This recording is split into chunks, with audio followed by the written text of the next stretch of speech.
La la la la la.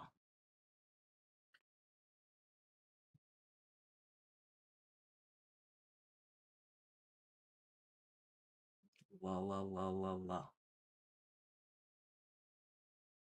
I need to go try to find my glasses. What I need to do.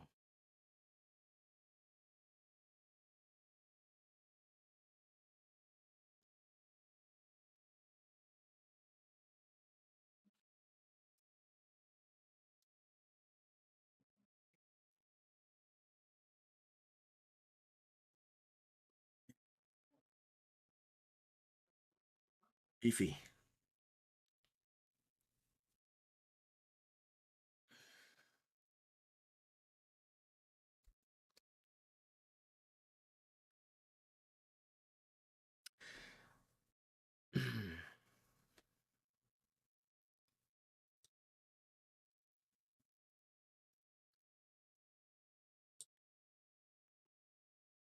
I'm sure I'll say this a few times this morning, but for anyone who's sitting right here right now, I do apologize for not getting the vids out that I said that I was going to get, especially the prediction video. But the eye that I spoke about the other day, it has been really not kind to me the last couple days. So um, yesterday I pretty much was flushing it out all day long, just constantly leaking. It was pretty gross. It's a little itchy this morning, um, but I can see that's good, and it doesn't seem to be having anything coming out of it right now, so I'm happy.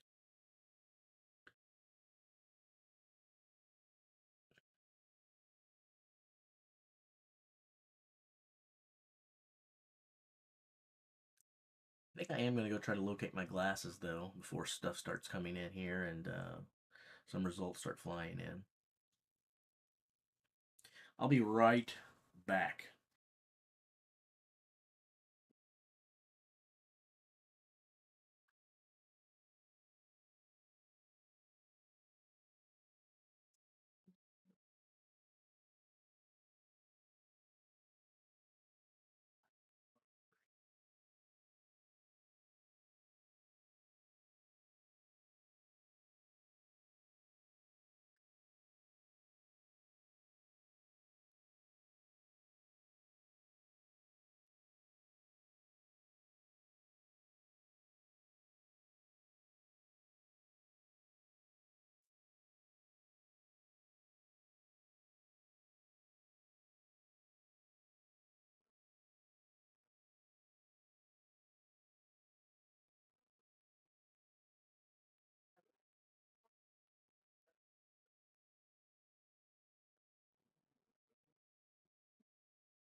You guys have that problem where sitting on your wallet is like the bane of your existence?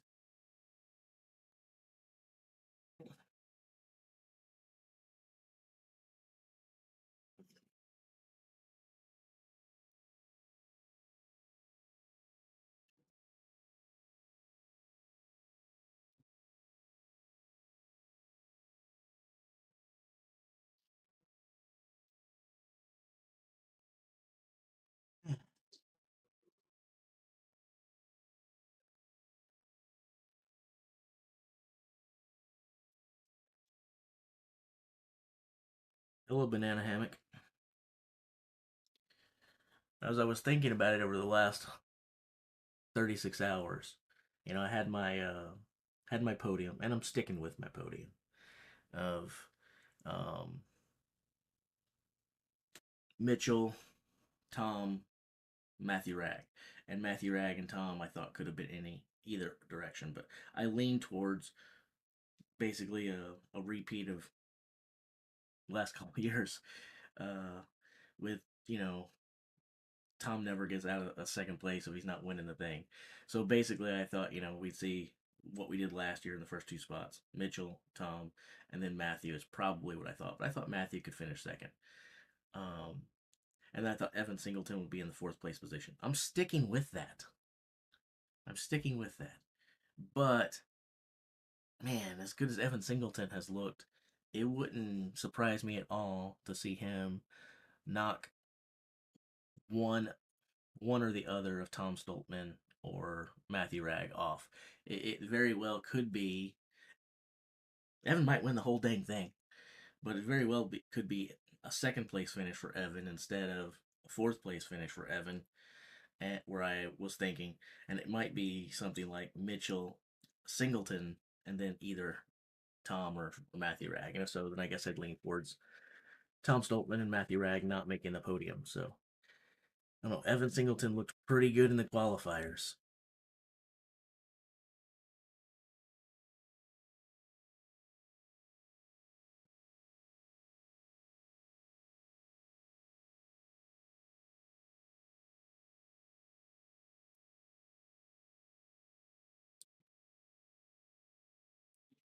Austin Andrade at 40.61 and Wesley Derwinski at 59.2.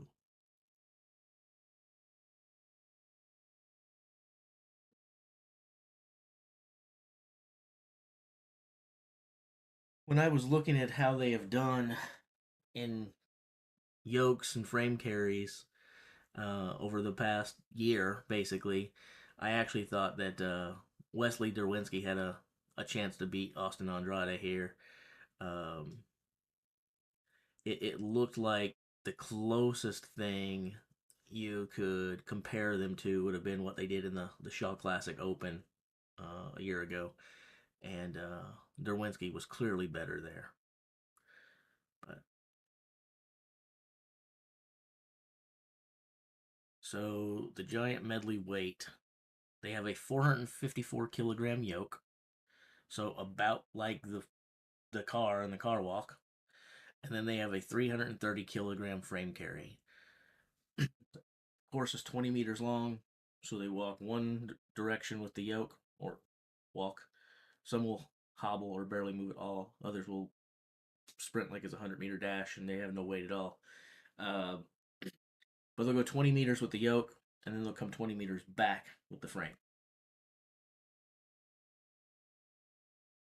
I don't really know that I can bump the volume up without it being distorted and stuff. Well, I'll check for you and see what I can do. No promises. Give me a second here. If I go here and I go here, maybe I could do a slight boost. I don't want to blow quality out. All right, that's a 3 decibel boost to the audio, and I'm afraid if I go more than that, it's going to start sounding a bit distorted. So, is that okay, or did I accomplish nothing?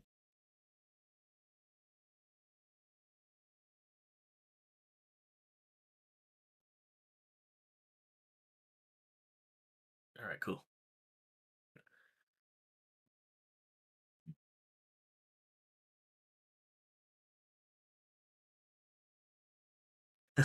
A lot better and still very low. That's almost one of the reasons why I don't want to play with it, because as we get more and more people in here, we try to cater to a person or two. It's I'll never get it to where everyone is happy, and I'll also wind up making it where some people get more and more unhappy. Good morning. Um, okay, let me try to use a combination of noise canceling software I have, and then this filter that I custom designed a couple months ago. I've never used it before, so I have no idea if the little filter I made is going to help or not, but we'll see.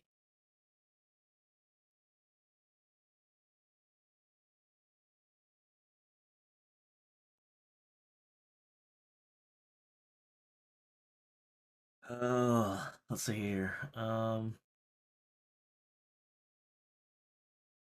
Put that there. Okay.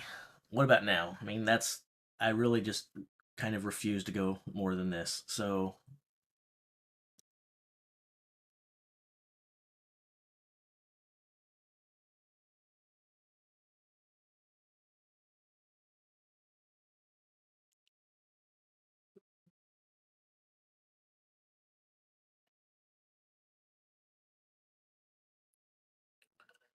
The interesting thing is the one filter that I had that I had on the other day for noise canceling is different than the software that I'm using.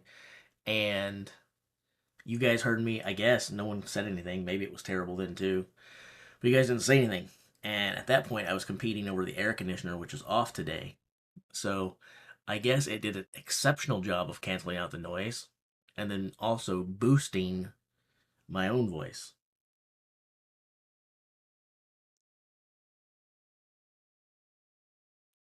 It might be better if I brought the microphone slightly closer.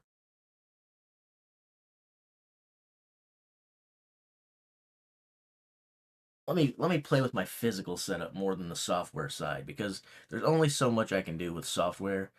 I have to get the physical stuff positioned. So give me just a second. I think maybe I can make it better.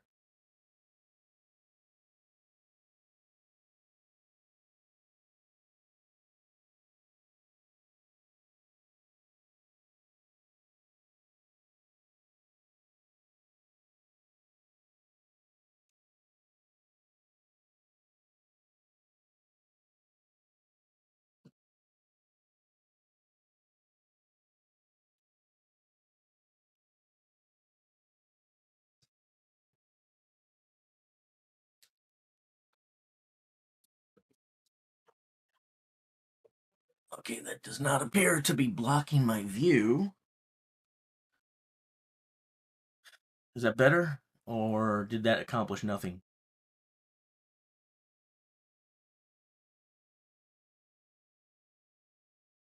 I know I could bring the microphone down, but then I'm also afraid it's going to block my screen view.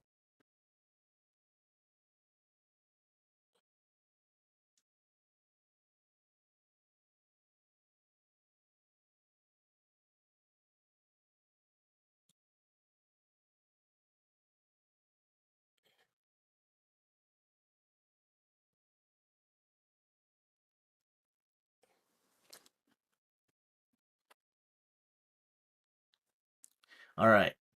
I don't know. Tell me. Better or worse? Same. And then my top five prediction. All right. So I'm sticking with what I originally thought before the qualifiers and how I thought they were going to do. Um, yeah, I'm going to stick with like the qualifiers never existed, just how I thought the 2024 World's Strongest Man was going to shake up.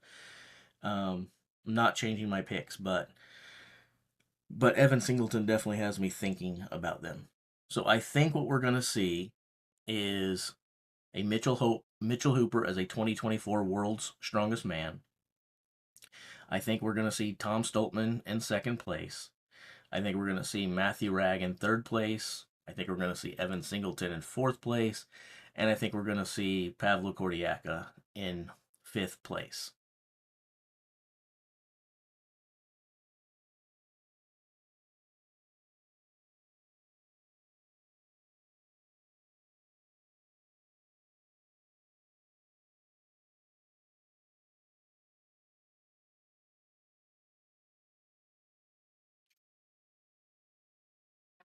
Is the volume any better or is it still the same?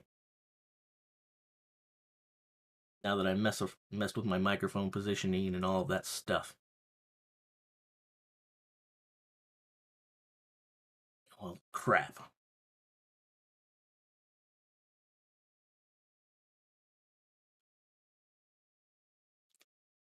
All right, so neither Pavlo nor Luke managed to complete the course.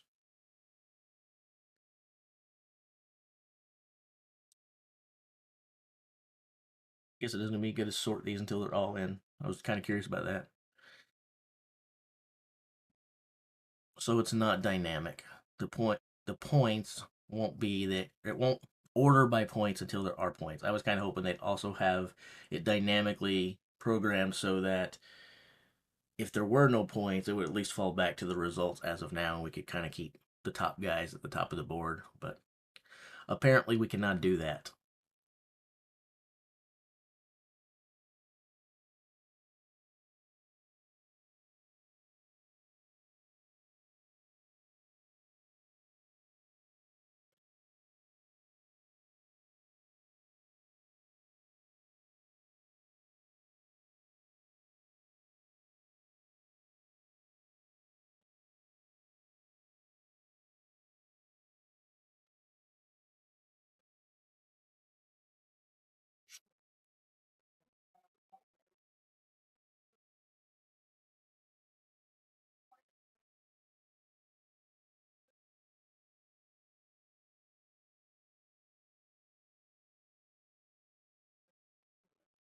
not really that surprised that Luke wasn't able to finish this, at least within 60 seconds. But it looks like if he would have had more time, he wasn't going to get anywhere. That's 27:43 is well short. But Luke is going to have to be pretty well spent after the stone off, and I do think that's not a very good run for Pablo. And I thought this would be an event that he could do well in. He's kind of up and down on both his yokes and his frame carries. To be honest, sometimes he does really excellent at them, and sometimes he does pretty bad with the yoke. Surprisingly for a guy with his speed, I think he struggles with the weight, and that would be at play here because again, this is a really heavy yoke. The car the car carry they did the other day was essentially the same weight as this yoke. So now you're doing that car carry, and when you're done with that, congratulations, man, you're not finished. Now you've got to do a frame carry.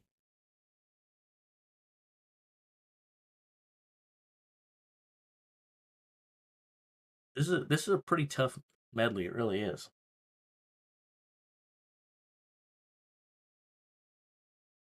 You're gonna have to have really good static strength and really good dynamic strength both, and good endurance.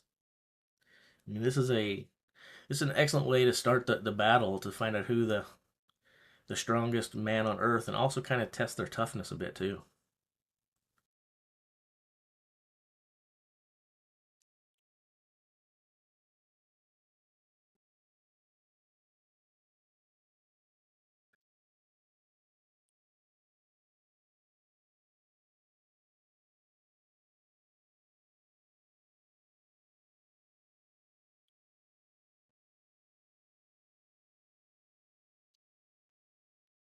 Well, he can do no worse than 4 points in the medley, Andrade.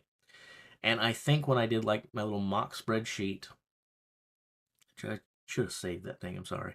But I think when I did my little mock spreadsheet, just goofing off, I think I gave him like 4 points in the medley. Maybe it was five. It was 4 or 5. So he can do, even if everyone else comes here and bests him, he can do no worse than I thought. And if he just managed to beat it another one or two, he's outperformed what I expected. But again, I also thought Derwinski would beat Andrade. So in this event,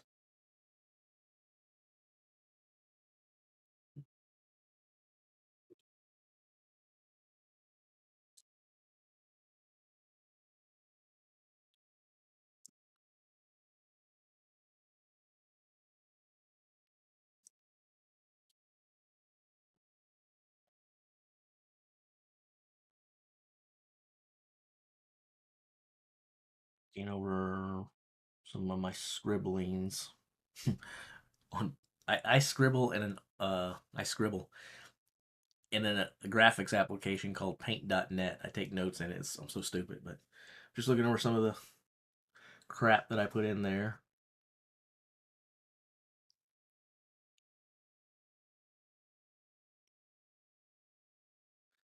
I had both Derwinski and Kordiaka ahead of Andrade in this event, so no matter what happens, he did better than I thought he was going to do.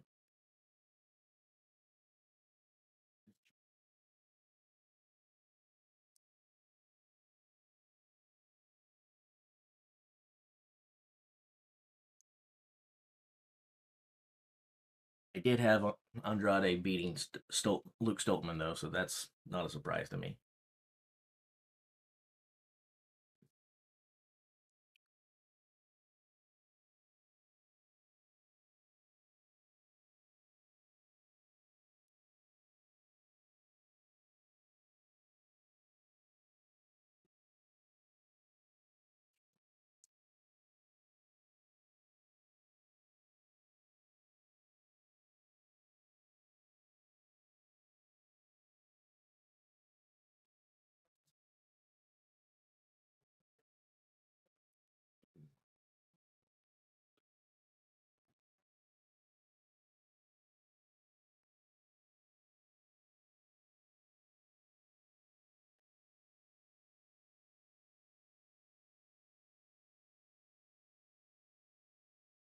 Now they're sorting them.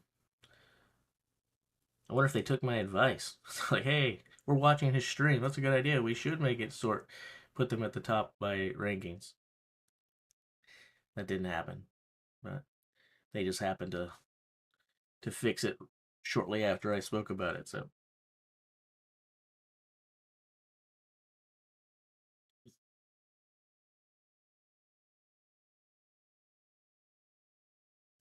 there's a demand for it. So many people hovering on the spreadsheet,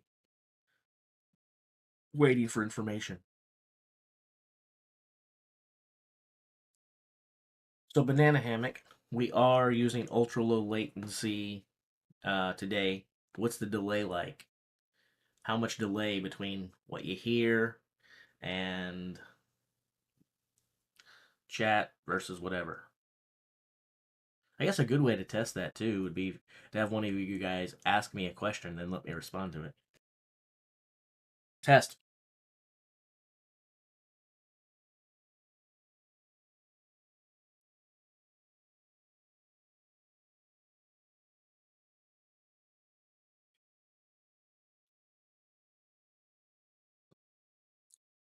I should also change the chat over here from top to live so that I don't miss anything on my side.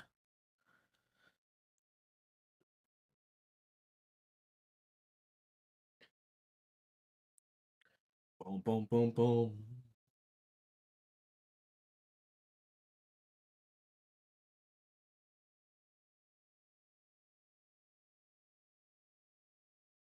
The next results in 3, 2, 1.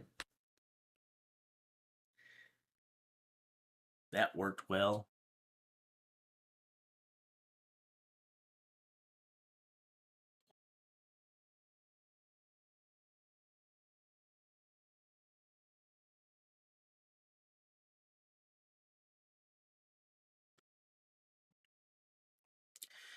I don't think, I don't, I'm not going to say whether I think it's wise or not. I totally think that Evan is capable of finishing anywhere from first to fifth. Or actually, I think Evan Singleton is capable of finishing anywhere from first to 10th just because he's Evan Singleton and he could explode at any second. He's got supreme talent, and the sky is the limit for the guy, really, as much as I can't stand him. Although I'm getting where I can stand him more and more. Um, and of course, we all know what Evan can do on the negative side. Um, so, I predicted before the week started that he was going to be our fourth place finisher at the World's Strongest Man. I'm sticking with that. But man, he looked good in the qualifiers. He looked really good. And if we went overall, he was the man to beat after Mitchell Hooper. If they had been going heads up, he was clearly the second best guy in the competitions in the qualifiers. Whether that carries over to the finals, that's what we're waiting to find out. But I definitely don't think it's. I'm not going to say it's wise to put him over Tom, but I also don't think it's outlandish to have, or if people think he's going to beat Tom. But I go Hooper, Tom Stoltman, Matthew Ragg, Evan Singleton, Pavlo Kordiaka.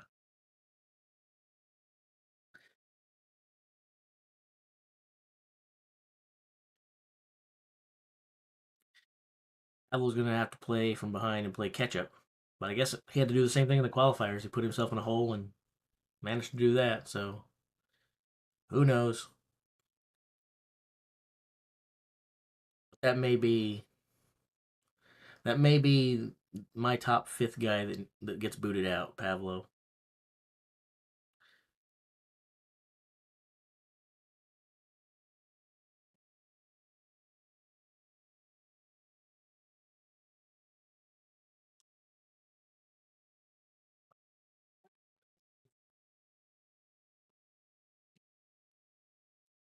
I'm afraid if we ask too complex questions, it will take forever to get an answer anyway. Well, I'm not. I'm not exactly an expert. I'm just a guy who loves strength sports and is opinionated. um, but I say ask any complex questions you want. I'll take a stab at them. It's not like we're not gonna have plenty of idle time today. We've got a lot of time, so might as well kill it with whatever's on your minds. Predict Hooper's time. Okay, who is the closest? I'm gonna put Hooper in at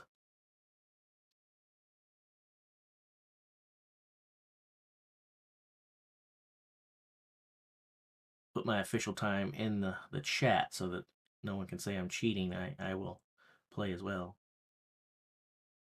Well, it looks like it didn't put my. There it goes. It took forever. The delay on my chat was much worse than the delay on my talking. There we go. 0.15 seconds for Hooper. That's my official answer.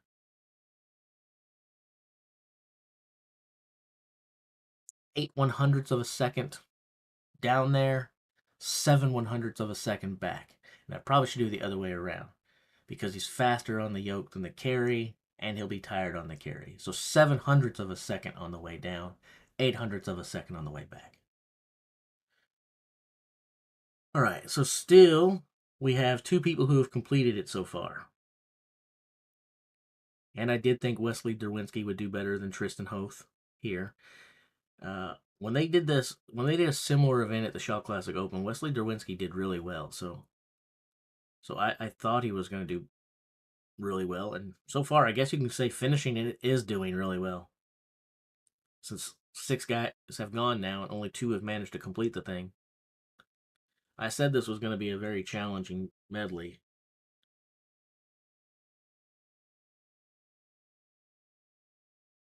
That's a lot when you put 1,000 pound yoke in there, and then you tell the guys they haven't done enough. By the way, we need you to carry a frame.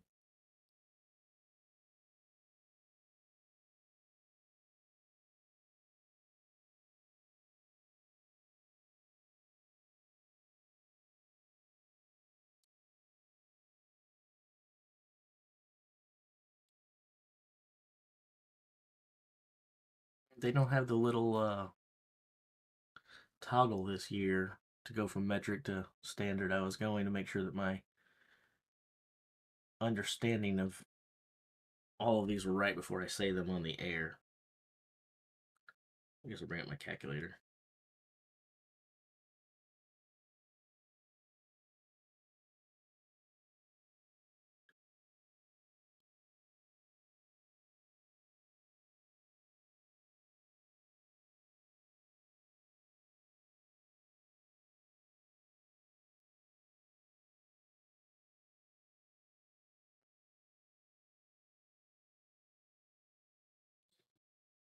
Yeah, okay. I would have been right. Okay. Don't always trust myself. Being an American is tough when everybody else uses a completely different measuring system. So yeah, they got 1,000 pound yoke, and then they have to walk back 725 pounds on the carry, basically.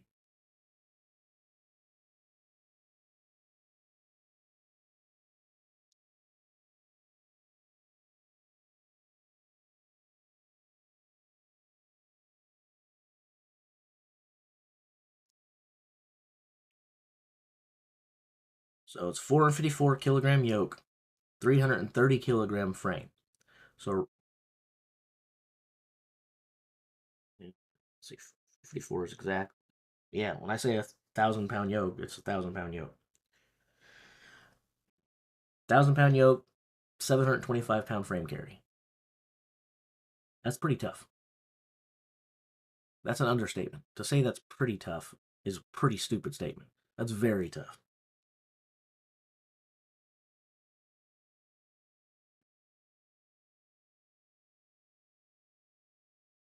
Those are heavy enough that they're heavier than they're as heavy or heavier than a lot of those events solo when they're not done in a medley.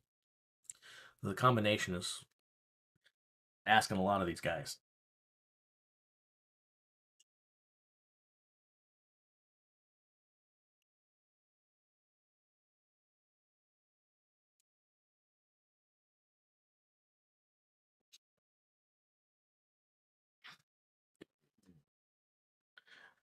I'll also take thumb sideways, by the way.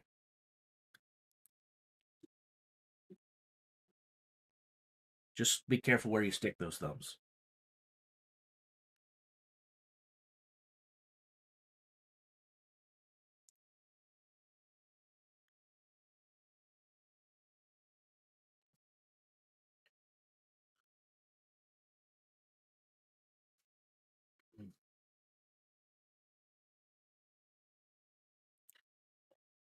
I think most of us like it that way, um, especially when we're at the major events.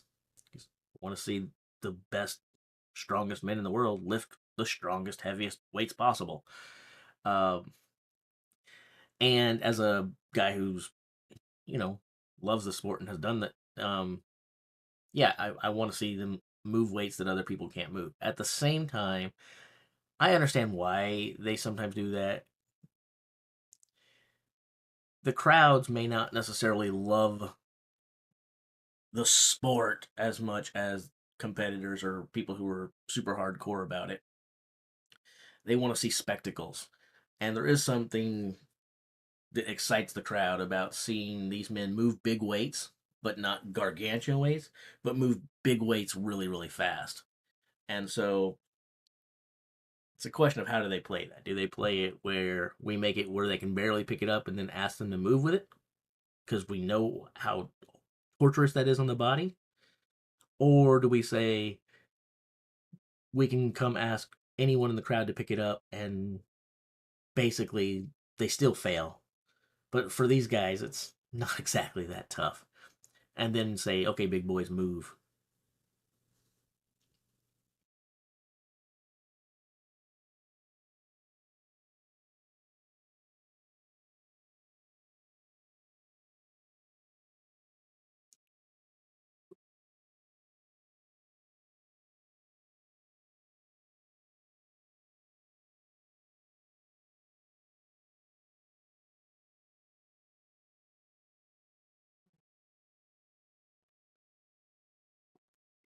The driver's fault inside the vehicle. They have someone controlling it.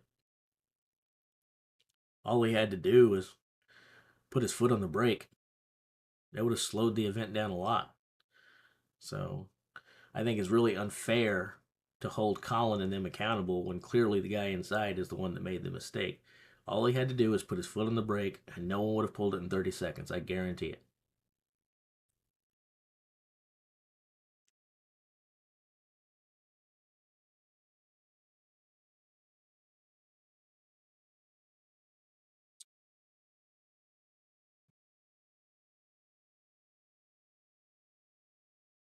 Ah, I can't breathe, man. Can't breathe.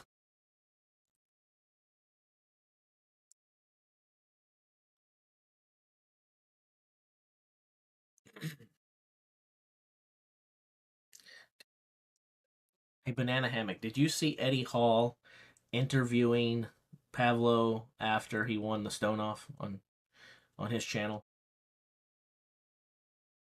Just curious. Because if you did, I don't know. I'll ask you what your thoughts are. Okay, I'll ask you what your thoughts are. Now I'm going to give you my thoughts as well. I watched Eddie interview Pavlo, and here's what I thought. My goodness, narrow Pavlo does not look so narrow standing against Eddie Hall anymore. The Beast has lost a lot of size. I think we all knew he was smaller, much smaller than he used to be. But I didn't realize quite how much size he had lost until I saw narrow Pavlo, standing next to him without a shirt on. He made Eddie look small. And I was like, holy crap. Pavlo looks beefy. He doesn't normally look that beefy around these guys. So there's a big difference between Eddie Hall competing in strongman events and Eddie Hall just being a beast of a man. It's the beast version of beast versus just a normal beast.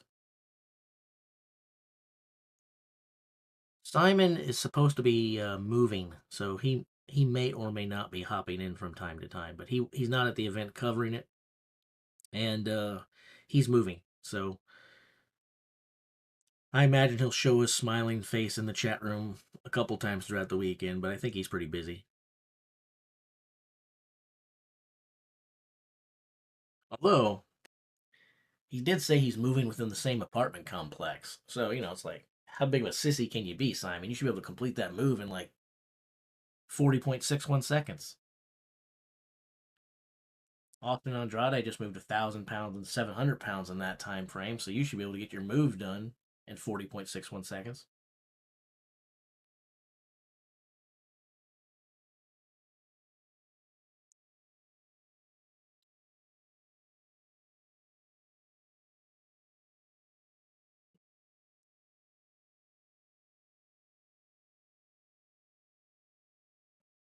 I can't help but notice that nobody other than you gave a legitimate prediction for Mitchell Hooper. So I guess you're probably going to win, Banana Hammock.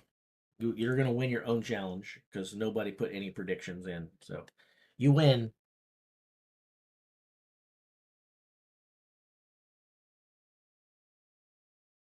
Evan Singleton, 30.21. In my little mock thing, I had Evan Singleton winning this event and Mitchell Hooper finishing in second. So if you're right and he gets it in 29, he'll beat Evan, but Evan did just put up the mark to beat. I guess the thing about that, where it benefits Mitchell Hooper and Tom Stoltman, is now they have just seen what they have to do. They know there's a 30-second time out there, and they know that if they want max points, if they feel they need max points, maybe they don't. Maybe they're looking at it and, again, doing the strategy stuff. But if they're looking at it and they want to start it out with an event win, they now know, hey, there's a 30-second time on the board. We've got to get there and back in less than a half a minute. So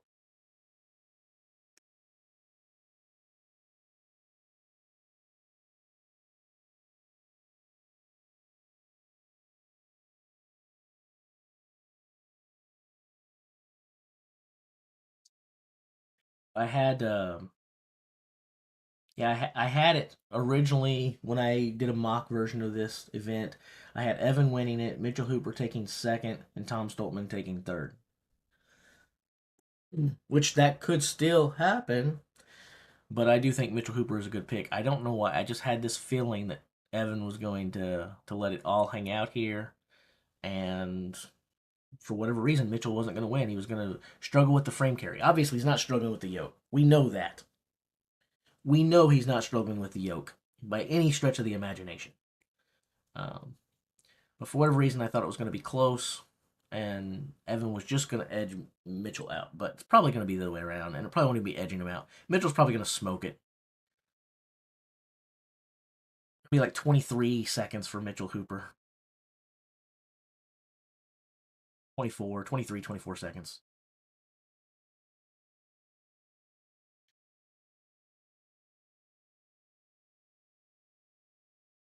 But make no mistake about it. That time that Evan Singleton just put up, whether it's good for first or not, it's a really good time.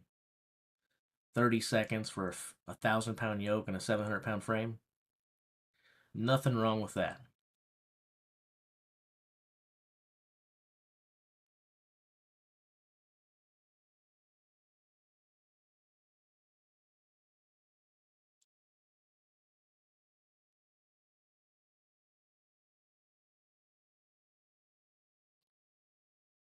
I want to watch it. I'm going to say 24 and a half for Mitchell Hooper. 24 and a half.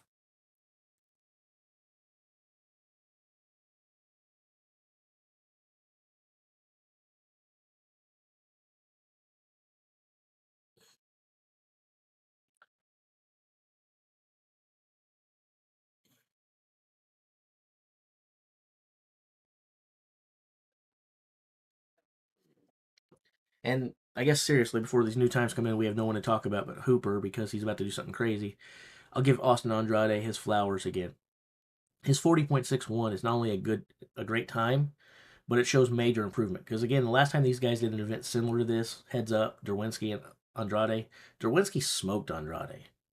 He did way better than Andrade. So major improvement for Andrade. Big Mexican is putting the work in, apparently. The world's strongest Latino.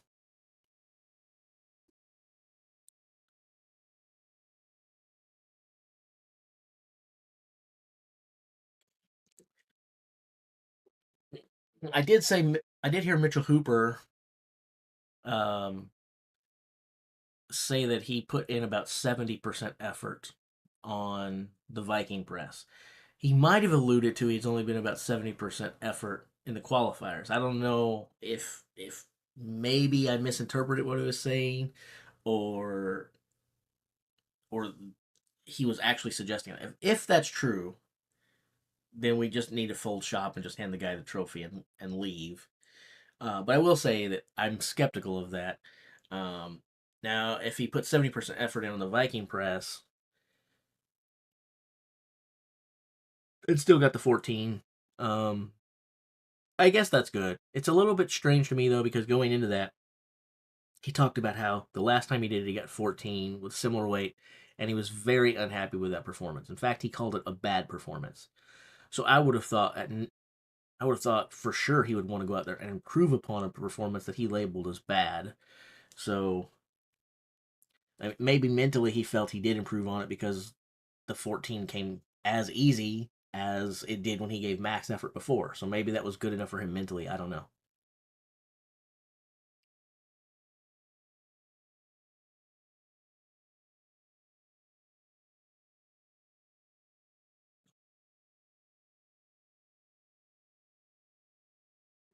I believe he's probably right that he doesn't need a rest day. I think he could handle 4 days of competition straight, and I think most guys could not. He's clearly not the same type of athlete that most strongmen are. And he comes from an endurance sport background. So I don't dis I'm not gonna call the man a liar to say that he doesn't need a rest day. He probably doesn't. Now, if you say that he doesn't get a rest day and everyone else gets one, do I think he'll be as good on day 3 for him and day 4 of everyone else? Probably not. He's a human being. He'd benefit from rest. But I think that he can compete back to back to back to back days. Part of that is his background. Part of that's the fact that, like a lot of these guys, they're younger. Um, don't ask an old man like me to compete 3 or 4 days in a row. Give me 1 day of competition and then 364 days of rest.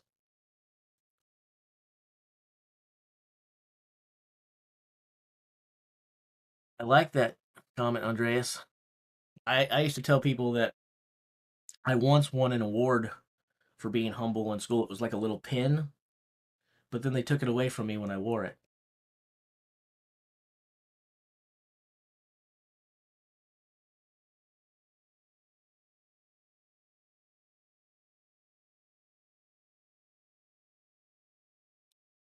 Give that joke time to sink in for you guys.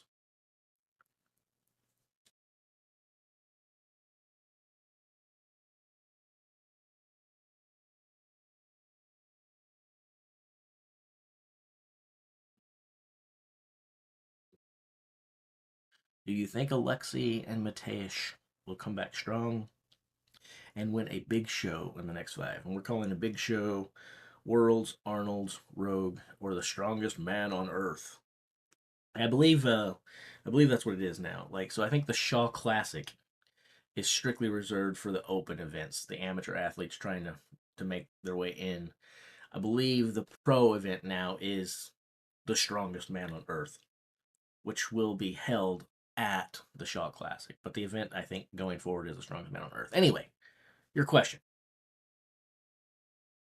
Uh, Alexei and Mateusz in 5 years? That's a long time. That's a long time. Do I think Alexei will win one of those four in the next 5 years?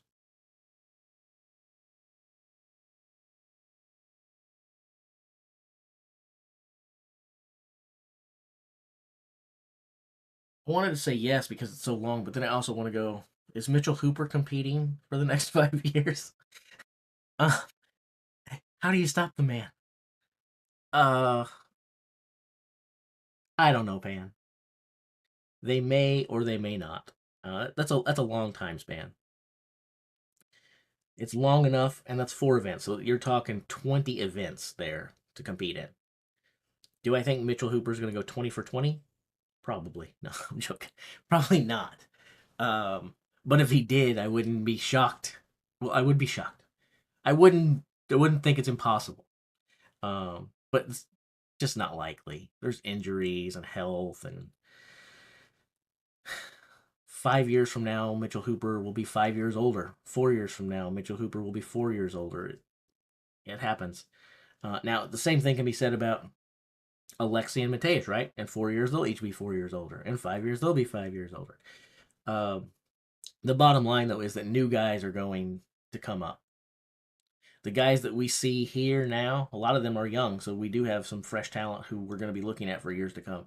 But invariably, another one or two will rise up in that time who are like, "Oh my gosh, this where'd this guy come from? They're good. They'll be young and they'll be coming into their prime when these other guys are leaving their prime." So I don't know. I'll say this: they are capable of winning one of those 4 events in the next 5 years for sure. Whether they will or not, let's watch and find out. I feel like I want to do a refresh, so I feel like we should have had some results by now. I guess that didn't help. Oh well, I tried. I'll be patient and wait.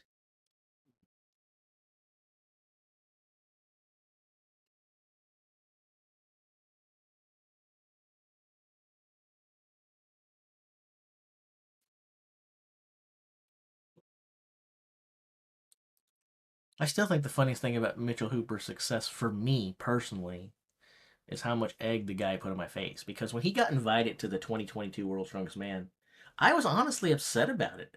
As a traditionalist and a historian of the sport, I was like, come on, the kid doesn't even compete. He put up some freaking Instagram videos. He's never been to a get him out of there. I don't care about COVID or anything else. He does not deserve to be there. And then he gets up there and he wins this first event and looks great, winning his group outright in the qualifiers. And of course, he faltered in the finals and finished sixth. But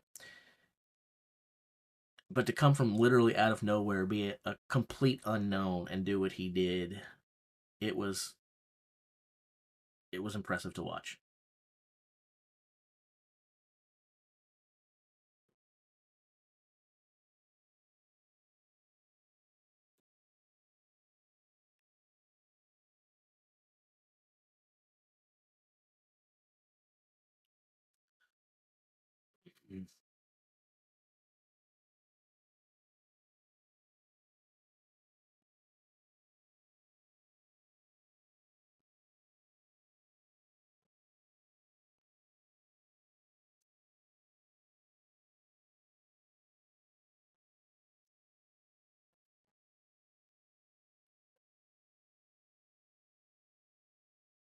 Looking forward to the axle press.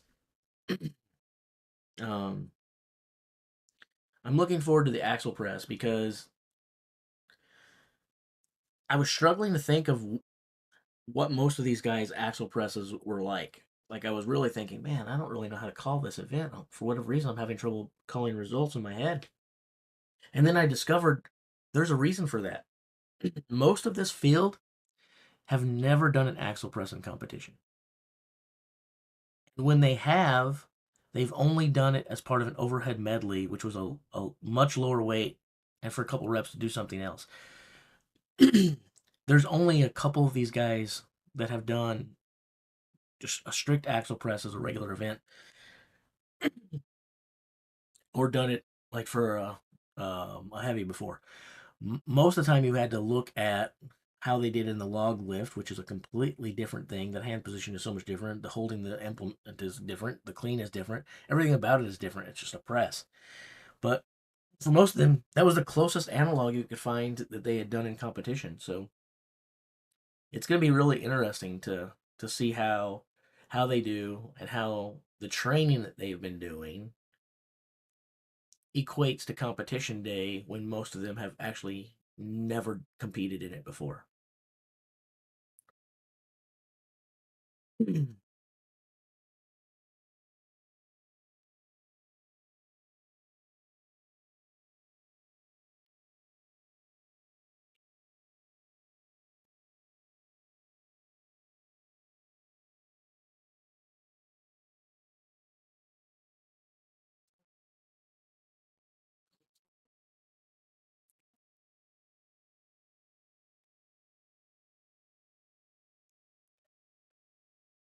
They are.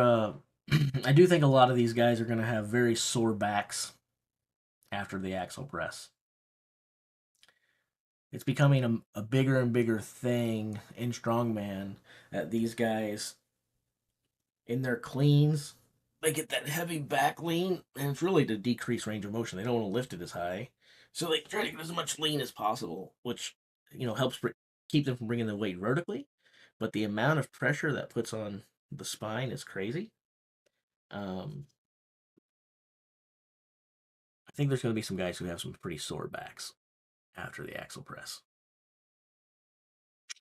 I hope I'm wrong. I hope they all come out of it feeling great and healthy and looking strong and everything. But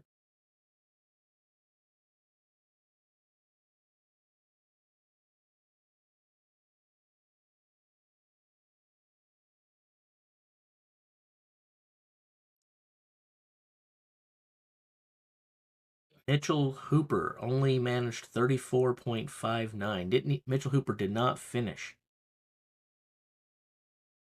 Wow.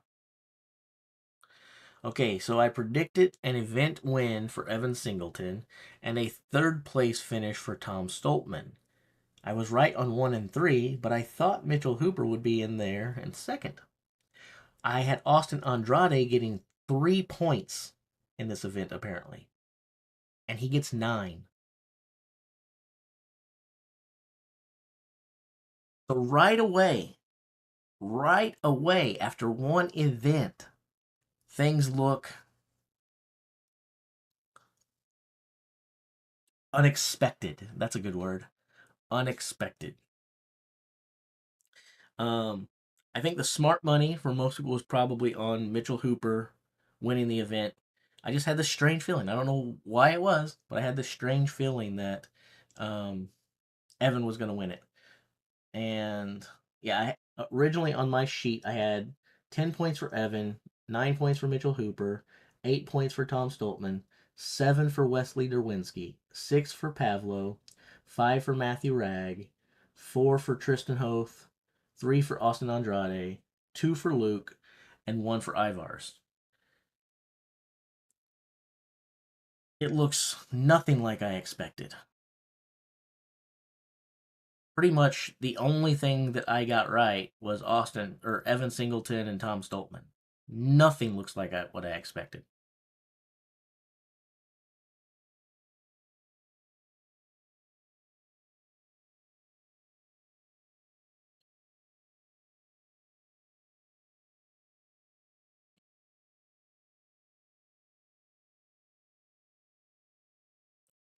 I assume we're not there. I don't know.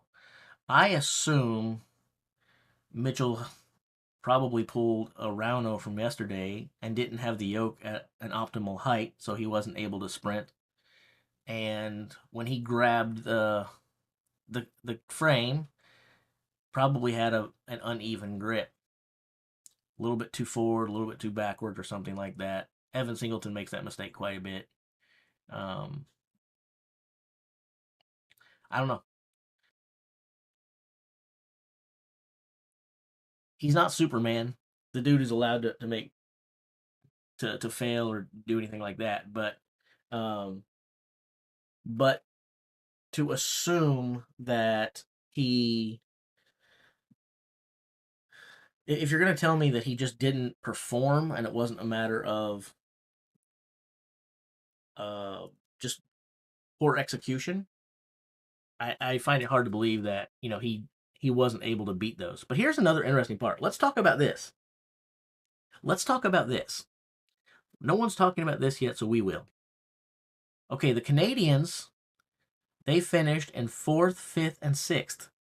Look at which Canadian finished worst. Not only did Mitchell Hooper not win the event like most of us thought, or come second at worst to Evan Singleton, which is what I thought was going to happen, he managed to finish as the third fastest Canadian. Both of the other Canadians beat him. Tristan went 1 meter further than Mitchell, and Wesley Derwinski completed the course.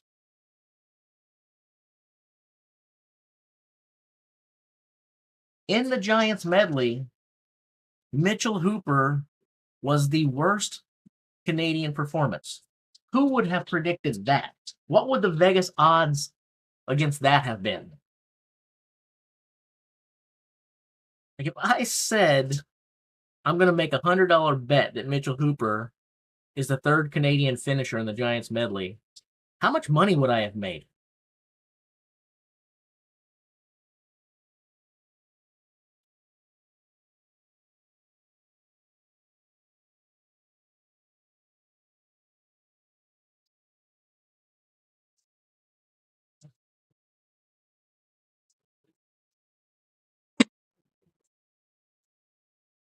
Well, I guess it's time for us to hand out our points, right? They're on the screen. Everyone can see them. But Evan Singleton wins the Giant medley with a time of 30.21 seconds. Austin Andrade finishes second with 40.61. Tom Stoltman finishes third place at 41.26. Wesley Derwinski finishes fourth at 59.2, and they were the only four competitors to complete the medley. Everyone after that, points are based upon furthest distance. So Tristan Hoth had the furthest distance at 35.54. Then it was Mitchell Hooper at 34.59. Matthew Ragg at 28.9. Luke at 27.43. Ivars at 21.96. And Pavlo only managed a distance of 20.99. Now it's 20 meters each way. So that essentially means that frame was entirely too much for Pavlo and Ivars.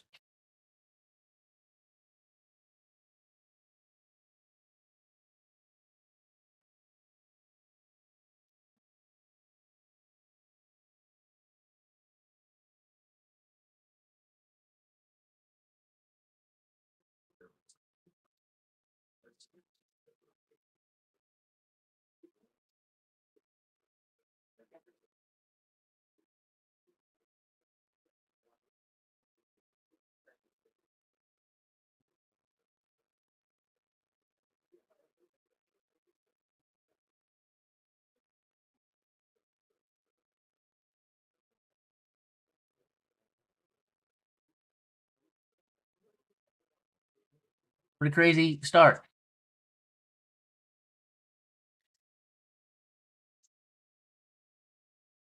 I guess the next question, there's all kinds of questions. Mitchell Hooper, we don't know it, but he just gave us another gift. If we're going to hang out here this weekend and talk about this, Mitchell Hooper just gave us another gift. And that gift is the gift of suspense, the gift of intrigue, the gift of excitement. Because most of us just had it as a foregone conclusion going into the weekend that Mitchell Hooper was going to win the 2024 World's Strongest Man.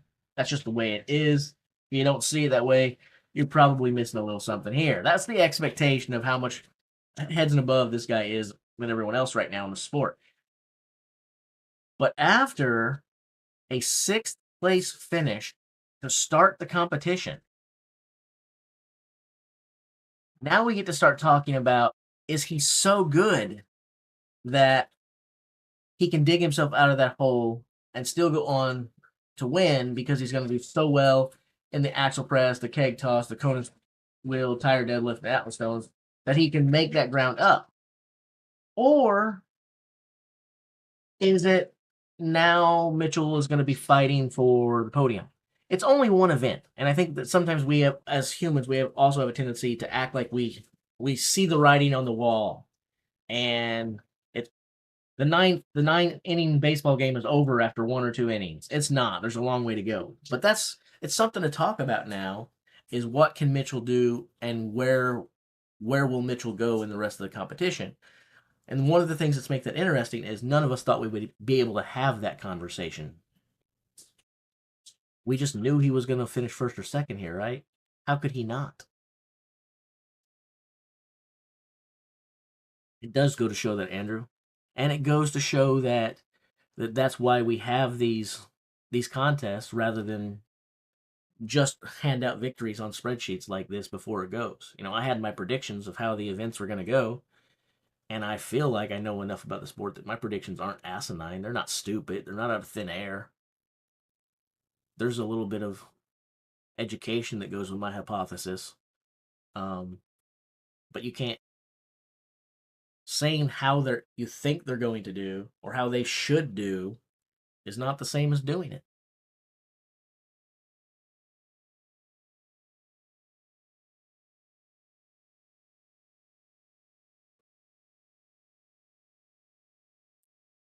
And I also said that Evan could finish anywhere this week between first and 10th place. He's got enough talent to win it all. He does. He's also gets in his own way, and he could do bad. Well, now what you can say is Evan started the finals of the World's Strongest Man with a statement. Yes, Mitchell made mistakes. This grip game, okay. Guess who didn't make mistakes, and guess whose grip didn't fail him? Evan Singleton. So much so that not only did he get a win, but he won by more than 10 seconds over the second fastest competitor. If if Mitchell Hooper was going to beat Evan Singleton, he wasn't going to beat him by 10 seconds. 2, 3, maybe 4 at the very most. It would have been ungodly and unworldly. But he wasn't going to pull in a 20-second time, right? And that's what Evan essentially did. He's more than 10 seconds, almost 10 and a half seconds over second place. So T-Rex did make a statement to start the World's Strongest Man final.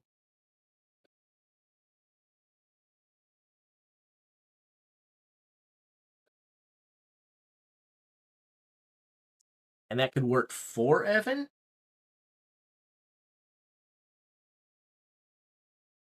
Oh, is Evan okay? He dropped the farm. Braylon's leg, not sure if it's true.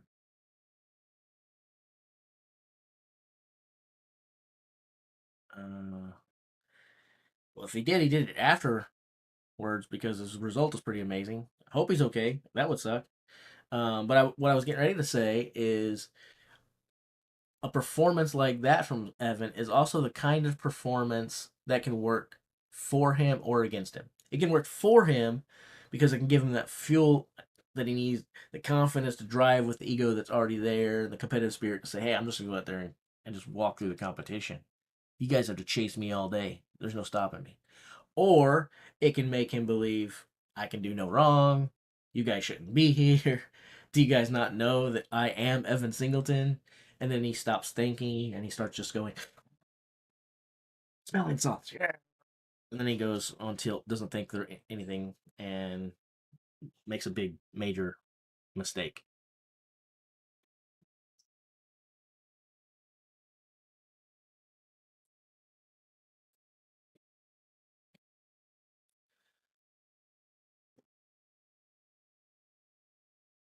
I I hope Evan didn't hurt himself. That would that would suck for many reasons. Um, that would suck for many reasons. And even though I am the president of the Evan Singleton fan club, I guess I would say this: um, if Evan Singleton got hurt after doing that performance or doing in that performance, I'd be gutted for him. Best case scenario, it's a injury that doesn't take him out of the competition, but now he has to fight and battle against that. which stinks when apparently he's coming in the kind of shape that he's put in the qualifiers, and to start the final off that way, to be compromised and not be able to be at his best the remainder of the way through when we see what his best looks like, that would be sad. Worst case scenario, the injury took him out. After him dominating the qualifiers and then coming out and dominating the first event in the final, while I may not be Evan's biggest fan, I would truly feel bad for him. I would honestly feel really, really bad for him.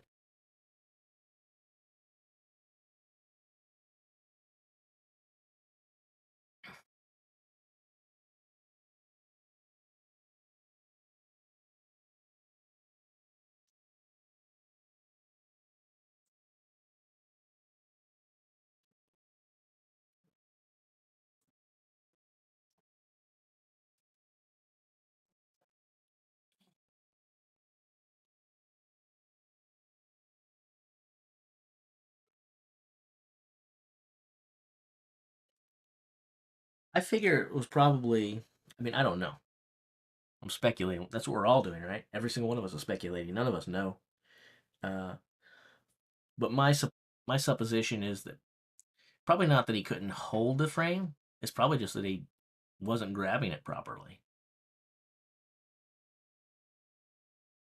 And then once you drop it the first time, you're toast, man.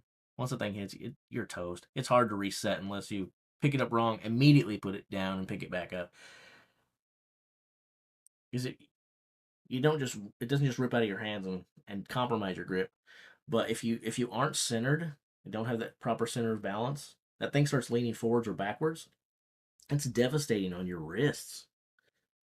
It puts tremendous pain and pressure on that, and it doesn't matter how good your grip is. After your wrists give out, your wrist is or your grip is no longer good. So I bet he pulled an Evan Singleton and then just did not have a central grip. Was leaning either too far forwards or too far backwards, and it cost him.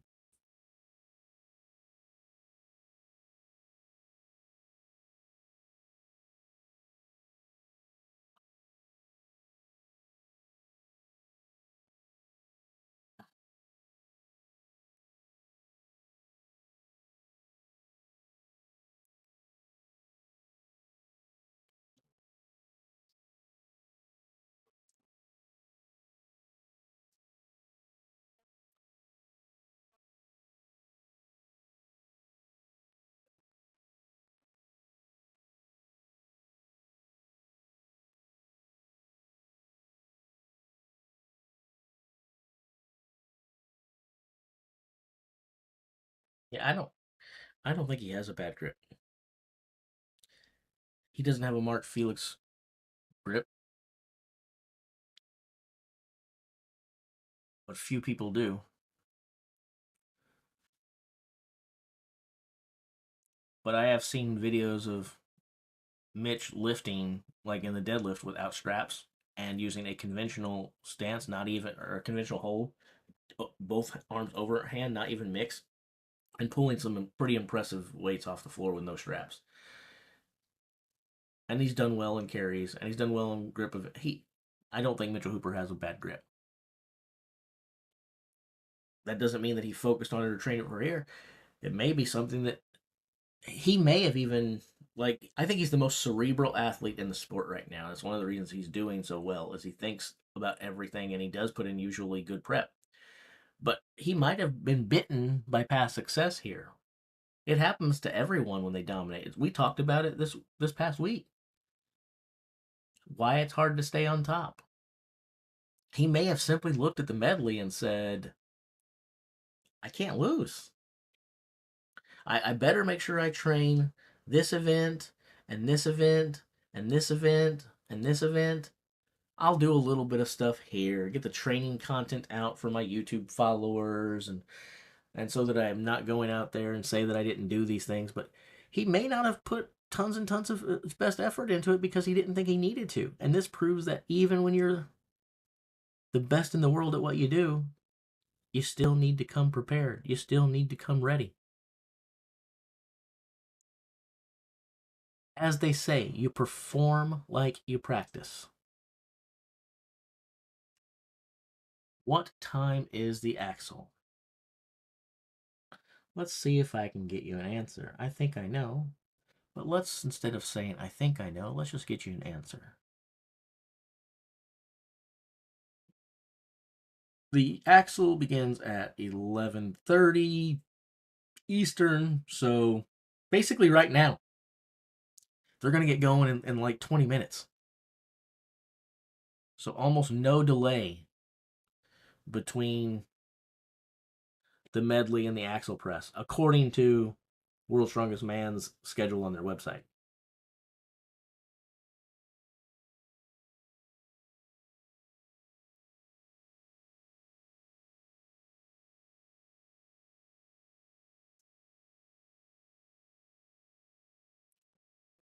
It would be a very Evan Singleton thing to do, and like I said, I would feel terrible for him. I really would. I'm not. It's one of these cases where you would expect a guy like me to maybe heckle him and give him some ribbing, but I wouldn't do it. I just feel bad for him. But that's the kind of thing that we talk about with Evan Singleton, right? He's always in his own way. And maybe he drops it on his leg because he went out there and he put down a 30-second time, and it was time to. If he dropped it on his leg, it was probably one of those cases where it was like an FU to the rest of the world and the field. That's right, I'm here. Did you guys forget about this? Kind of slam it down, and unfortunately, slamming it down, you slam it down on yourself. Um,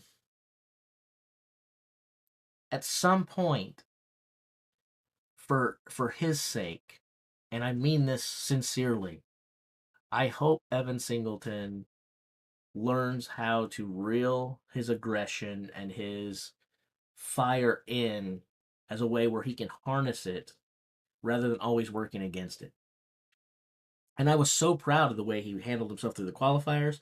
I've been proud of the way he's handled himself the last year because he seems like he's been doing such better. Uh, if this was a case of Evan resorting to Evan Singleton in a momentary brain lapse, I guess, then you can't help but feel bad for him. It's a case of one of those things where it's you know the old saying, some guys never learn. But I hope that's not true. I hope it's not true that some guys never learn. I hope he does learn. I hope he improves. I hope he's all right. First of all, that's my first hope. I hope he's okay. But outside of his health, I hope this is a learning experience for him and that he actually tries to learn the lesson this time.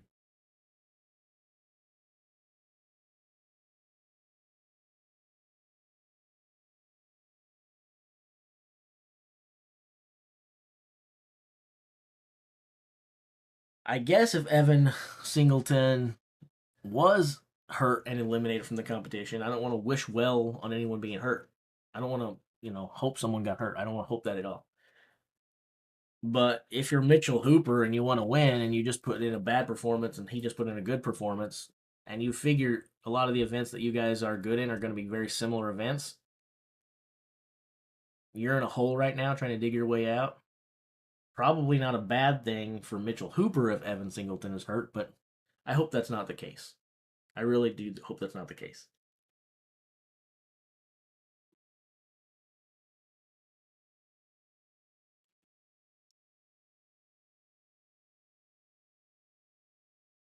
Well, it looks like they got the unit display from Imperial Metric back. That's good.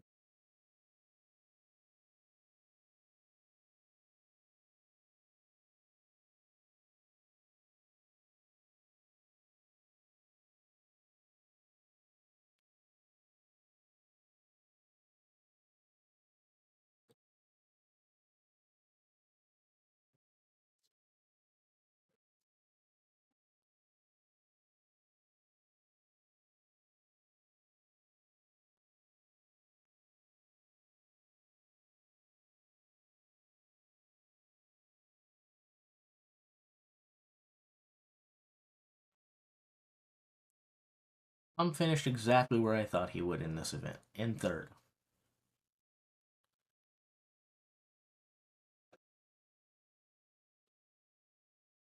I really think I really can't decide what.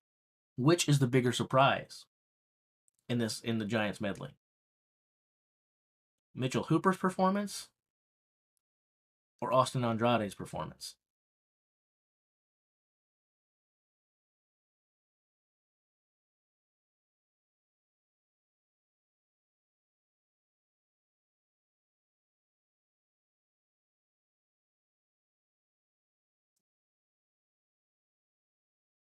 I decided to put the Imperial up there, the standard for us Americans, for just a moment, so you can see the distances in feet.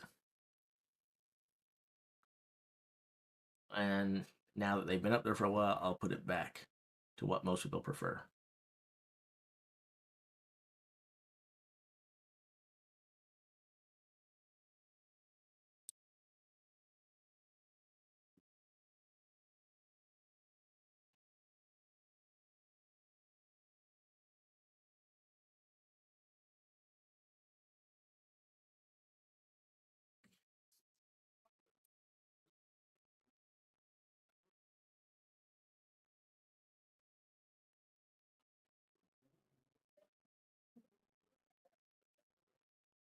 Well, nothing like getting a little drama in the World's Strongest Man final in the first event.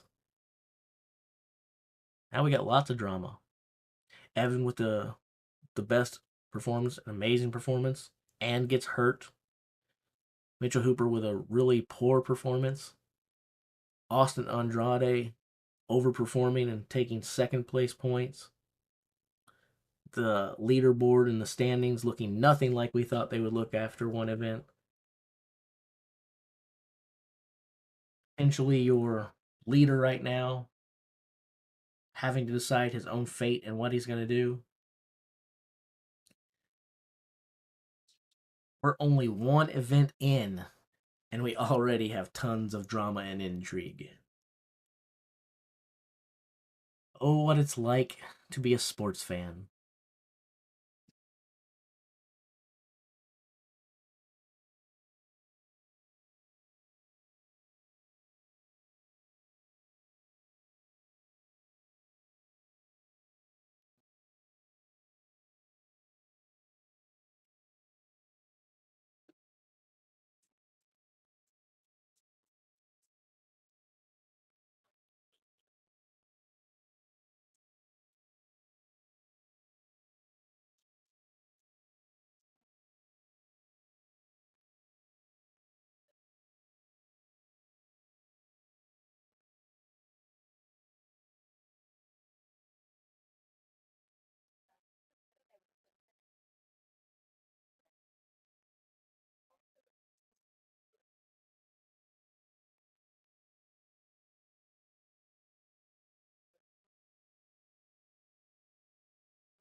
The only event, uh, the only event where I mean, in spite of marking someone's words and them knowing what's going to happen, uh, writing the writing the results before they're written is dangerous, as we just found out a moment ago.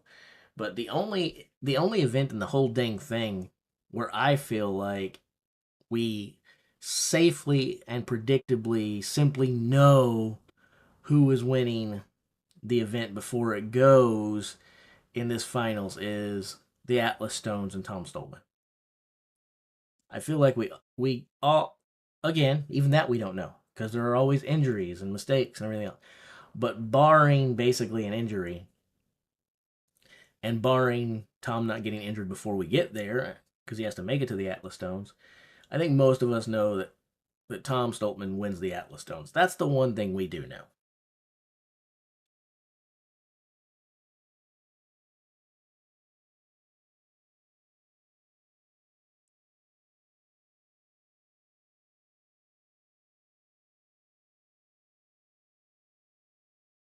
Yes, you're allowed to Olympic, and there's absolutely nothing wrong with a split jerk. Absolutely nothing at all wrong with a split jerk. Not only do the rules allow it, but they absolutely should allow it. There's nothing wrong with it. To If you're voting against it, you're voting against it not because it shows some sort of extra strength not to do it, you're voting against it just because these other guys haven't done it. And so at that point, you're talking about, well, we don't want one guy doing it because other people haven't done it. That's almost like it's almost like banning your sport from evolving or banning people from finding new techniques and things, which basically prevents things from growing. Just because these guys didn't do something yesterday or they did it, you did it this way last year and the year before and the year before that and the year before, that doesn't mean it's the best way to do it. There's nothing wrong with these young guys coming in here and experimenting and finding new ways to do things and I got no problems. I have zero problems at all with the split jerk.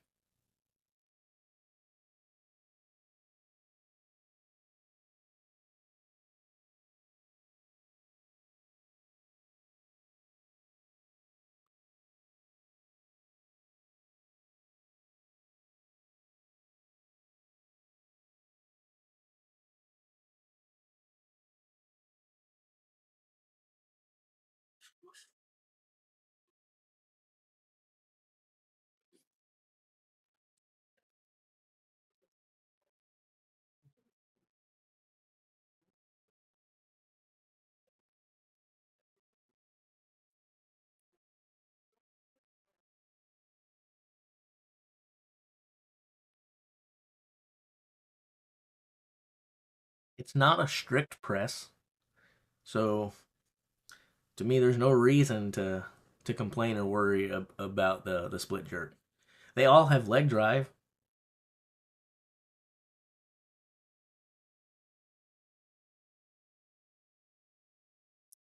so I mean, to me, it's sort of just a weird thing to say. Well, we'll allow this type of leg drive, but not this type of leg drive, or these guys don't have the quickness and explosivity to pull this off. All of these different things. A lot can go wrong with the split jerk, and not everyone can pull it off and do it. But I again, I don't want to sound like a broken record or that I'm beating a dead horse, but the bottom line is I don't have any problems with it.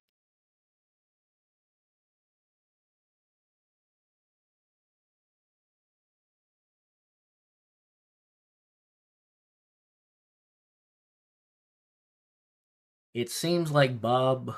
It seems like Mitch Hooper just didn't do well. Bottom line, did great in the first half of the medley, so he did great with the yoke, predictably, and then didn't do well at all with the frame carry. He couldn't carry it. Um, and then Evan Singleton seems like he did amazing, but after it was all said and done, he did a total. Evan Singleton did an Evan Singleton thing and dropped the frame on himself.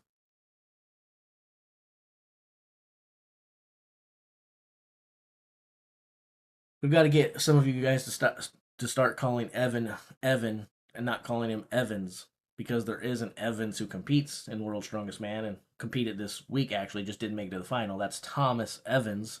So we've got to make sure that we're saying Evan and not Evans because people may think that we're talking about Thomas Evans. So, but I don't think anyone knows at this point. Um, I don't think anyone at this point in this group knows whether Evan is okay or not. My fingers are crossed, hoping that he is okay. Evan's Nana, true. Uh, but we need another A on the end of Nana. Anyway, um, Evan's ID. Uh, anyway, if anyone wants to be a spy and pop over to Laws and Liz's channel again to see if there's an update on Evan Singleton, and then let us know. I wouldn't hate you guys for having the information.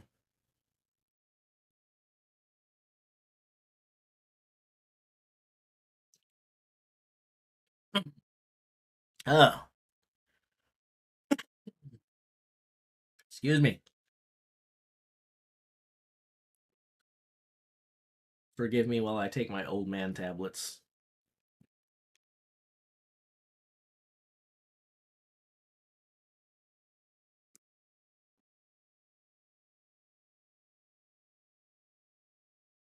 You gotta have your old man tablets. Very, very important to take the old man tablets.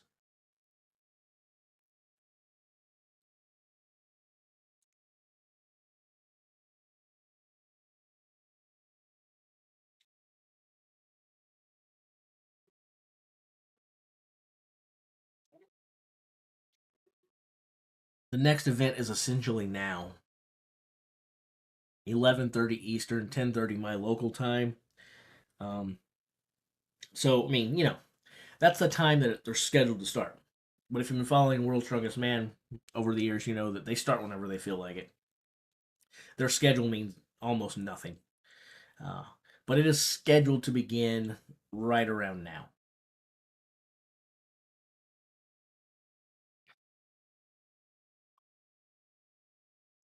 Banana Hammock throwing down some facts. At last year's World's Strongest Man, Hooper also did poorly on one event, the fingers, and scored 5 points.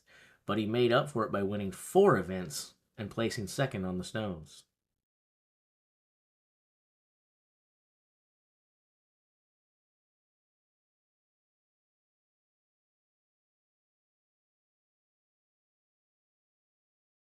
Can we stop to just think about that for a minute? Forgotten facts.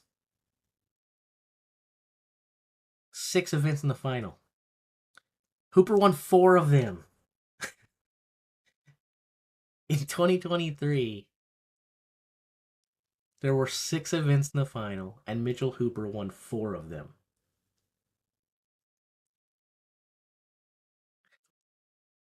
He's so good at it and had such a dominant year. People were talking like he was going to separate himself from the pack even more this year. And I think that's one of the reasons why our jaws are on the floor right now with what we just witnessed. But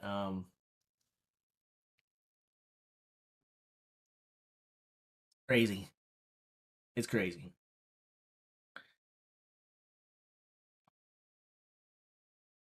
It takes a Herculean effort to beat the man, that's for sure.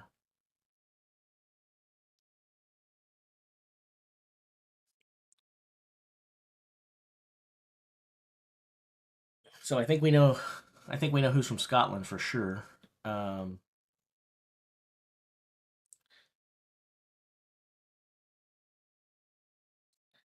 uh,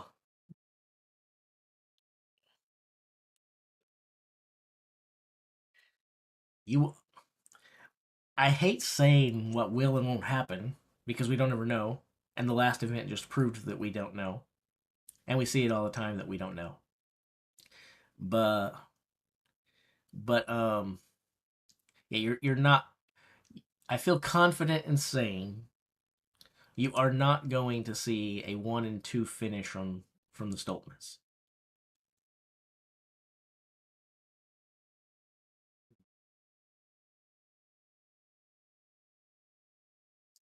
Luke will not be on that podium. It's not happening.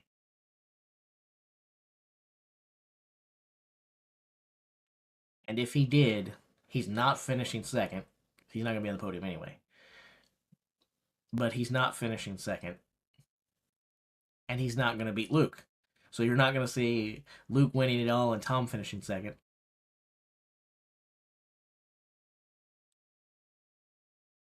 Doubting the man. You will not see Tom and Luke on the podium 1-2. It's not going to happen. If that happens, that means the world's strongest man, something terribly wrong has happened. Evan Singleton is hurt. He's hurt bad. Mitchell Hooper's hurt.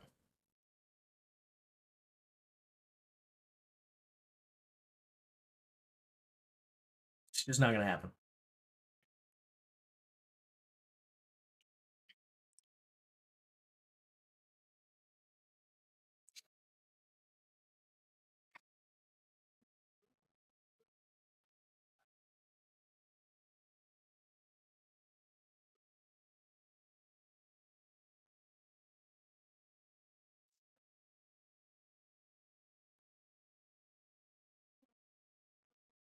Um,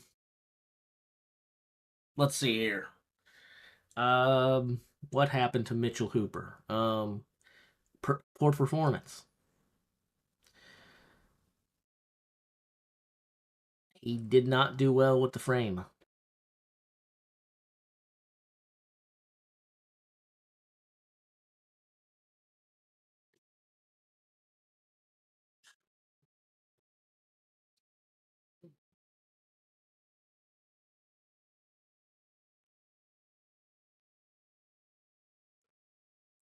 If Mitch and Evan were injured, then he would stand a chance, and they would all stand a chance. If those two were injured, I haven't heard anything about Mitchell Hooper being injured. I have heard nothing about that. There is some talk that Evan Singleton might be hurt, but we haven't heard that he's hurt. Like an injury, like yeah, he did something stupid to himself. Um, is it gonna make him withdraw? Is it gonna make him compete compromised? I haven't heard those details. I haven't heard anything at all about Mitchell Hooper being injured or hurt. But what I am telling you is, if in a world, I didn't say that he had a chance because of that. What I said to you was, if you ever saw Luke Stoltman standing on the podium against this field here, it means something went horribly wrong. There had to be a reason for me to justify and explain it. And it would probably mean that Evan got hurt, Mitchell Hooper got hurt. There were many mistakes along the way. Um, Austin Andrade got hurt or made some terrible mistakes. Many guys underperformed. Matthew Ragg. I just, I'm sorry. I sometimes I know people think that I'm a hater of Luke. I don't. I think I'm just practical. I'm just not convinced that Luke, especially at his age, has it in him to best the likes of this field to finish second. I just can't see it. And I can't see him finishing third in this field either. Um, unless they're, again, the finals just. Event one was crazy, right? Event one had some crazy results. Um, you would need some pretty crazy results for events two and three as well. And not only do I am I making this argument against Luke, but let's be honest. Not only did we just have this whole thing shook up, but Luke's got 3 points right now. So in a world where you told me that Mitchell Hooper was going to get a sixth place finish here, if Luke's going to capitalize on it, he needed to capitalize on it now. He needed to pick up some points. He's still going to be chasing Mitchell Hooper and stuff. So, um, yeah, just I'm sorry. Big Tom, big Big Tom, aka Little Brother, he'll be on the podium. Luke will not.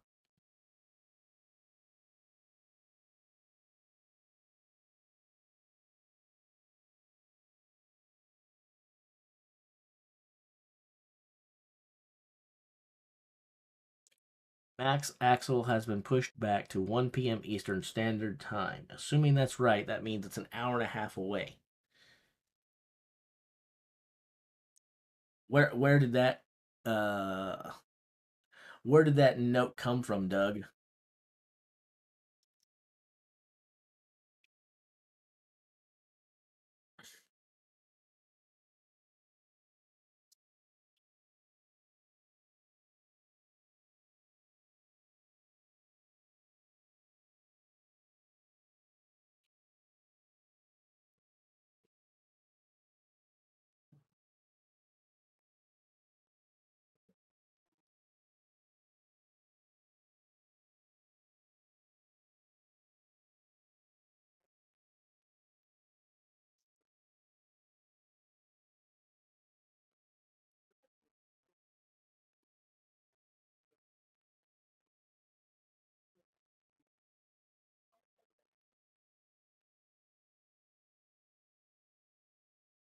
Stuff like that is one of the things again that makes me feel like Brian Shaw and the strongest man on earth competitions like Arnold and Rogue. If WSM doesn't really start changing some stuff and getting their crap together, they're going to be unseated as the premier premium event. I think the only thing they really have going for them at this point is the name World's Strongest Man and the history that goes with it. They don't run a very good show. It's not organized well. It's not viewer friendly. The television deals are stupid. Um, there's too many other competitions doing things correctly. The World's Strongest Man needs to figure it out. They talked about being more spectator friendly for people in attendance and things like that. It's not spectator friendly to tell the people who bought tickets for your stuff, oh, by the way, we're going to change it. Now, I guess if it's weather related, again, I haven't popped up the webcams to see what's going on there. So it's outdoor. You got to deal with that. Maybe I'll shut up. But if it's just World's Strongest Man doing World's Strongest Man things and changing schedules on a whim because they feel like it, you got to do better for your. That's not good for your athletes. It's not good for the fans at all. They got to figure it out.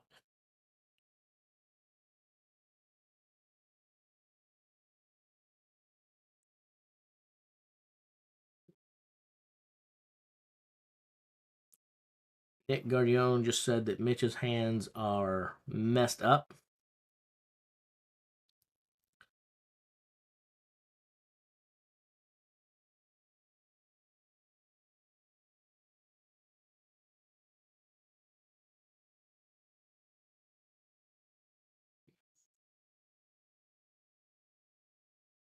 Well, it's pretty crazy. We're just getting the final started. And again, we've already got a ton of drama and intrigue unfolding.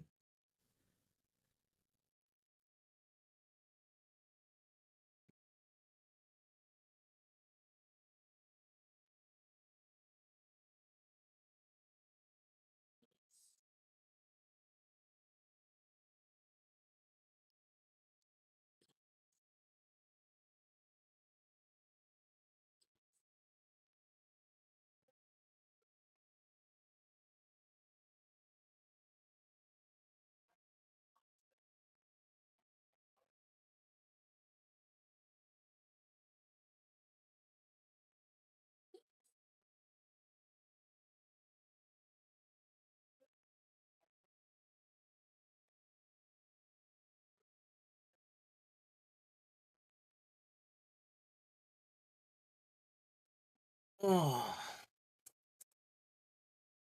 fun times, man. Fun times.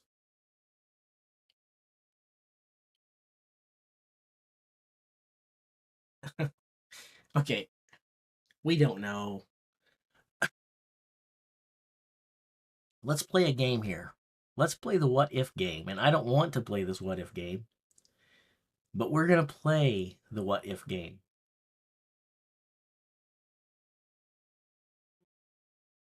In a world. Okay, for those of you listening, I'm not saying these things have happened. They have not happened, at least not as of yet. So don't hear I'm saying this. This is a what if game.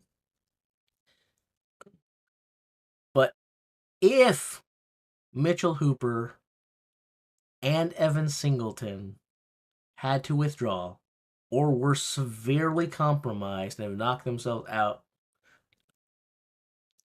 what would your podium look like in 2024? What would your podium look like if there is no Mitchell Hooper and Evan Singleton performing optimally going forward or performing at all? What does 1, 2, and 3 look like then?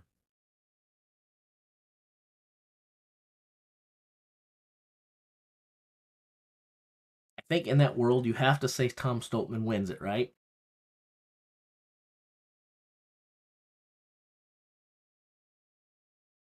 I'd probably be inclined to say Tom Stoltman, Matthew Ragg, and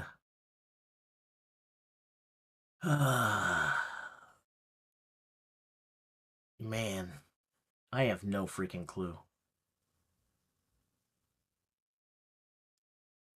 Tom Stoltman, Matthew Ragg,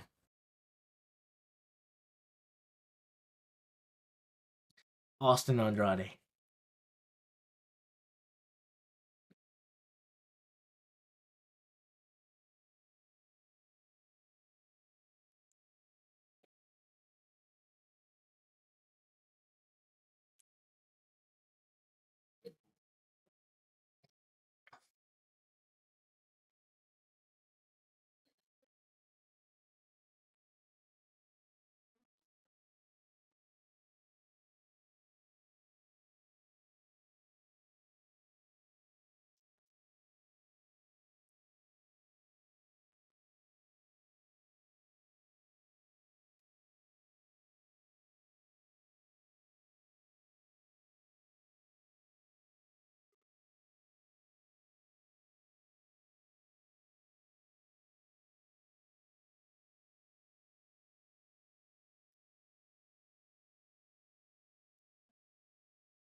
If Hooper's hands are messed up, it will absolutely affect him in the max axle press. Absolutely. Going over his head, not so much. The clean part, major, major impact in your ability to do that. If his hands are in trouble, he's not going to be able to clean. That would affect him there. It's probably going to affect him in the keg toss as well. If you can't get a good hold on something, it's going to be hard to get the swing that you need to get the energy to get it up and over.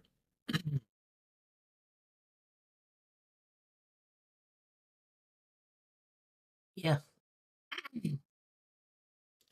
Kitty cat, you need to move. Come here. Come here. Don't turn my stream off. Don't turn my stream off, cat. If the stream dies, it's because my cat decided we were done, so deal with it. Sorry.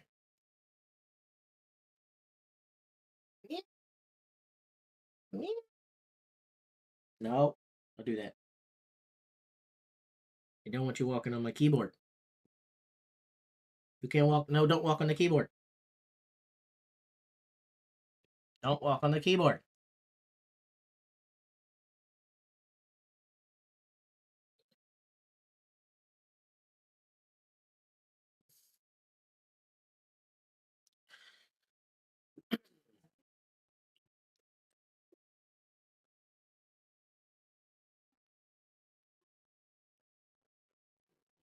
Ouch.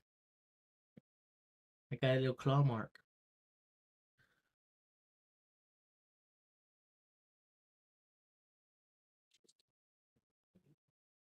Whoa.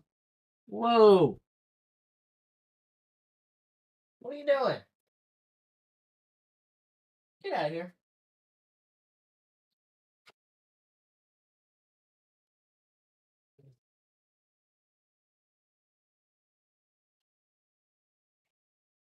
Come on.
What did I miss?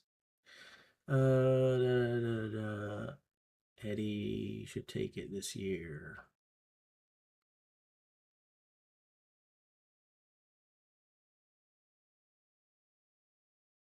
Eddie should take what this year?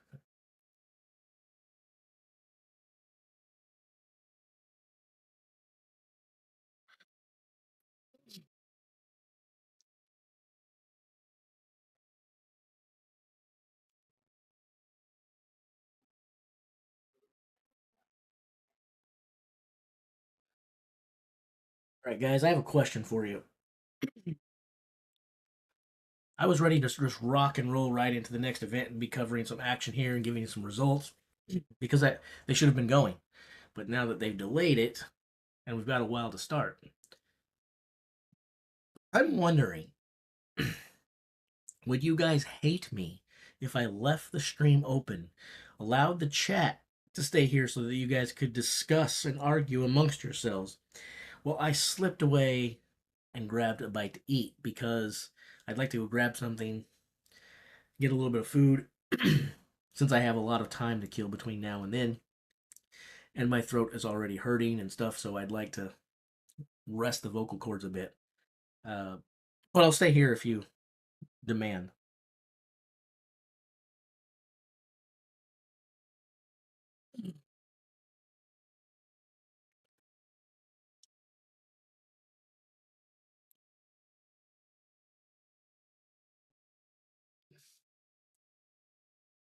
I wonder if I can figure out how to do that. Let's see if I'm smart enough to do that. I think I got to do it from this page over here. I don't really know. Let's see here. I can't do it from OBS, but I can do it from inside the thing. That's not a bad idea. It's a great idea, Sammy. Good idea. All right. Um,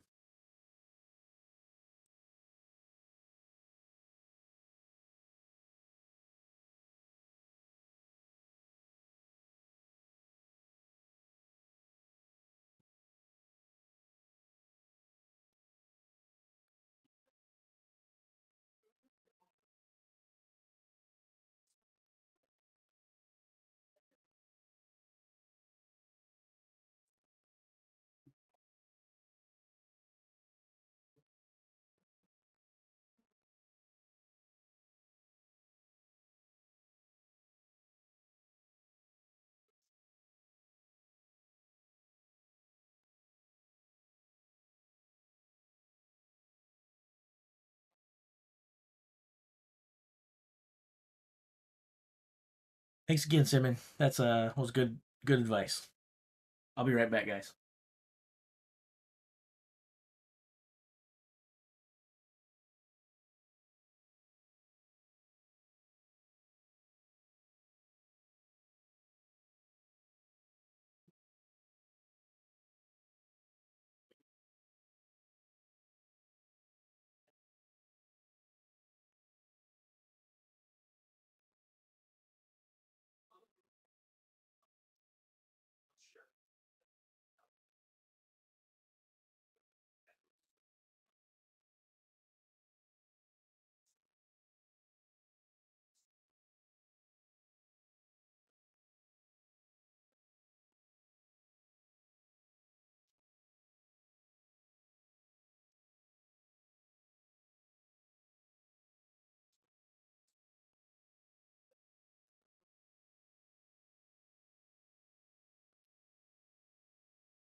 I'm not going to lie. I kind of performed an Evan Singleton getting out of the car on the way back and rolled my ankle.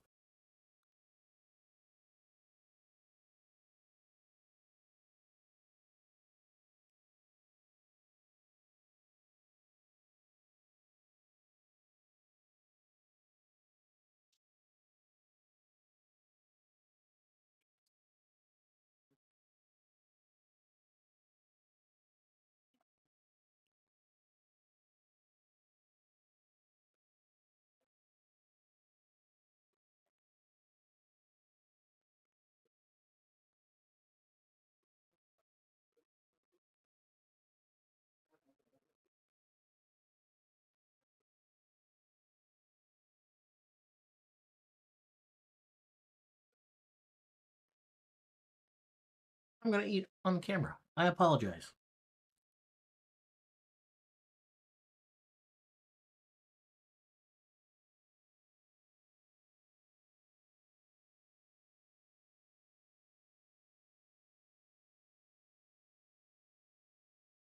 Okay, question I was asked earlier. Does Hooper need to win all 5 events to win the World's Strongest Man now? Probably not. Better hope not, because he's not beating Tom Stoltman in the Stones.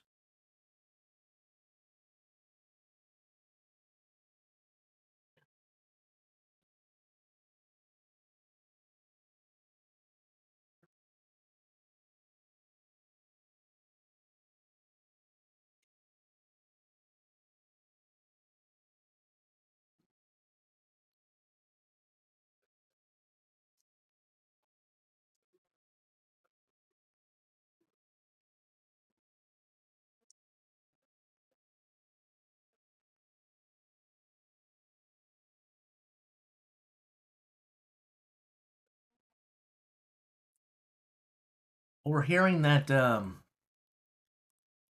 we're hearing that Mitchell Hooper's hands are absolutely destroyed. I don't know how much this is true, but um, if it is true, I was going to say that Mitchell Hooper's probably going to win the max axle press. I don't see that happening now.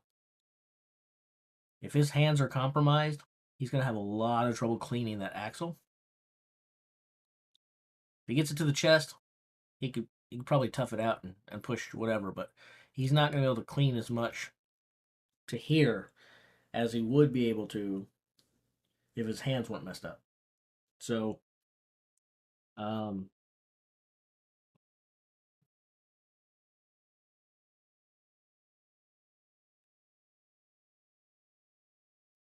this is an event where it does pay to not only be strong and to be able to get that, but having large hands. Your taller athletes like Tom Stoltman, they're going to have a big advantage because they can wrap their hands up much further around that axle to get a better grip. Um, Tom might win the Tom might win the max axle press.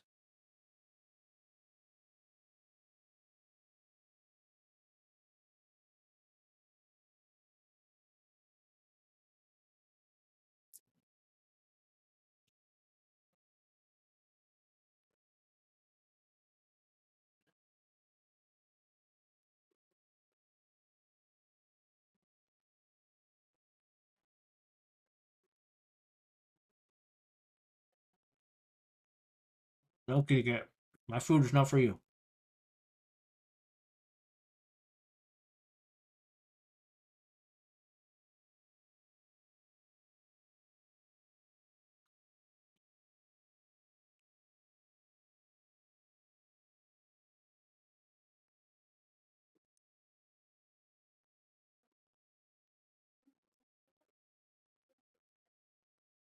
Is it just me, or does bacon make all things better?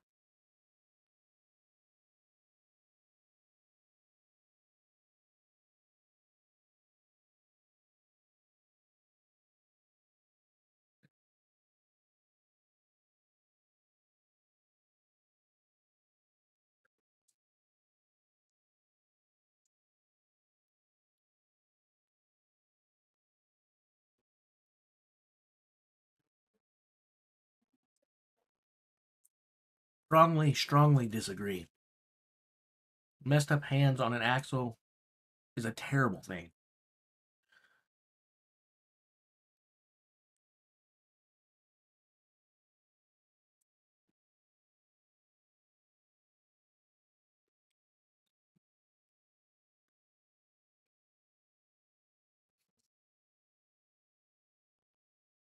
Butter is an amazing invention.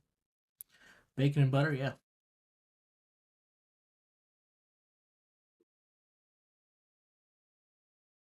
You pretty much just defined my stack.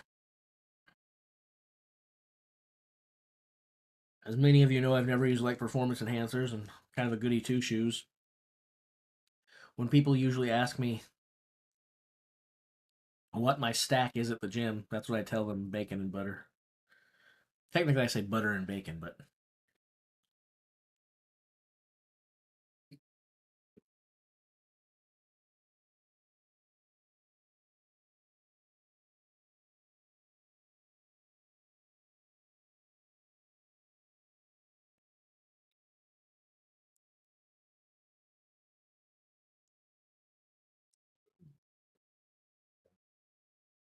that's pretty good. Those breakfast toasters they have at Sonic, I really like. I can't ever choose between the bacon or the sausage, so I get a sausage with bacon. Then I don't have to choose. Why go one or the other when you can have both, right?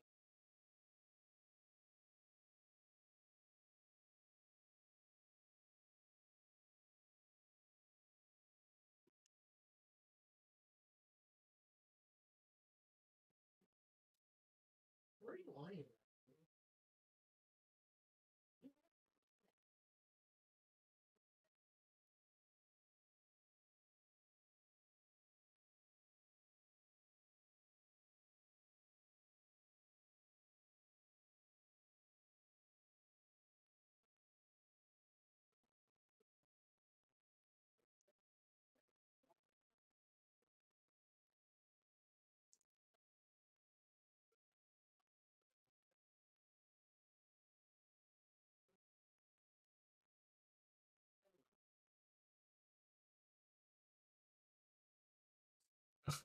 A pound of Doritos.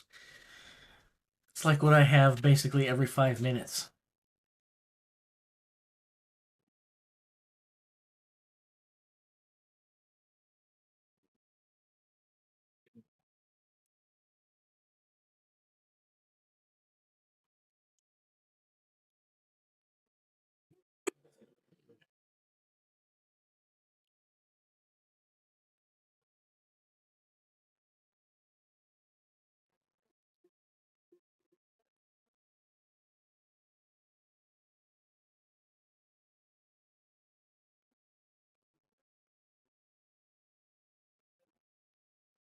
Well, we got 45 minutes to kill now, boys.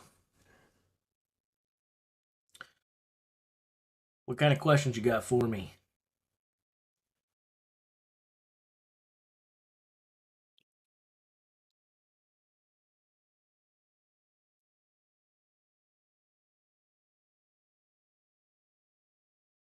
There's not a whole lot to really update. The results are on the screen, but I'll give you my shakedown of what we know for results wise and what we have heard, which may or may not be accurate.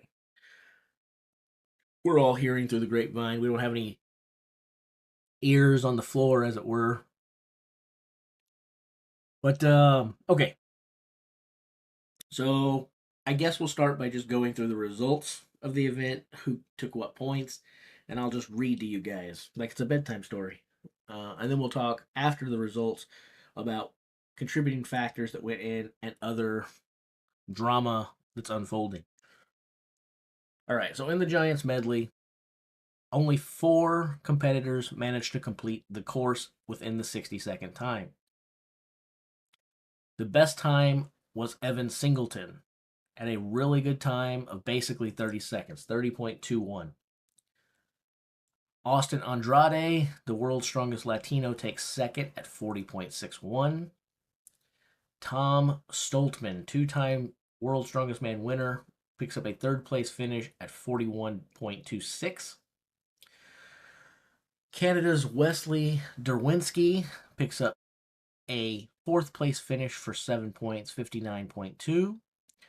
That will award 6 points to fellow Canadian Tristan Hoth. Did not complete the course, but went the furthest distance out of those that did not at 35.54 meters. The Canadians go back to back to back here in terms of where they position. And so Mitchell Hooper is your next award winner at 6th place, giving him 5 points at 34.59. Matthew Ragg, he gets 4 points, 28.9. Luke Stoltman with an 8th place finish, 27.43 meters. Ivars in 9th at 21.96. And Nero Pavlo Kordiaka, a single point for 20.99 meters. So here's the talking points that we have. If you notice, your Canadians finished 4th, 5th, and 6th, respectively. Interestingly enough, if I would have said to you which Canadian will finish the worst position in the Giants medley, none of you would have said Mitchell Hooper would be beat by both Tristan Hoth and Wesley Derwinski. I don't know what order you would have put Wesley Derwinski and Tristan Hoth. I would have put them Hooper, Derwinski, Hoth in this event. Derwinski does great in this event, so I'm not surprised that he completed the course. But having said that, there's not a single one of you that would have said Derwinski finishes as the top Canadian, and then Tristan Hoth, and then Mitchell Hooper brings up the rear. None of you would have said that. So, we do see that Mitchell Hooper finished 6th in an event that most people probably expected him to win. I expected him to finish 2nd, but no one out there saw a world where Mitchell Hooper finished less than the top 3 in points in Giants medley. Most people figured he's getting 10 points here, 9 if it was a really bad thing or Evan Singleton did something pretty amazing, and 8 if Mitchell bobbled or stumbled or tripped or something like that. He could still pick it up and get 3rd place. No one thought he was going to do worse than that. What we found was he had drama on both sides of it. Supposedly, he put the yoke down a little too early. I didn't hear whether he had to pick that up and go again or what, if there was some scooting. I don't know. I do know there was some controversy about what he did, what he didn't do, and all this stuff. Even about whether the line was crossed at the start. Lots and lots and lots of drama with Mitchell. But the yoke wasn't enough. The bigger drama came from the carry. So when it came to the frame carry, basically he couldn't carry it. As evidenced by the fact that he didn't complete the course. So apparently he picked it up, no good, tries to pick it up. Apparently he had to pick this thing up 3 or 4 times, and now his hands are basically, we're being told they're severely compromised and destroyed. I guess all cut up, messed up, and stuff. So not what you want if you're the defending world's strongest man and you're looking to repeat. Not the start of the competition you want if you're him. Probably not the start of the competition you want for him if you're a Canadian. And probably not the start of the competition that you want if you are just a fan of Mitchell Hooper, especially with the Max Axel Press coming up next, an event that he pretty much declared victory in. And, so he's going to break the world record and all this stuff. But now he's going to figure out how to clean this thing when his hands are compromised and his grip strength is going to be a fraction of what it normally is. Good luck to him. Your event winner, Evan Singleton. So he crushes it, puts out this amazing time. And then he gets down, he goes to celebrate, he throws the frame on the floor, and he hits himself in the leg with it. And so, now he's receiving treatment. People are like, oh my gosh, is Evan Singleton okay? Is he going to be able to continue? No one has withdrawn. No injury reports coming out yet in terms of Evan Singleton or Mitchell Hooper having to leave the competition. But both of them did get hurt in the first event, and both of them will be nursing whatever going forward. So Evan Singleton, he stays calm, collected, and stays out of his way through the qualifier. He approaches it in a strategic manner while performing. He comes out in the Giants medley and performs excellent, throwing the gauntlet down. Unfortunately, then he threw the gauntlet down on himself, and did. Evan Singleton did what Evan Singleton does, and lost focus, hurt himself. The other thing that we should talk about, outside of the Canadians finishing in their order, Mitchell Hooper finishing where he finished, Evan finishing where he finished, Mitchell and Evan hurting themselves, we also should give some credit to Austin Andrade. The only other time he's performed in events similar to this was at the Shaw Classic, where he was decidedly middle of the pack in a field much worse than this, and three of these competitors in this field competed alongside of him.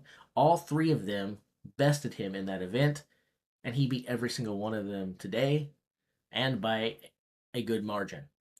So he has been improving since becoming the Shaw Classic Open winner. And since becoming the world's strongest Latino, he has been rapidly improving, and it shows that he is putting the work in. He's doing what needs to be doing, and he is looking great. So he picked up a second place there, giving him 9 points, and I think that we should give him a round of applause and say kudos to him. So that's sort of what's happened thus far in your 2024 final. Okay, now I got to catch back up on the comments.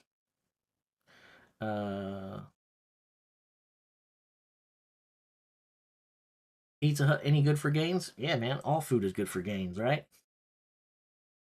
Sure, I'll support that. It's a lot more than just a pain tolerance thing.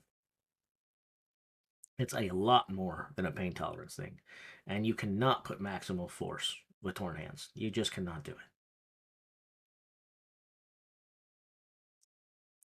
If you're already holding something, you could say, yeah, you gotta cut out the pain. If your grip is this way, maybe you could make that argument. Wrapping your hands around something and being able to squeeze when your hands are cut, you cannot do that as well as you can when they're not. You have zero chance in convincing me that you are not compromised when your hands are messed up. You don't have any chance in the world of convincing me.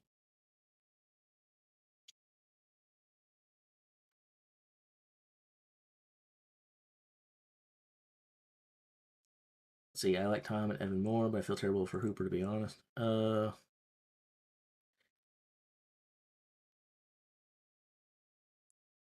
don't know who I feel terrible for. I feel terrible for all these guys. It's kind of crazy.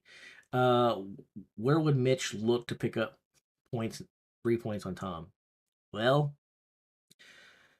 I would say he'd be if I predicted that Tom would finish.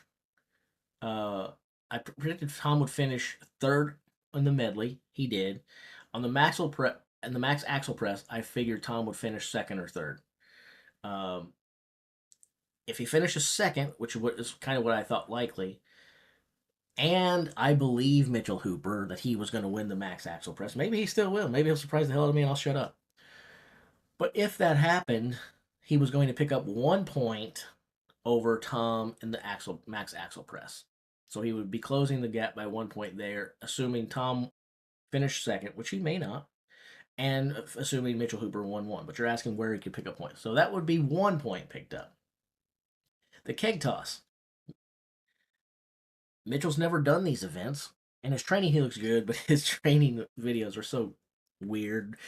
His bar is laughably bad. He's got these like PVC things hanging over like a 30-degree angle and the wind blowing it and um but to his credit, when he's throwing these implements over, they're not just kind of clearing it. They're like 10, 12 feet above his marker. Like the distance and air that he was creating is crazy.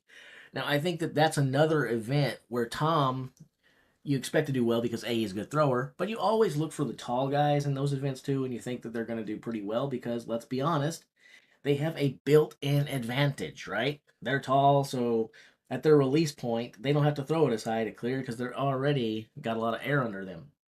Tom is a good at vertical throws anyway, but he's also the tallest competitor in this field. Those are built-in advantages. Then we've got a lot of guys that haven't really competed in these things, and we don't know how they're going to do. Some of the guys we do. There's some decent throwers, some guys who are okay, and very few excellent ones outside of basically Tom and the videos that we've seen of Mitch that look amazing. And then we have to take people at their word too. Matthew Rags never competed in one of these. We have nothing to look on, but he assures us, "Hey, I think I could break the world record in this. You guys should see what I can do in training. My vertical throws are impressive." I don't know. It's all hearsay, he said, she said stuff until I see it in competition. I don't know. So if I was a betting man, I would have thought this would probably be a win in the keg toss for Tom. Which, if Mitchell had finished second, he's going to lose that 1 point that he just picked up on him in the previous event, the what I gave. If he finishes worse than that, he's trailing. So now we're talking about him still needing to pick up 3 or 4 points, maybe more than that. And really, with just the Conan's wheel and the tire deadlift to pick up those points, because he's not beating Tom in the Atlas Stones. So your question is a good one, Mark. I think it was Mark. Yep, it was Mark who asked the question, where would he pick up those points? Really, he would have to pick them up in the Conan's wheel and the tire deadlift, and he's got to not only do well there, but he has to hope for Tom falters and some space between them. So, um, honestly, if you are a Tom Stoltman fan, or if you had him finishing second or higher, if you had him finishing first, you probably like your chances. Your prediction is pretty good. I had Tom finishing second to Mitchell Hooper overall. If you had Tom finishing first or second, you gotta like his chances right now, because I really basically see Mitchell's chances to catch him are in 2 events and 2 events alone, Conan's wheel and tire deadlift, and he may lose another point or two on him in the keg toss to do so. And that's assuming that Mitchell could even pick up points in the axle press, which again, the hands are compromised. So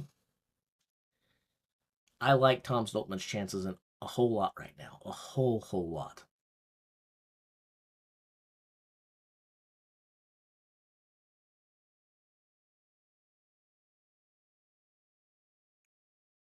Curiosity, who is Tim?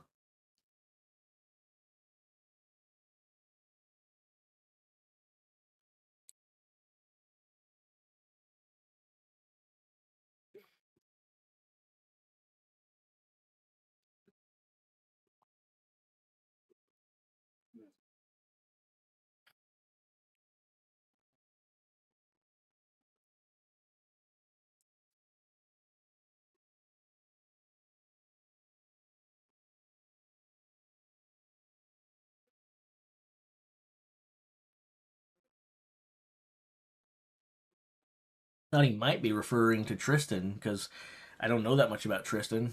I thought maybe he goes by Tim in his thing. Maybe he doesn't want to be called Tristan. Maybe that's his formal name. And I was like, oh, I'm gonna feel like a dirtbag if I've been calling him Tristan this whole time. So I wasn't sure.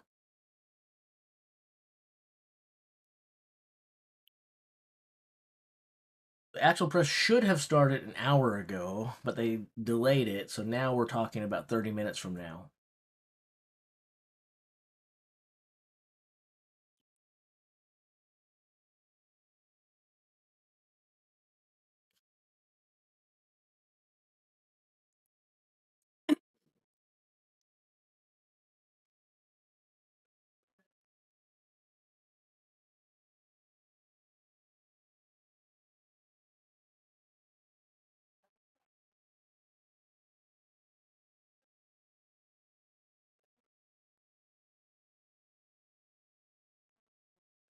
Yeah, I guess that's something else. We could talk about guys who are in the finals that I did not expect to make the finals.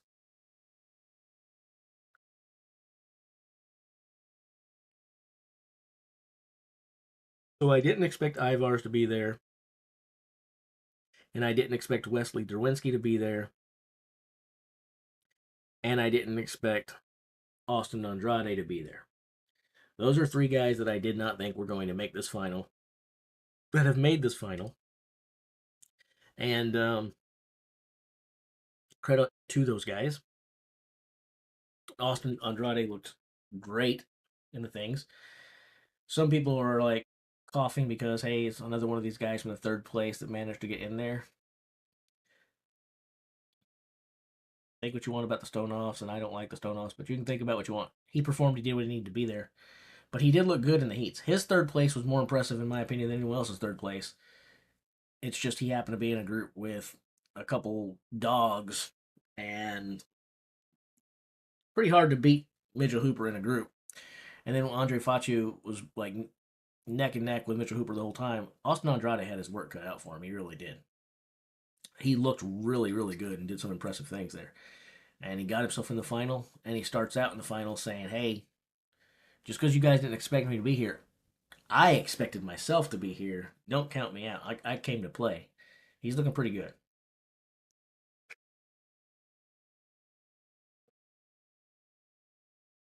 Got 3 events each day. 3 events today, 3 events tomorrow.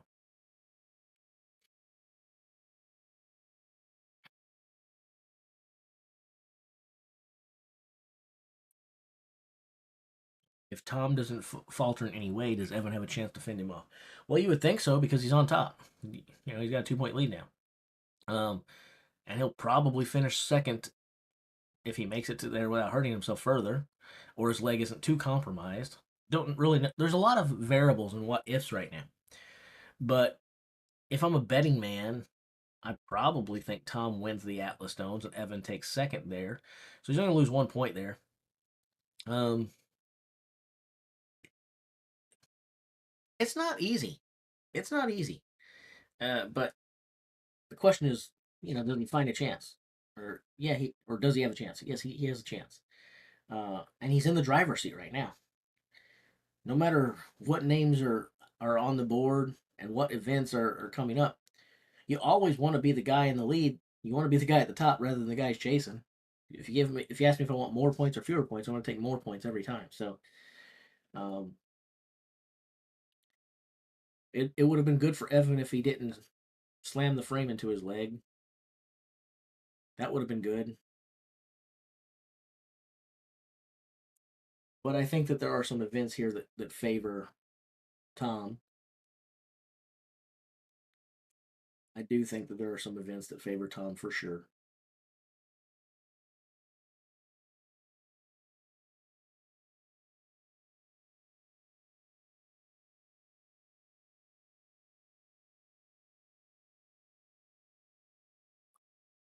I gotta say,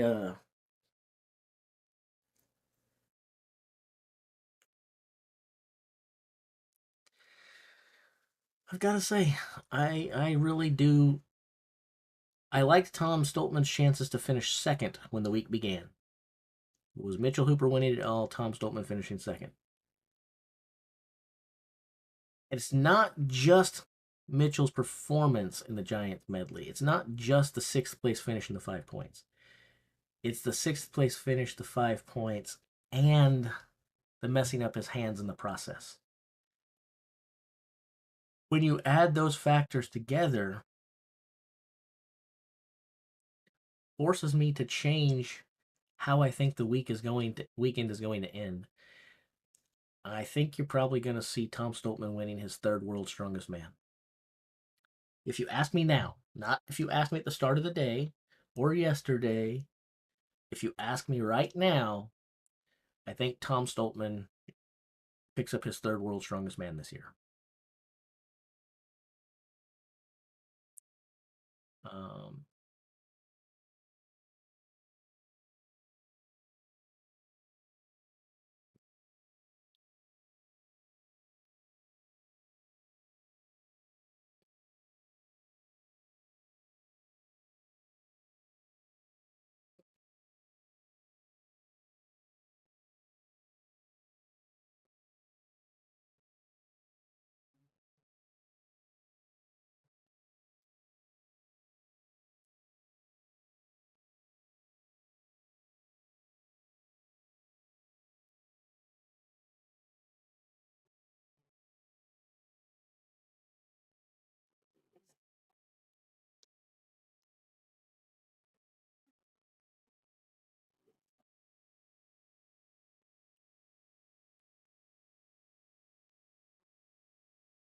Are you just gonna keep saying knock his ego down?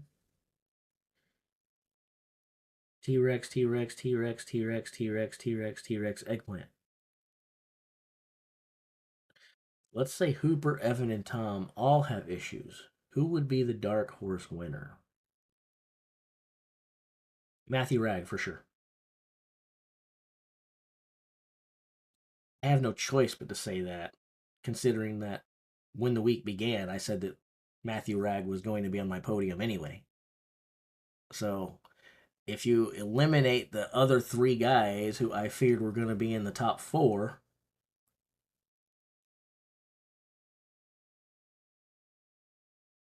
I got to go with the guy who I still had in the top four and in the top three. So Matthew Ragg would be my winner in that world.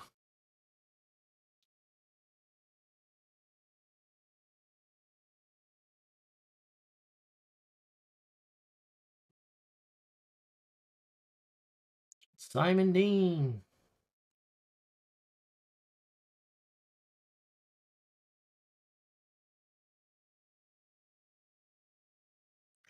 So Simon, if you hadn't heard, um, Mitchell had a terrible frame carry and dropped it, picked it up, dropped it again, picked it up, dropped it again, and his hands are pretty messed up and shredded. So he's going to have a lot of trouble.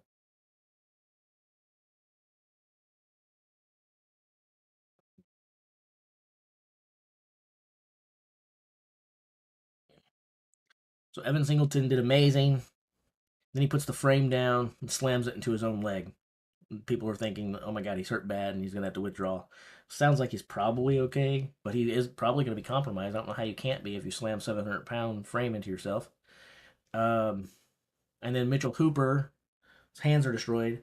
So two of your four front runners, basically. I think everyone kind of had the same top four of the field that I did. More overall, more than likely, you had the same four. Just in what order? And those four guys were Mitchell Hooper, Tom Stoltman, Evan Singleton, and Matthew Ragg. In what order you want to put them in five? But I think everyone clearly thought those were the top four of the field of 10. Half of those guys are compromised after the first event. Um, so drama unfolds. It's going to be exciting to see what happens from here on out. If Mitch is having issues with his hands, it doesn't bode well for Stones, but he has Tacky to help him there. He's not going to have any Tacky to help him when it comes to the axle press. And you got to remember, it's not just pressing the axle over the head, it's getting the axle to this location first. And if your hands are messed up, cleaning the axle, not fun or easy.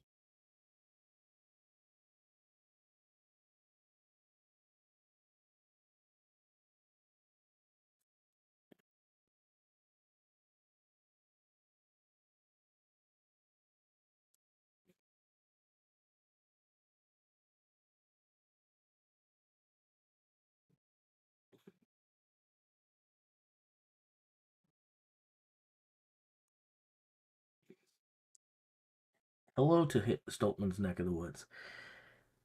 Uh,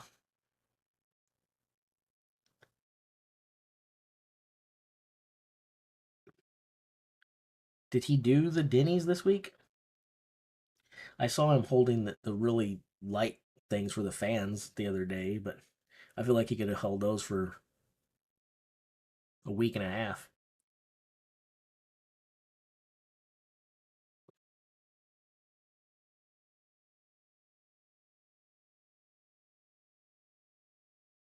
Yeah, I don't think he carried the Denny's this week. Um, but there might have been some damage before that. I don't know.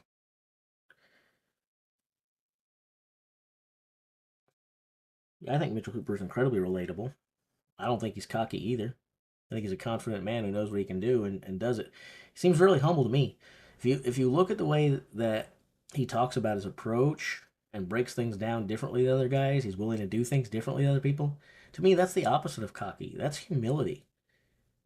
You have to be humble to think, I haven't figured it all out yet. I'm not just going to do what everyone's always done. I believe there's new things to learn. I believe there are ways to improve upon this, to seek that information out, and to see that there's room for potential and growth that has been unreached and realized yet. I think that requires both wisdom and humility. So I have a completely different take on him than some of you do.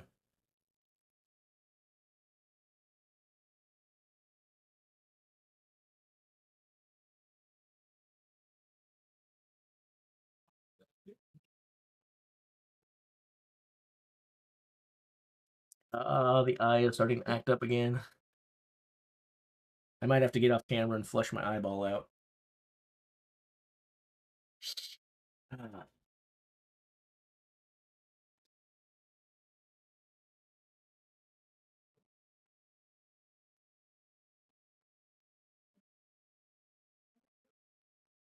oh man.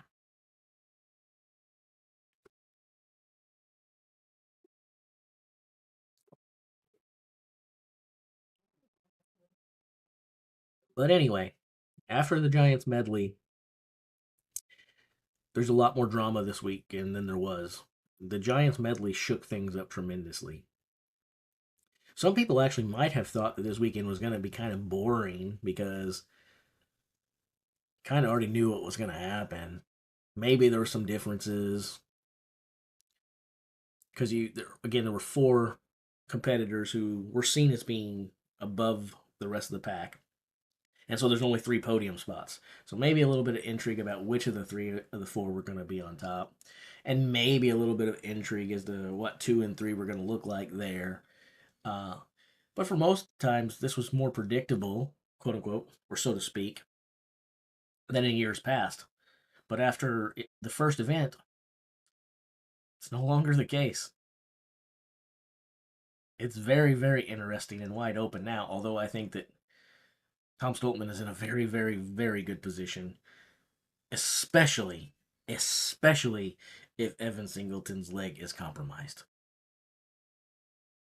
I already had Tom Stoltman finishing second before the stuff happened in the medley one. I already had Tom Stoltman being second place only to Mitchell Hooper. If he's the healthiest of those three guys, and he's in a good point place right now, and has some better events coming up, kind of hard not to like Tom Stoltman's odds.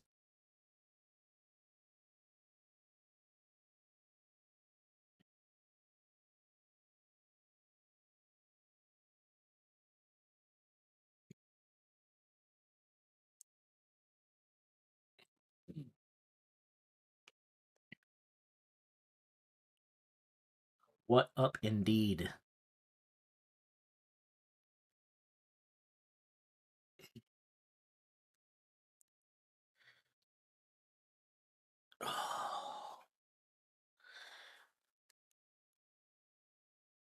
I'm waiting for my facility to open up. My brother just went into my restroom.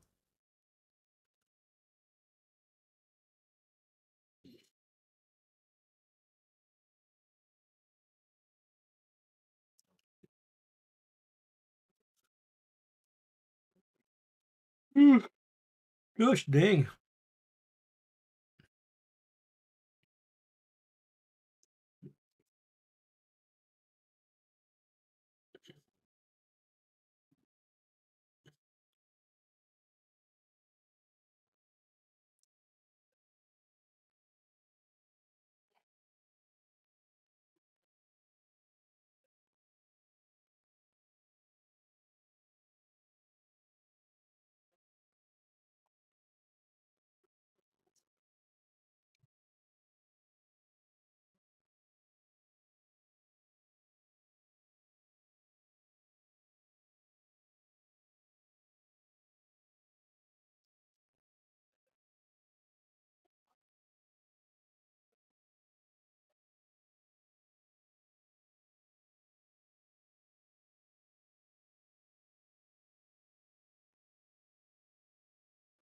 For those of you who are wondering, the max axle press will get started soon, and they will open up at a weight of 170 kilograms. I'll show you that now. Scroll up here. 170 kilograms will be the opening weight for the axle. For us Americans, it's not going to update there, so I guess I'll have to tell you. It shows up here, but doesn't show down here. I know what that is, but I'll put it on camera.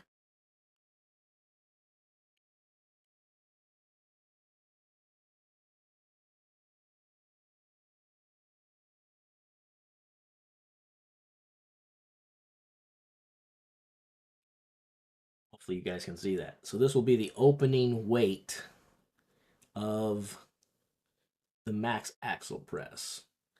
So basically 375 pounds. That's where they will start. 375 pounds or 170 kilograms. That will be the opening weight for the max axle press when we get started momentarily.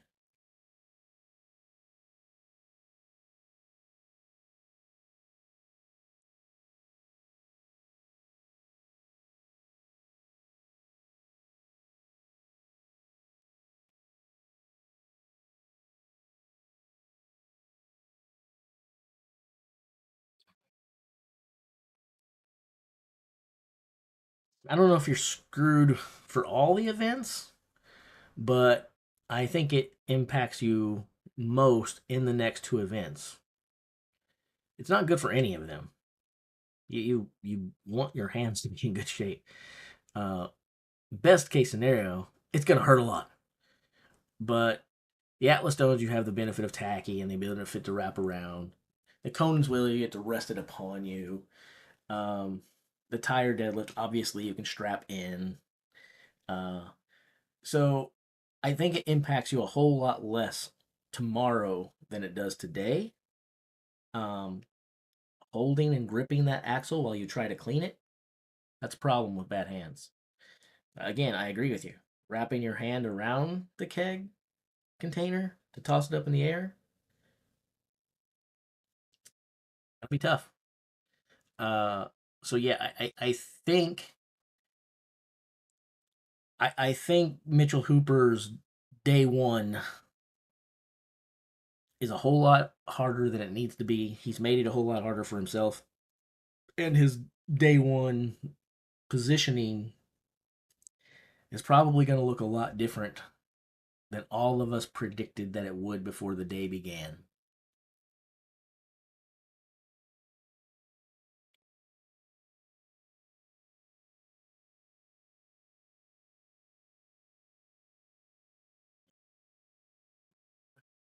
My favorite part of the chats every year is uh, feeling like I'm not picking on you guys. It's just the nature of the beast. Because I sit here all day, and then people pop in and out, in and out, in and out, and I have to wind up telling the same story over and over. Uh, doesn't bother me. I feel bad for some of the people who sit here all day who might have to hear it, but essentially, long story short, he had problems with the frame carry in the Giants medley, and his hands got ripped up doing it, and supposedly they're in pretty bad shape now. So that's the short version. The frame carry was a problem.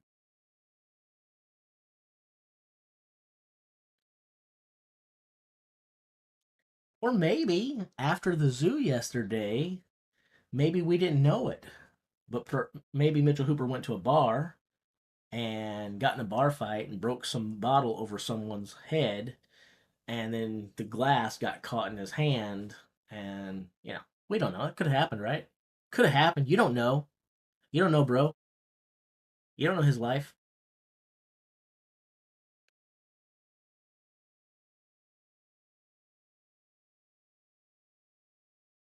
Well, Lucky, if that's the way you feel, you could always just go ahead and leave. That is an option.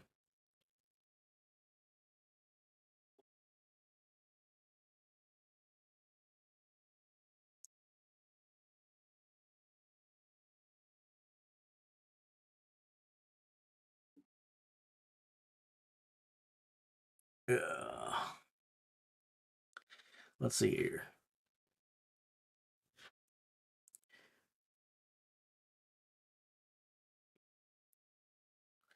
Who would challenge the world's strongest man for a bar fight? Answer: anyone who's had enough booze.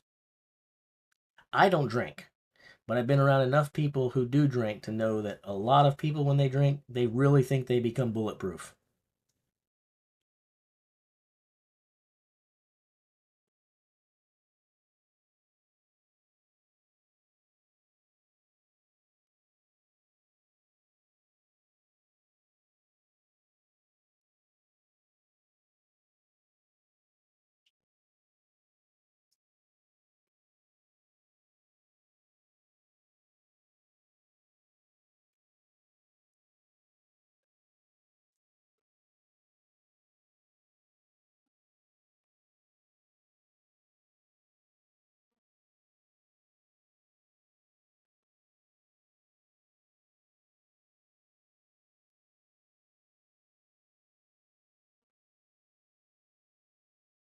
Here, real quick, and we'll do this.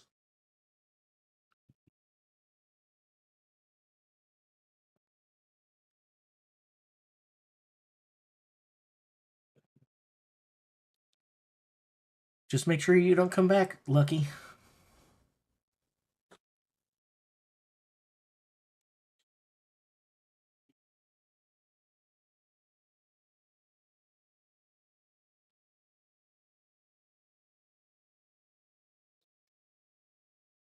Is that, I wonder, is that same guy who was Frick last year?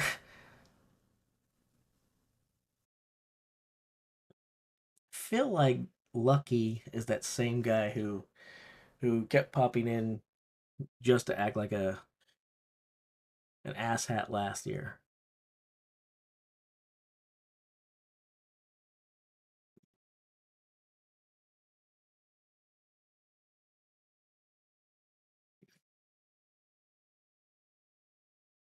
Proper authorities. All right. Well,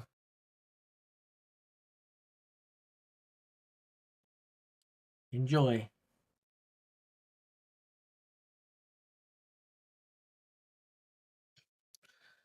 If aliens showed up at a strongman event, it would only prove that which I've long suspected. The search for intelligent life is not here. We much prefer to be the grunts of the universe.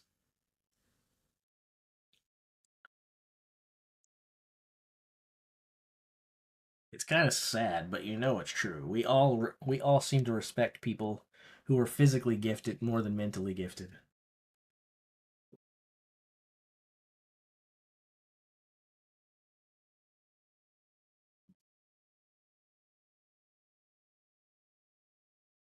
I almost kind of want to add Lucky as a moderator just for the heck of it.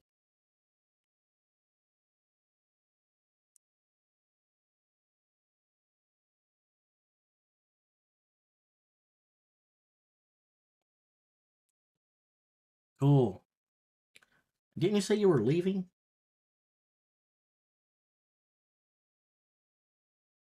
I don't want to drain you mentally, so do yourself a favor. Go be stimulated.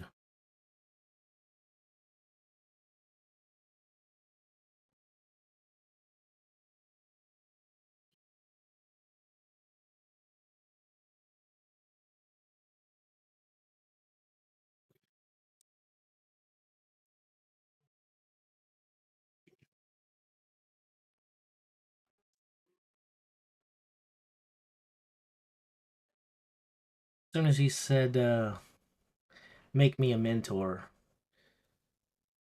which is a completely different word than moderator, I'm not going to let him mentor anyone. Figured we'd seen enough from him, so unfortunately, we won't be able to see his information in the chat anymore. As heartbreaking as that may be.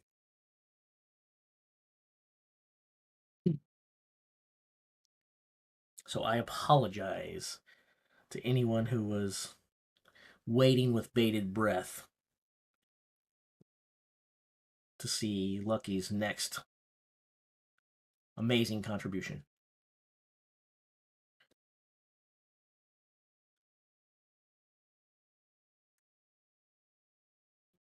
Favorite back workout. I hate them all equally. I have a I have a strong back, but I hate all back workouts equally. Um,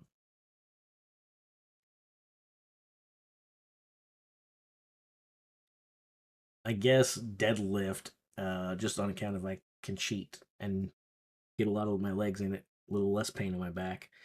Um, yeah, back workouts are no fun. Some people really love them. I am not one of them. I consider it a necessary evil.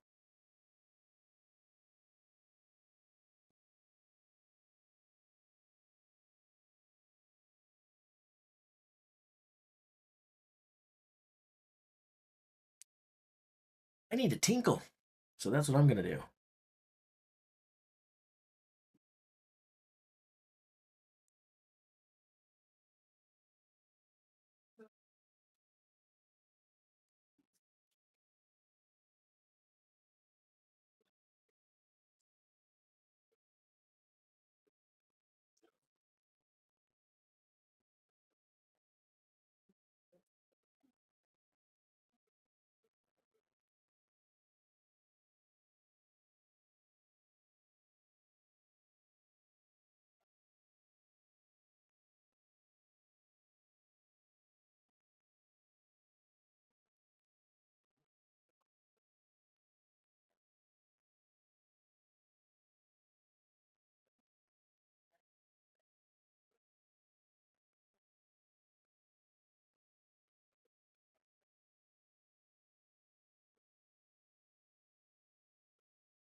All right, 12 hot dogs sitting in front of me. What should I do? Um, my vote is on eat them.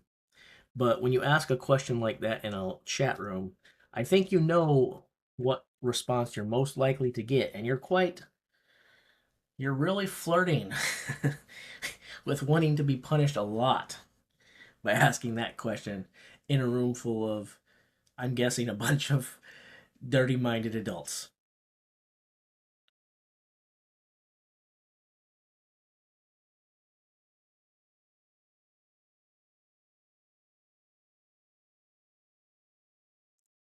Well, you're welcome to hang out here until Laws comes back, and then you can leave this string.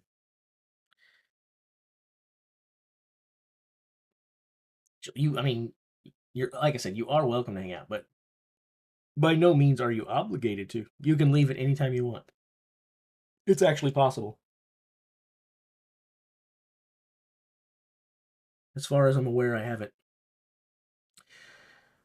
chained anyone to the wall. If I did, then I apologize.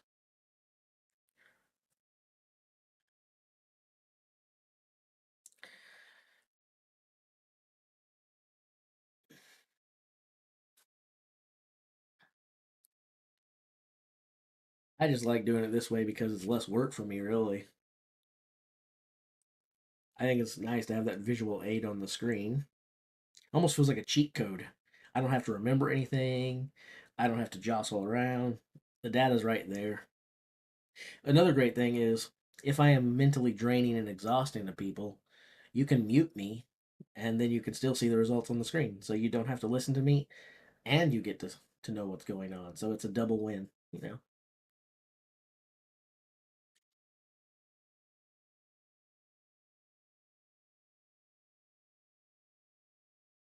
I do wish there was a little more engagement, but I don't expect there to be because no one knows who I am, and so that's not going to make my channel one that people seek out like it would be the others. Um, I also wish I had like a co-host. It'd be nice if it wasn't just me sitting here talking to the screen, but I had someone sitting here next to me, and we could kind of play off each other. That would be fun. But I don't have those luxuries, so it's just me and you guys.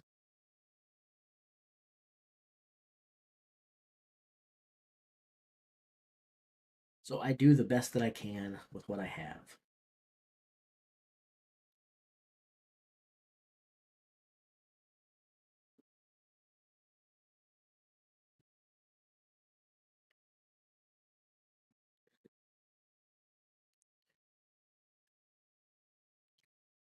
Yeah, I predict. I predict that we will see the world's strongest man either having live streams or they may not be free. Might be behind a paywall, like the Strongest Man Earth Shell Classic, which I watched their coverage. I loved it. Um, but um, I do think we'll see that in the near future. I don't know, and by near, I'm not telling you what time because I have no idea what time their existing contracts go through for ESPN and Channel 5 in the UK. I don't know that. That's the reason they don't do it now is because they can't contractually. Those companies get to show the information first. Um, and at the time they signed those deals, it probably made a lot of sense. Financially, it was probably the best way to go by far. But you can really monetize this even if you broadcast free with just ad revenue that you get. You can make a killing online streaming this now, and if you put it behind a paywall, even more. So I think my prediction is whenever that contract comes new or comes done this time, they will not renew, and World's Strongest Man will probably get with the times, join the modern world, and start providing live streams of the events.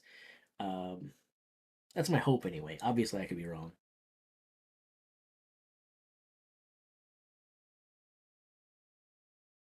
They won't ever. We'll never see a world where they stream live on television just because of the nature of the events. There's too much delay. It's just not. It's not TV friendly in an actual competition format. And that's a big reason why they wait months now to air it now because they have to edit all the footage. No, there's no reason for it to take 3 months. They could do that in about 2 or 3 days if they wanted to. Um, but that's the big thing. It's not television friendly in this format, so they have to go and fix it and do all of that stuff. And because it's not television friendly to do an event like this, I don't think we'll ever see it on live television. But I do think that we'll see it offered live via free on YouTube or free through some channel that you go to their worldstrongestman.com watch now, and then they sell advertisement to Rogue and other companies to hit us with little commercials while we're watching, or they stick it on a paywall and say, hey, you can watch the event for $15 for the weekend. I think those days are coming. At some point soon, they're coming. I'm also speaking as a fan with wishful thinking and have no insider knowledge whatsoever. But I just don't know how they can continue to compete with events like the Arnolds and Shaw and Rogue without modernizing their approach to content.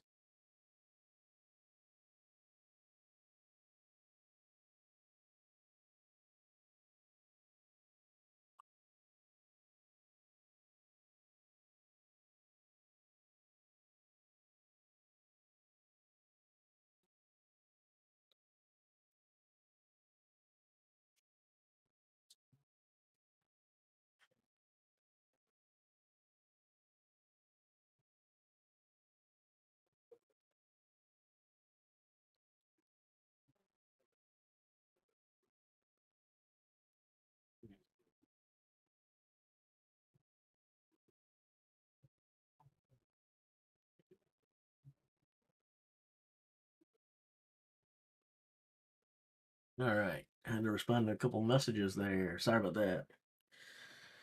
Uh, I really like what Brian has done with the Shaw Classic and now the quote unquote strongest man on earth. I like it a lot. So the last the last year it was not free. Um, you had to pay. I think that's what I paid, 14.99. But it might have been different. But the thing about it was when you paid for it, they partnered with another company that airs other strong strength sports things. And if I'm not mistaken, and I could be wrong, which shows that obviously it wasn't a motivating factor for me. I paid for it because I wanted to watch the Strongest Man on Earth competition. And I wanted to watch Brian Shaw's final professional strongman event. I wanted to be there live, and I was supposed to be there live, as many of you know, but things beyond my control happened, so I had to be stuck at home watching the stream. Um, but I believe they partnered so that you paid for the event like $14.99 or $19.99. I think it was $15, but whatever it was. And for that, you got the full weekend's events plus you got like a full year of strength competitions that they do air different events. And there were several that were listed on there, but I don't think that I've watched anything else except Shaw's.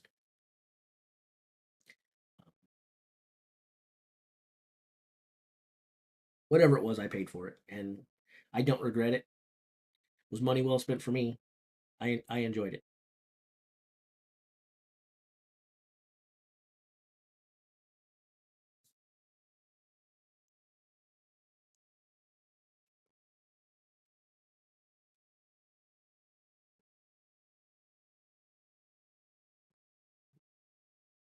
Well, I think we know someone who's leaving.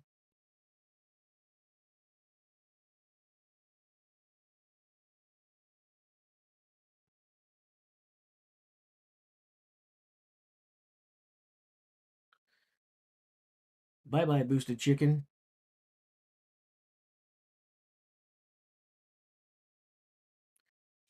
I put up with a lot. And the last couple years, I have let people say whatever they want and put up with the trolling stuff. This year, I'm gonna just remove people when they're acting like rude douches. And if you say something like that guy just said, you definitely don't get a platform. I wonder if he would have the guts to say that to me in person.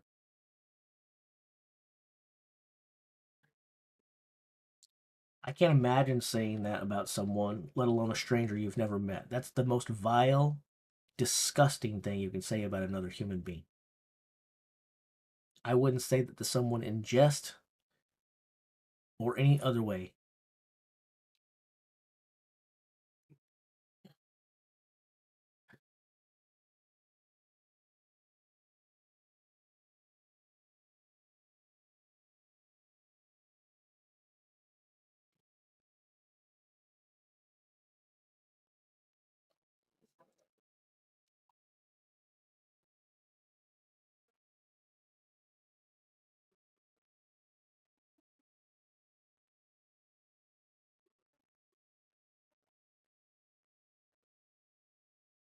We'll set the max axle press to be best performers down so we can kind of keep up with it. Although, since they're going to go back and forth with weights going up, I guess we're kind of going to know the results of that, whether I sort it that way or not. But we'll still do it. Mm. We should start getting, if they got started when they said they're going to get started after the delay, we should be getting our first round of people posting whether they passed or failed at the opening weight of 170 kilograms.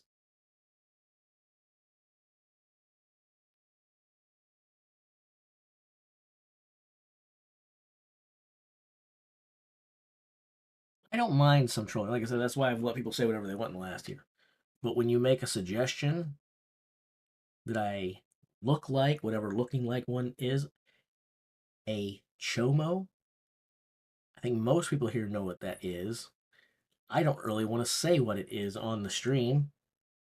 When you say that about me, um, I don't find that ha ha funny. I find that get out of my face and hope that we don't see each other in real life passing on the street. That is just a terrible thing to say about another human being. And right on cue, here's the first results coming in. Pavlo succeeds at 170 kilograms. So our first lifter with his first weight does go at 170 kilograms. Now, here's a question.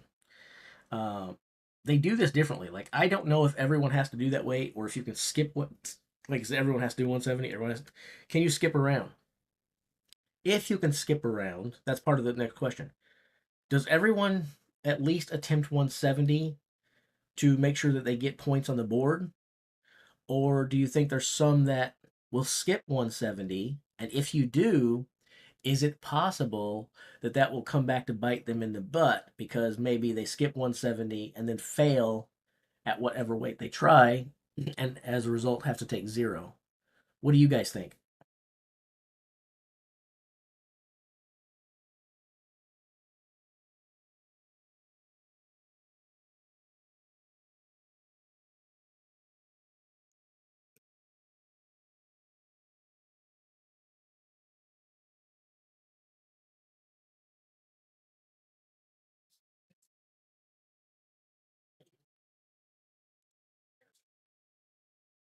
For my American friends,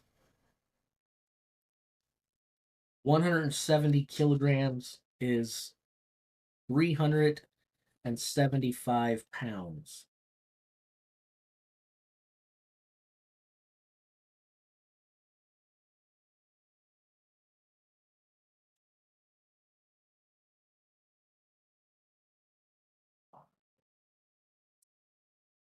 Again, there's that total for you. So the opening weight is right at 375 pounds if you're an American.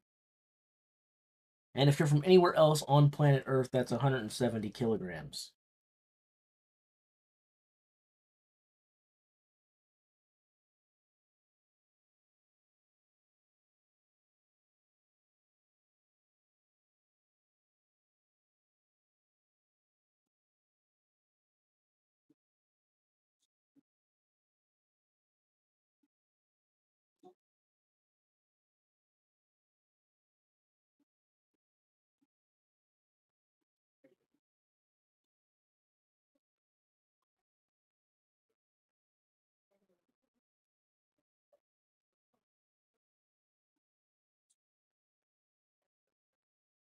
One 170 kilograms, 375 pounds opening weight.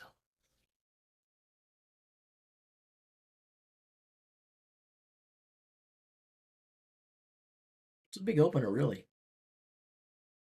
It's a really big opener.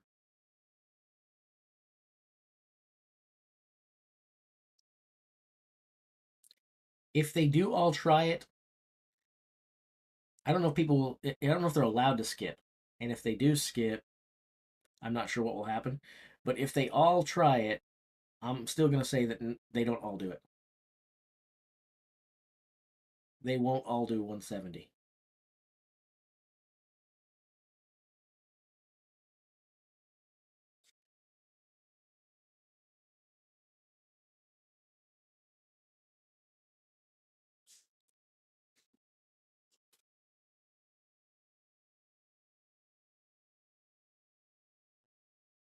And there is proof that I'm right. Ivar's couldn't do 170. Although, maybe it doesn't mean he failed. It doesn't say zero. Well, it's hard to say because of the points. That little asterisk doesn't tell us if he failed or if he skipped. Let's see if they stick a little thing down here telling us. They do not tell us what the asterisk means. And now I want to know because I don't want to report stuff incorrectly to you guys. This is where, again, I need boots on the floor, like Laws and Liz have, to tell us for sure. I don't know if this means Ivar's failed or if he just chose to skip.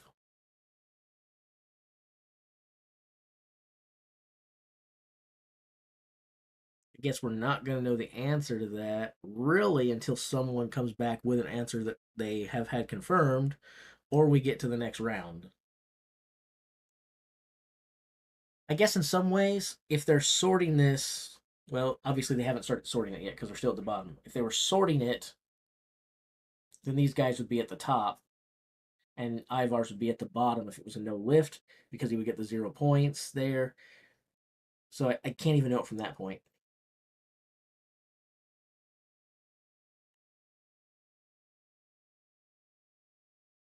Star equals eliminated from event. Is that confirmed from their site, Pan, or your is that your guess or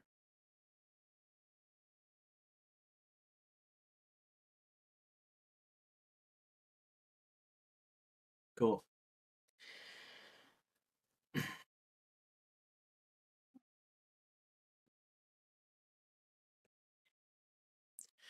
Time for me to take my prescription.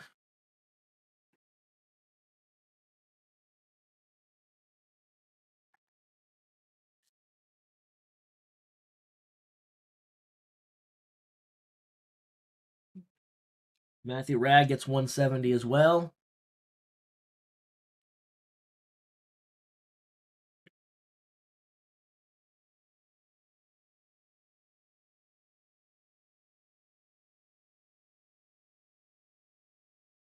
Cool, cool, cool. All right. Well, I said they would not all get 170, and so I can confirm that my prediction was accurate. Thus far, it looks like they're. I don't know if they can skip or not. Don't know if it's allowed or not. But thus far, whether they can or not, it looks like everybody so far is deciding to give it a shot so that they don't get stuck with 0 points. Don't be risky.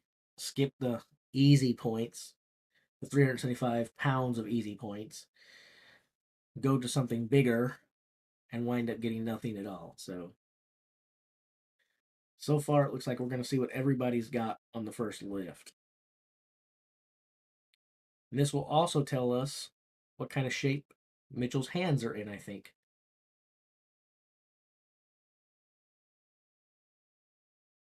He's up next, so we shouldn't have to wait too long. If he fails to get this, then our pre-event favorite will be out.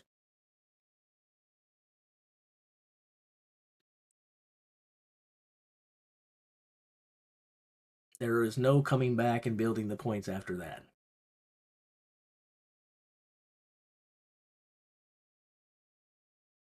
Mitchell gets 170.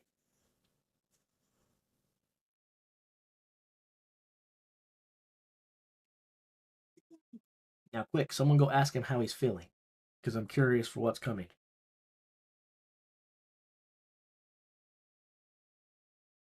It'd be pretty impressive. Before the event coming in, he was talking about wanting to break the world record and maybe breaking the world record in the axle press. He goes on to do that with his hands being shredded and torn up after the frame carry. That would be just another one of those crazy moments in the list of crazy moments Mitchell Hooper has given us in his short career so far.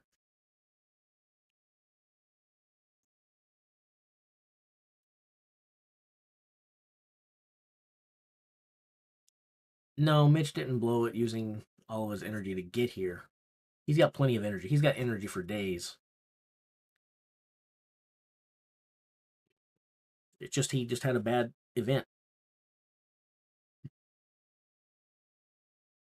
Tore up his hands on the frame carry, and things like that, they be happening to people sometimes. I forgot about that though. He did get in a fight, but it wasn't a monkey. You need to know that there are a difference between apes and monkeys. And gorillas are not monkeys. They're in the ape family, and it was a gorilla that he got in a fight with.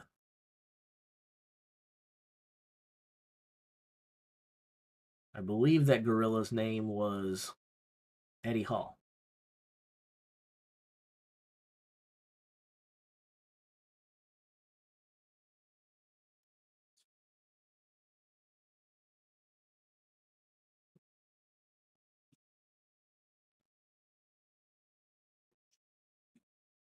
Tristan Hoth, 170. So far, only one competitor has failed the opening weight, Ivar's. Evan may be injured. He did hurt himself.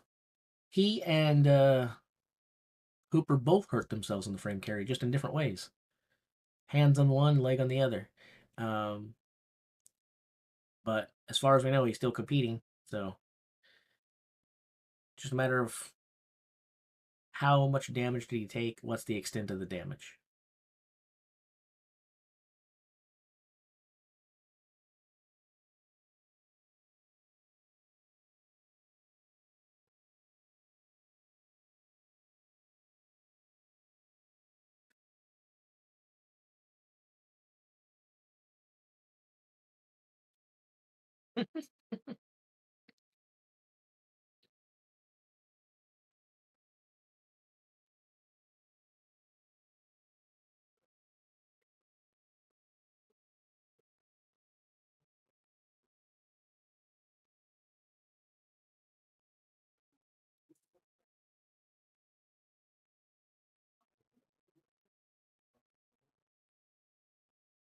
All right, Wesley Derwinski failed. So I think you put the curse on him. He probably would have done better if you hadn't rooted for him.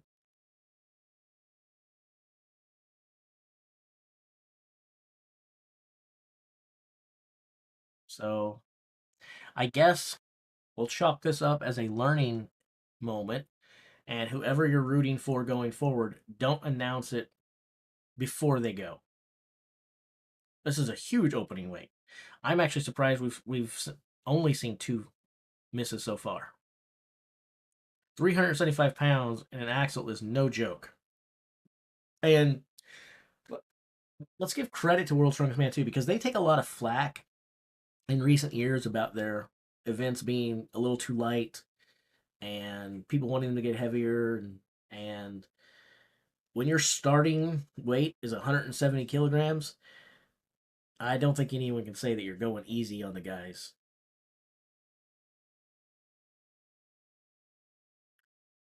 These are big boy numbers.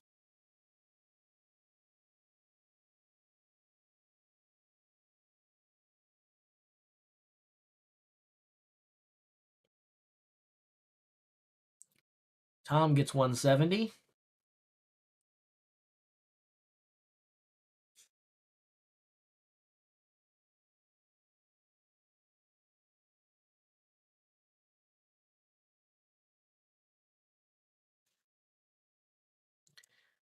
I think for most of us in this chat, and I could be wrong, I think for most of us in this chat, you're probably right. We'd rather see a max deadlift than a deadlift for reps.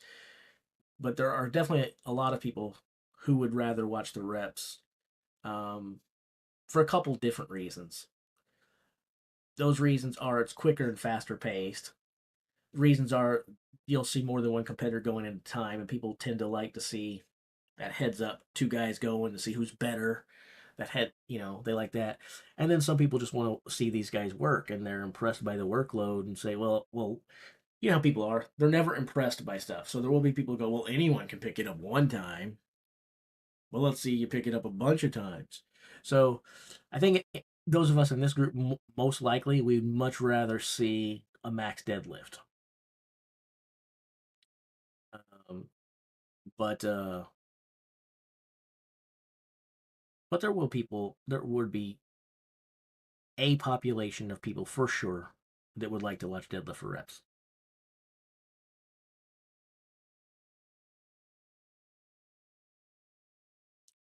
Austin Andrade gets 170 as well. So this is pretty impressive for these guys. Only Ivars and Smoxdelis failing to get 170.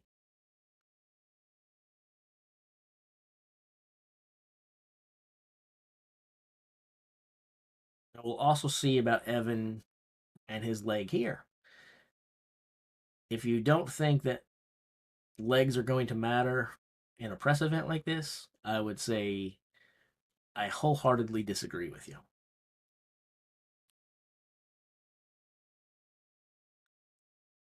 So I want to see Evan get this. Both he and Mitchell Hooper successfully getting the opening weight of max axle press. It will make me feel better about the competition overall. and make me feel like it's still going to be exciting to watch and see what happens. If either of those guys fail 170, then I kind of start to go, oh, it's really going to have some impact on what we see this weekend. And that would be a letdown.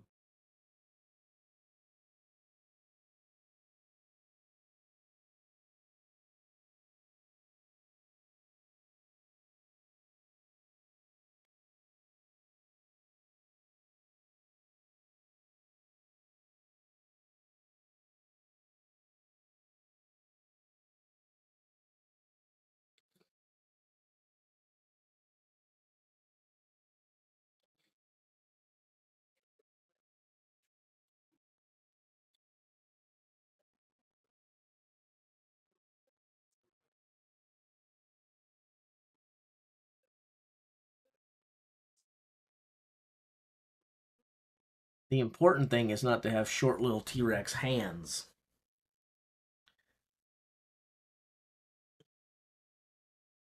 Any guys who have small hands like me, now none of these guys have small hands like me because none of them are teeny tiny like me, right? I'm super short. So Evan gets his 170. So we go up. So now I'm feeling better about the shape that Evan Singleton and Mitchell Hooper are in. It doesn't mean they're not compromised, but it means they're at least feeling good enough to keep going and at least feeling that they're competitive. So that's good to see. That's really good to see, in my opinion. But anyway, what I was saying is, when you're as short as I am, of course you have teeny tiny hands. I can't do an axle to save my life. It's hard for me to actually wrap my hands around a barbell.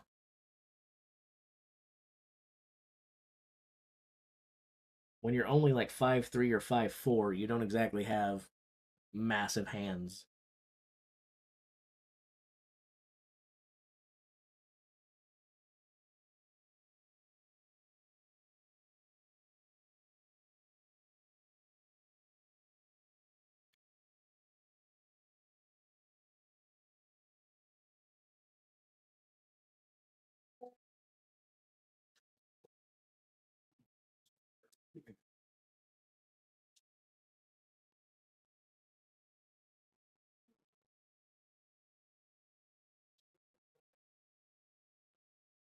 So we should see Ivars and Derwinski drop to the bottom of this chart in just a second here. And then we should see everybody else move up if they update this so that it starts putting them in order of performance like it's supposed to with my little drop down arrow there. We'll see.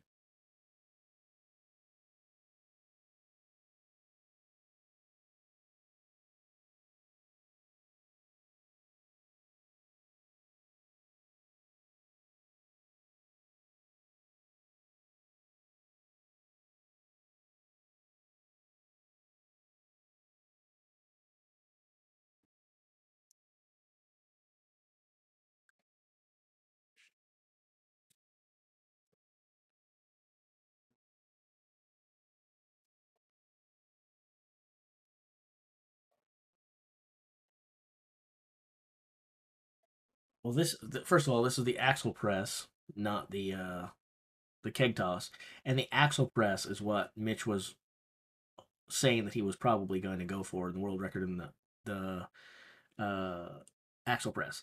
Now he says he has in his training he says he has broken the world record in the keg toss. Um, but the big reason that I would say that Tom is regarded as the favorite in the keg toss is because A, he has done in competition what Mitchell is claiming to have done in training, and B, he's got a long track record of doing just that, and C, he's a lot taller. And let's not pretend that height doesn't matter in vertical throws because it most definitely does.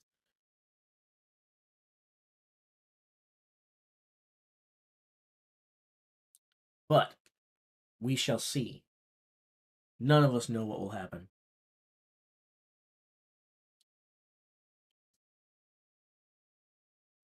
Matthew Ragg has never competed in a vertical throwing event, and he says that he can break the world record too. That's one of the things I think is interesting about the keg toss. People have asked me what I think is going to happen.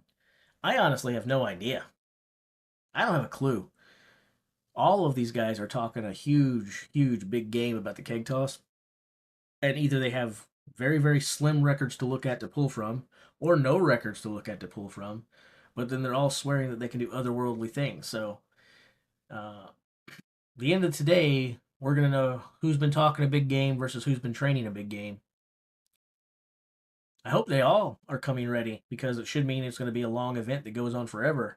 Like when we were watching the Flintstone lift. You guys remember that? That never stopped. It was just like, oh, there's no way he can answer that, and then boom, yeah, it was answered. There's no way he can do that, and they just kept going back and forth, and that Flintstone lift went forever. You guys remember that? It was crazy.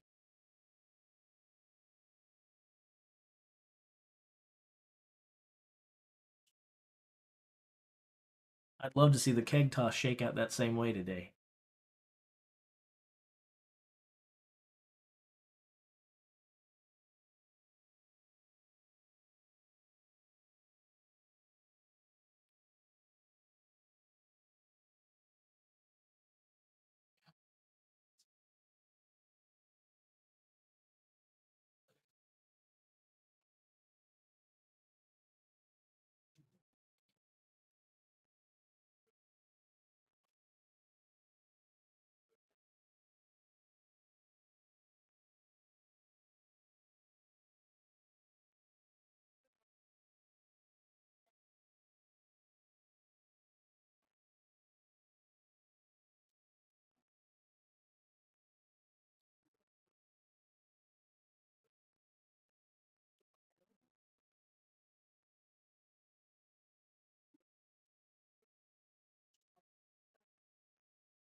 You hang out here for years and keep me company for hours at a time, you too might find yourself as a pinned chat.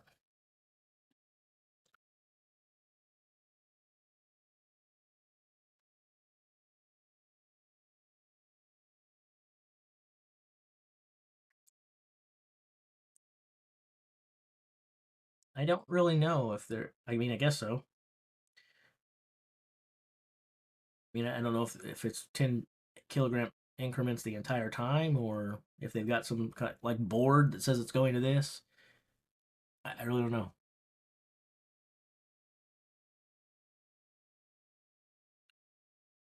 I still want to know if they're allowed to skip weights.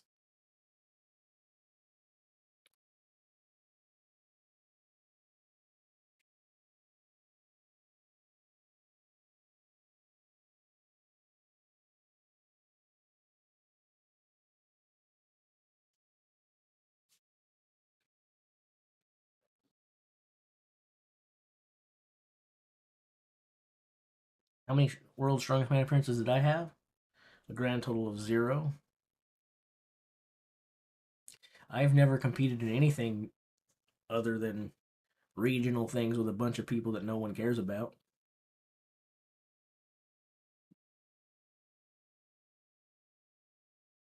The strongman events that I've been in, we're talking about people who are studs at their local gym, but probably nowhere else.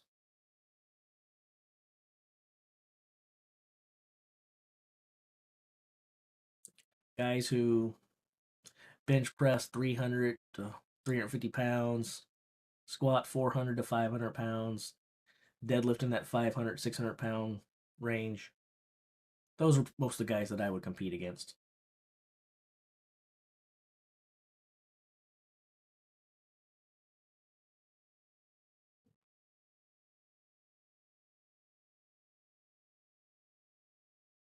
apparently he failed 180.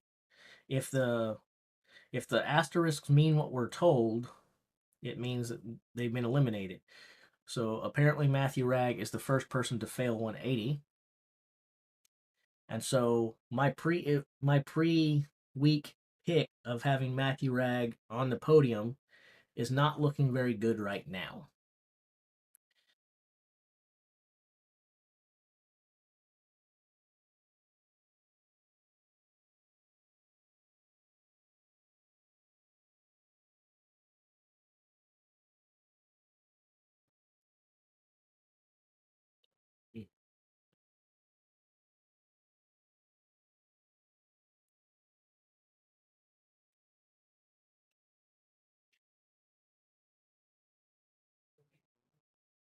Apparently Mitchell skipped it, and apparently they can skip because we see Tristan got 180 and we see no numbers for Mitchell.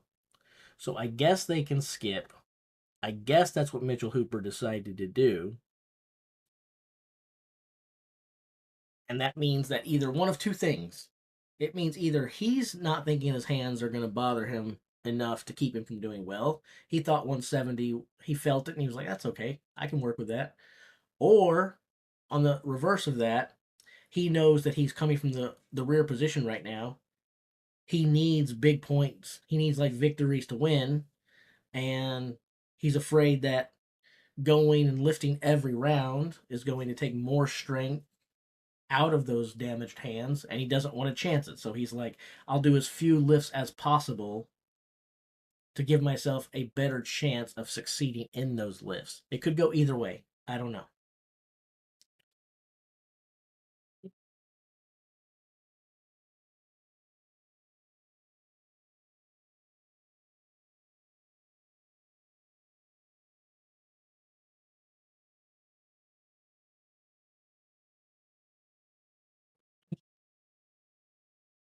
Yeah.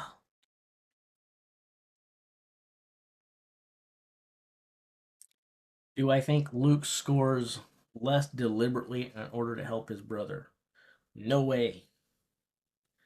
No way.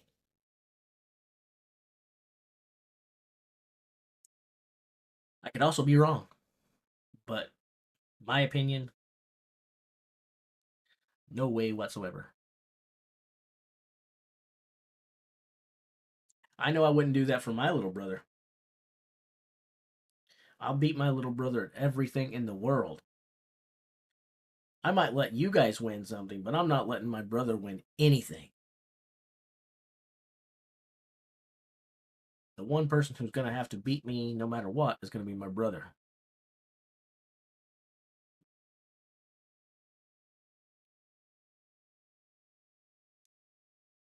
It seems so.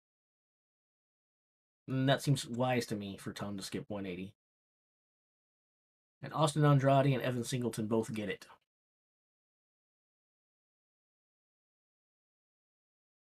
So basically, we only eliminated one person at that weight. The only person we lost is Matthew Ragg.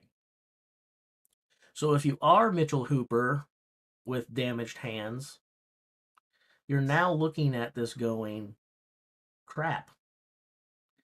Because you would have liked to have thought on the next weight you could come in there maybe and at least pick up some points and pick up a couple spots.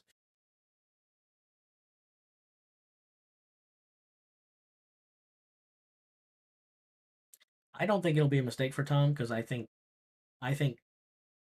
Tom was going to be one of the better people in this event, period. So I think saving some strength so that you've got more strength at the heavier weights is probably wise, personally. It could be a mistake. It can always be a mistake when you skip weights. There's That's just true. I mean, anytime you skip a weight, you're running the risk that you made too big of a jump from one weight to the next. But where I expect Tom to be able to get to, I think he's probably okay skipping 180. It just gives him more power for the later lifts if anyone stays with him.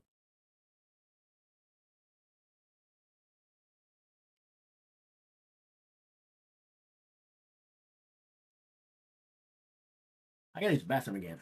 You guys talk amongst yourselves.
So are we making 10 kilogram jumps every time? Or do you know if they have published a report somewhere like that they're going in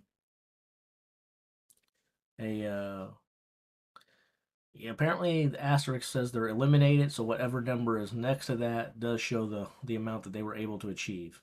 So I guess the answer to your question is sort of yes, Scoob. So Ivars and Derwinski didn't manage a lift, and Matthew managed 170, and then he was eliminated after that.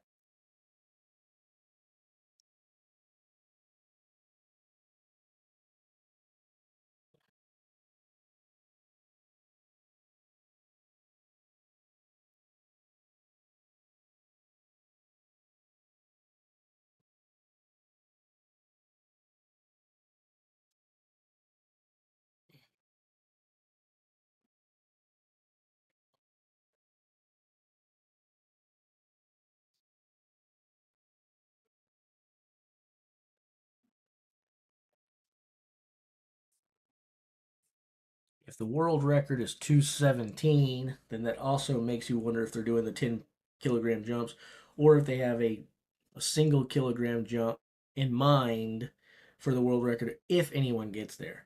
Like, will it go 180, 190, 200, 210, 218? Or will it go from 210 to 220, in which case you're talking about a 3 kilogram break? That's actually a pretty big broken record, almost 7 pounds.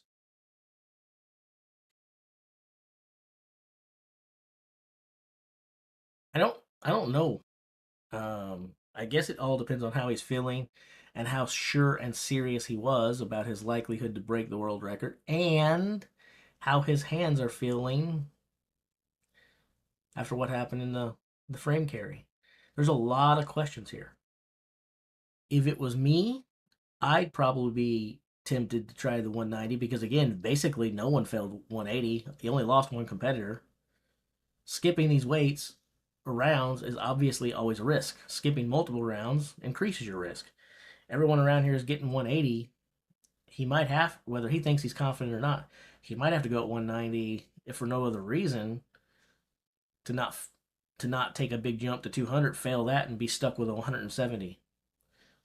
That would only give him like 2 3 points. Um, he's basically dead in the water at that point.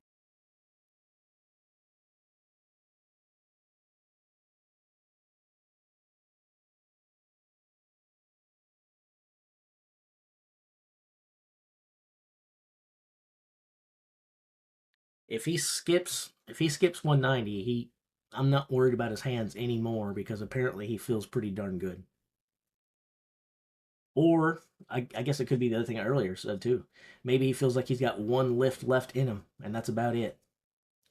So even if it sucks to make a big jump, he's gonna have to wait and see what everybody does because he doesn't have multiple rounds. It's get it done, do or die. So Luke gets 190.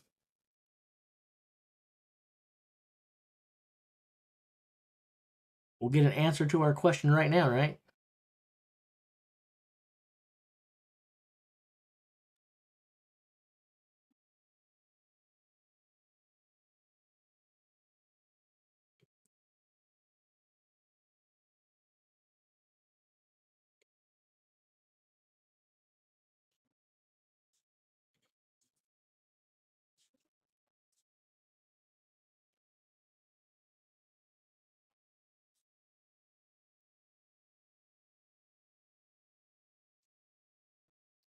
No, they go up in the order they are, backwards here.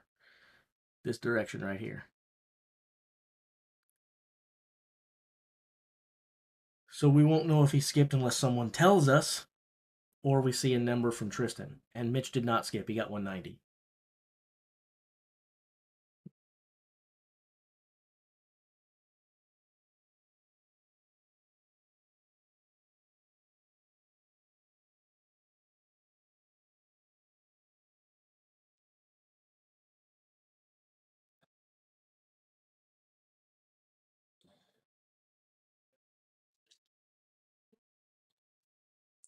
Basically, yeah. 418.8 pounds, so 419.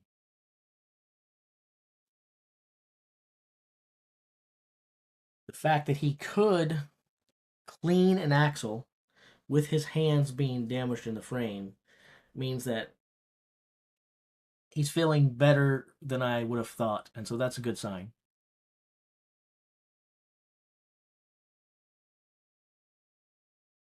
We might still have a competition on our hands, boys and ladies, if there are any of you here. But we're probably just a sausage fest, as they say. Anyway, anyway,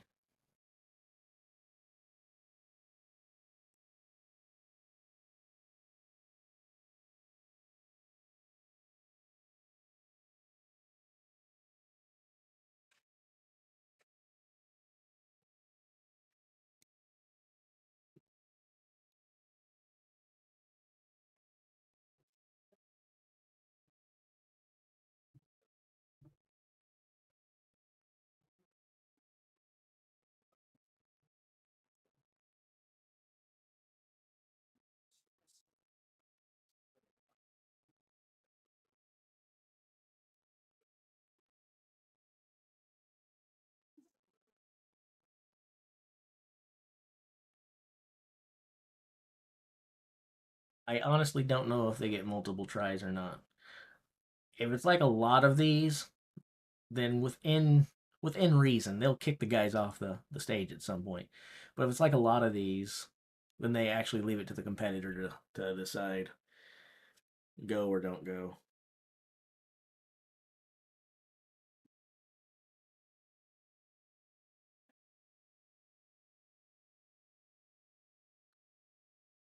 All right, so Tristan is out at 180.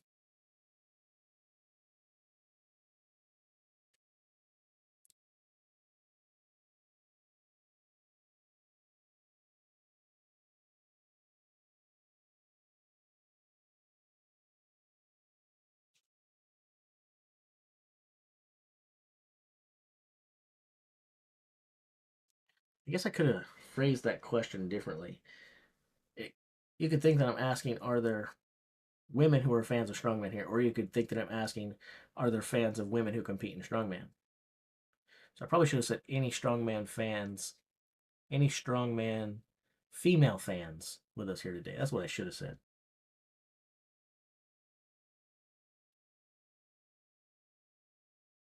I'm just curious if there's any ladies with us.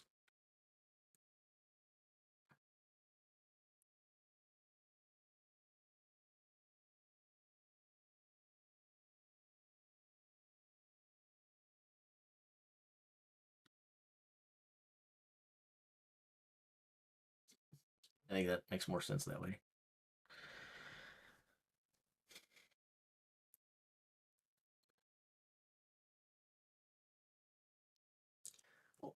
Well, I mean, I guess you're wanting to know released before they televise it, and probably they'll probably put it on their social media accounts.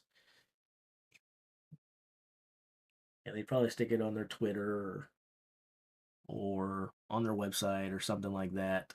Probably, but obviously they'll have the footage because they're going to air it at some point. So Tom gets 190, as I thought he probably would.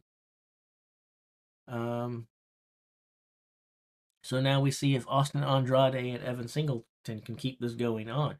If so, we got a lot of guys lifting a lot of heavy weight here, and it's starting to shape up the way I asked for it to be. When the Flintstone lift was going on, and we were just amazed that like all of the guys were hitting the Flintstone lift, and it was like, gosh, who's gonna fail? And then we started losing people, and then when they got to the heavyweights, we still had a couple of guys just hanging around, just refusing to go. It's starting to look like we might have the same with the axle, and that's pretty cool. I like when there's guys who are stubborn and pesky and refuse to go away. So Andrade gets 190 as well.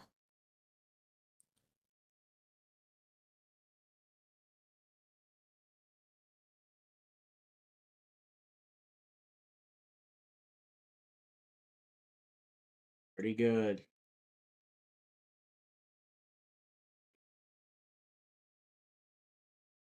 And after this, we go up to 440 pounds, almost 441, basically 441.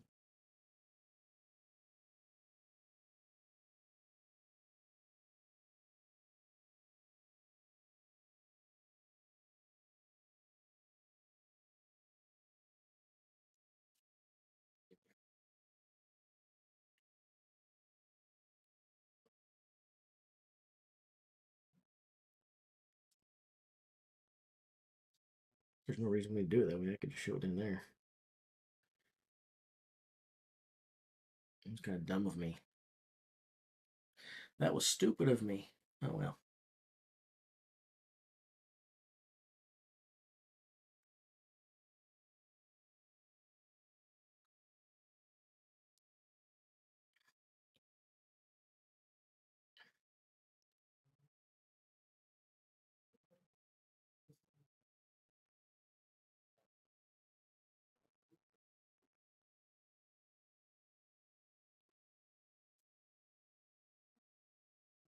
Stoltman family have more people in the finals than the whole USA.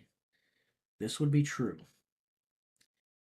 So T Rex gets 190 as well. So apparently his leg and Mitchell Hooper's hands are feeling good enough that we're going to see these guys, maybe not in top form, but at least in competitive form, that we have a final on our hands. We do have a final on our hands, and it's not a compromised final where two of the favorites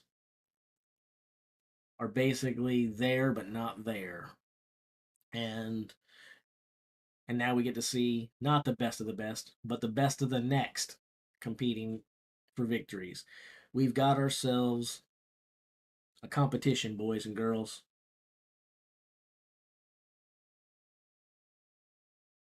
Hooper tore up his hands on the frame carry of the Giants medley, just like Evan Singleton messed up his leg on the carry of the frame carry part of the Giants medley.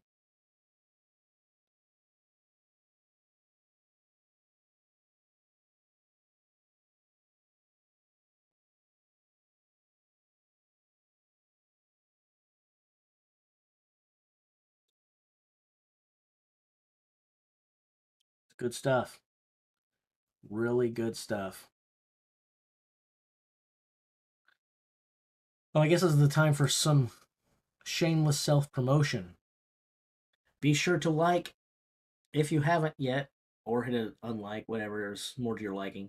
But if you might want to see more of my videos and things, go ahead and subscribe. The big reason that I don't produce more content is I don't feel like just making it for myself. But every year people are like, you should make more. You should make more. You're really passionate. You know a lot. Make it. And I want to. It's just the motivation to do it when you think no one's going to look at it.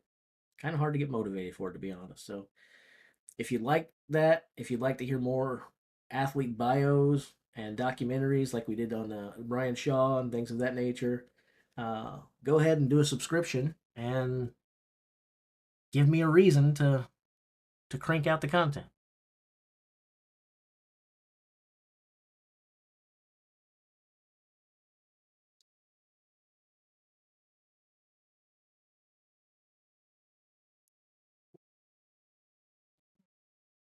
Now we wait to see if handsome Pavlo, narrow Pavlo, whatever you want to call him, Pavlo, we get to see if he can get 200.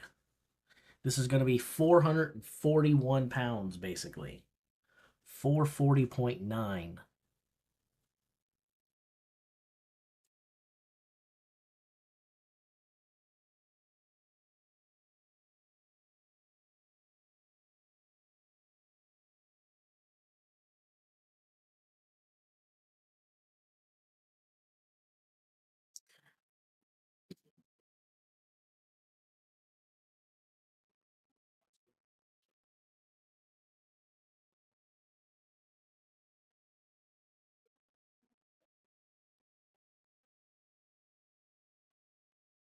All right, let's do this. How did Pavlo do?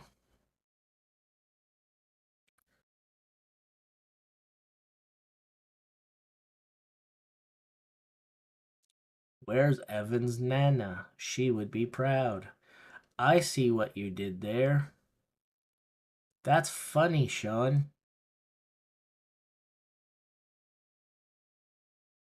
Did everyone see Sean's joke? It's pretty funny.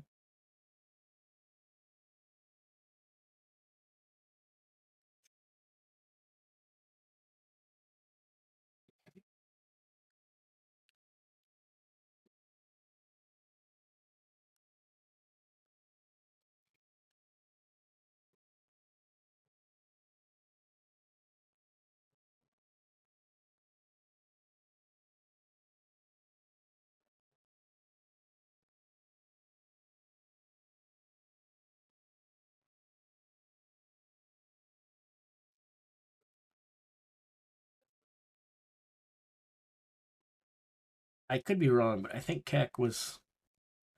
Well, maybe I don't know.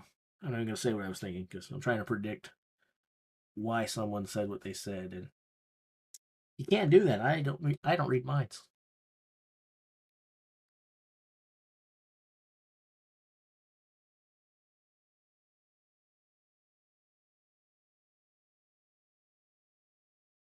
It's pretty impressive that we saw not one, not two, not three, not four, not five, but six competitors just axle press 420 pounds.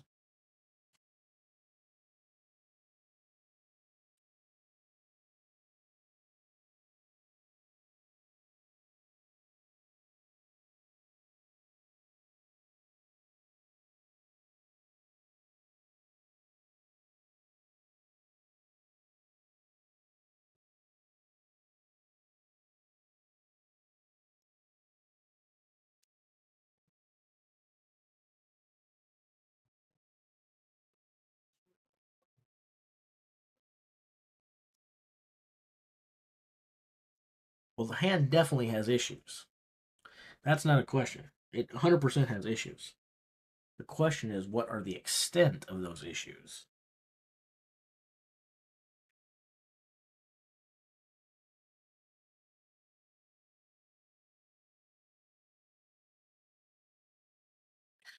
So Pavlo succeeds at 200 kilograms. Again, that's 440 plus pounds for us Americans. We'll change over here. You can see that on the board.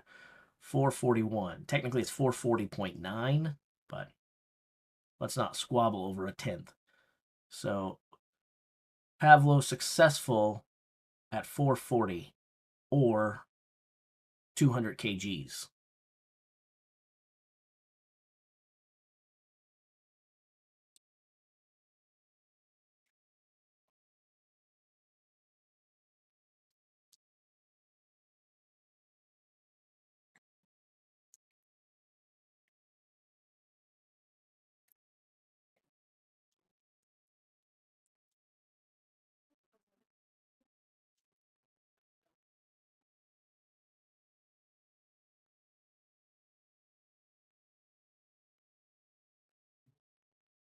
I enjoyed his post event interviews with people yesterday. Those were kind of nice.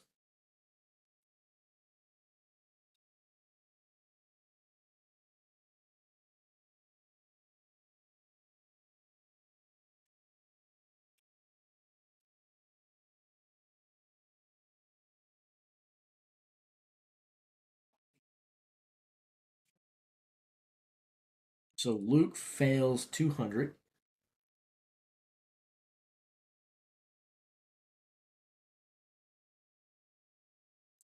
And now we're going to find out if Mitchell does 200, fails 200, or skips 200.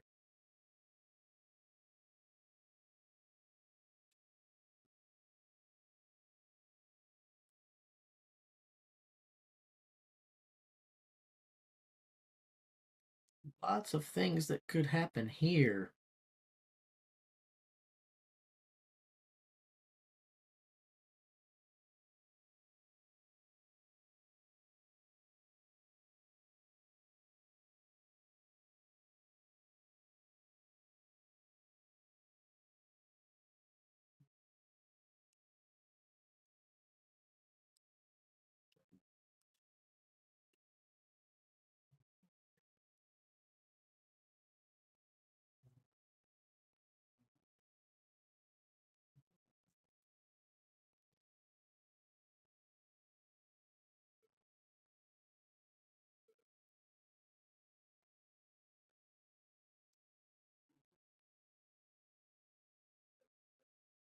think I finally got that pesky hangnail.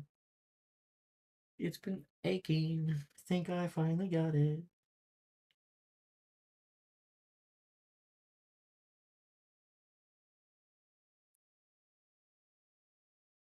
So Mitchell does go for 200 and he gets 200. So what I'm going to say is I, no matter how much he is or isn't compromised, no matter how much pain he is, he can't be that compromised because there is someone was here in here talking about the pain earlier and saying it's just a matter of pain. It's more than a matter of pain. Your grip is most definitely compromised when your hands are ripped up. There's no question about it. It's just a fact. Pain is an element. Uh, Obviously, he's shown that he can tell about the pain, but now he's also showing that while he's compromised, it can't be that bad. Overcoming mental limitations is something that we have to be able to do, but your physical limitations are what your physical limitations are. Bottom line, if he can power clean 440 pounds, it's not a real power clean since they go to the waist and then go above. But bottom line is, if he can pick that from the floor to the middle of his abdomen while holding it like this, with 440 pounds or 200 kilograms, his hands have still got quite a bit of strength in them. So let's not, bottom line is, let's not count Mitchell Hooper out. He's still competing. Maybe he can still do this. I don't care whether he can or can't, to be honest, from the standpoint that at least now we know we know for a fact we have ourselves a competitive final, and guys are looking and feeling good enough. So Tom gets 200 as well.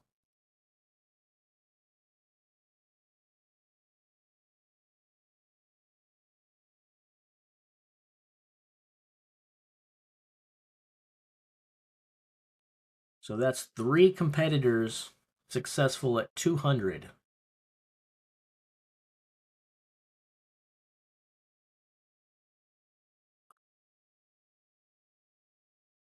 Now we just see if the world's strongest Latino and the dinosaur can match.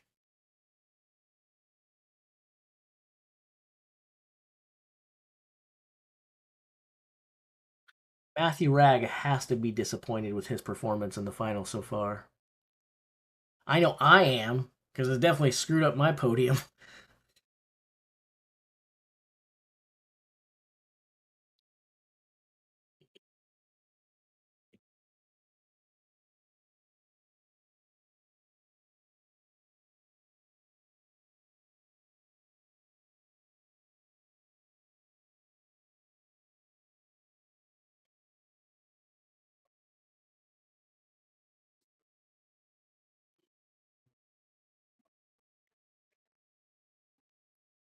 Waiting on a pass or a fail from Austin Andrade. A fail from Austin Andrade. So the world's strongest Latino has to bow out after a successful 190. And now it's up to the carnivorous, extinct dinosaur. Which all credit to him. For someone who's extinct, he is doing really well. You usually don't see extinct creatures performing this well in the finals of anything. And I don't think that should be overlooked and it shouldn't be understated. He needs credit.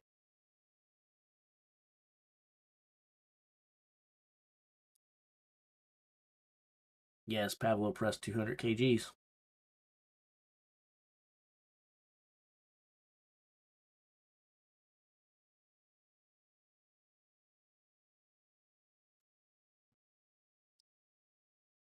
He's not phenomenal with deadlifts, but he is a phenomenal presser.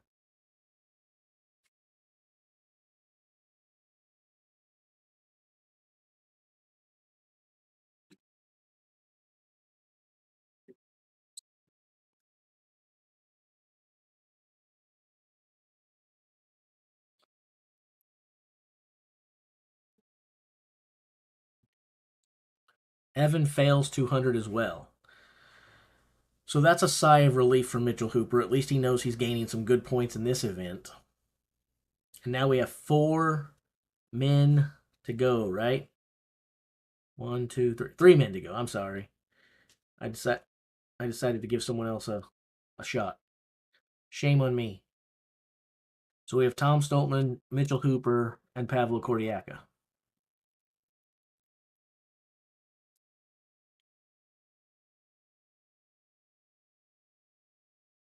It would be funny if they all skipped 210 and said, let's all go for the world record. They're not going to do that, but it would be hilarious to me. And then it would be amazing if they all broke the world record. I'm not even watching it live, and I would still be giddy like a little schoolgirl with my first crush.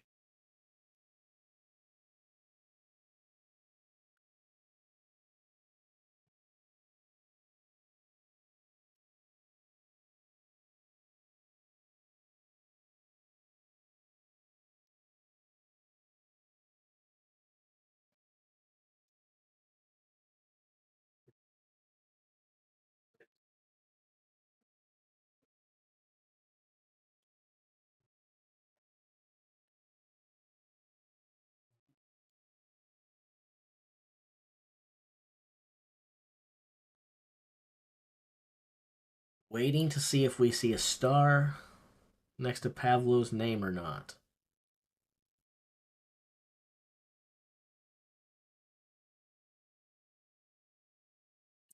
If they all exited here, if they all fail 210 or more, then they would all get 9 points apiece. So if it was a 3-way tie, they'd each get 9.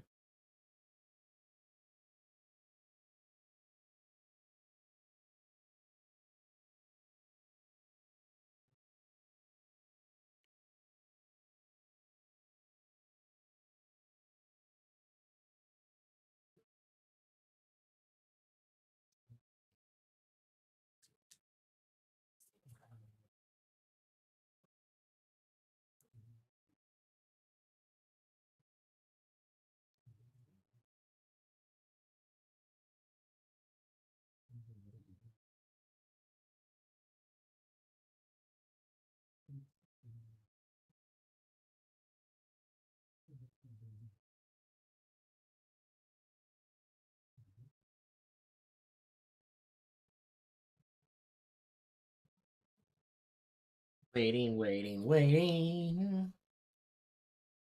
I'm looking on, very interested. I'm looking on, very interested. Tell me what's happening, please.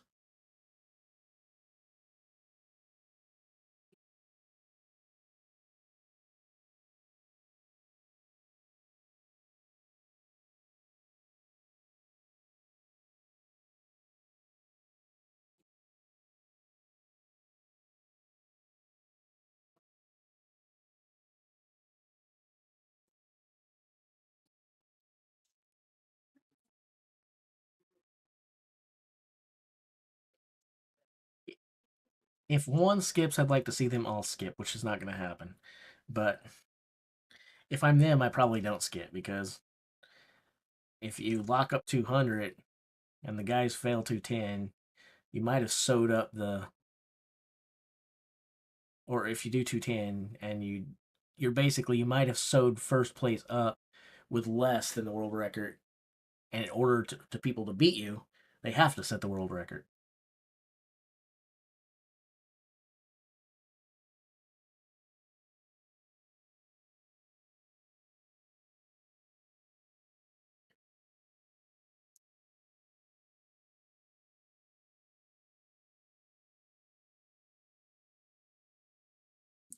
Come on, show us a star or a 210 next to someone's name here.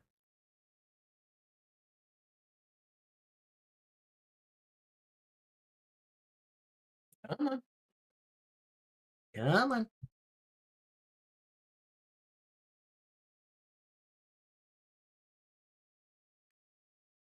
or a bigger number than that because they did all decide to skip.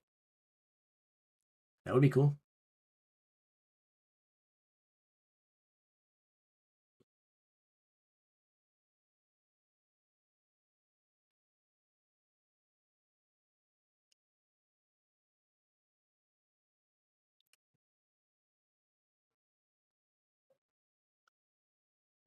Am I the only one that gets anxiety waiting for the results on a stupid spreadsheet? I feel like I'm a little bit too heavily invested in this sport and that I probably have mental problems that I need to go to therapy for. Looking at a spreadsheet for a strength competition should not be making me nervous and giving me heartburn and causing me pain. I think I'm taking this a little too seriously.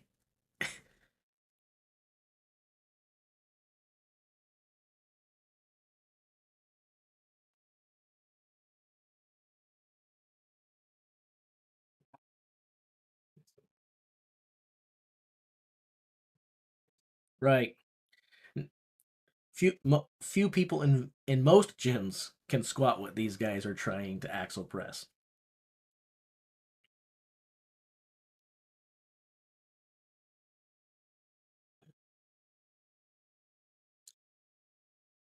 Bordiaka is skipping. If he skips, I'd love to see them all skip. But again, the smart thing to do if you're Mitchell Hooper is go, oh wow, I can get second place points at worst if I do 210. Unless, I mean, you mean he's making the assumption at that point that Pavlo can't break the world record. But then he may not think he has two lifts left in him.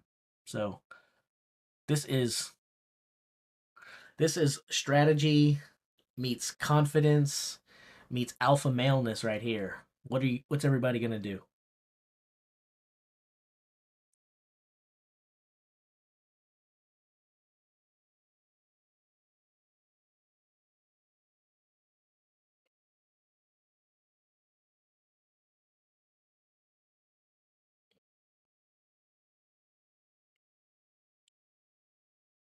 Mitchell does the 210. Okay, now we can all say his hands are just fine. So cut up and look disgusting. I haven't seen the photos, but I'm like almost left to believe that they're just superficial cuts. Like I don't know how the heck you can clean that to here if your grip is that compromised.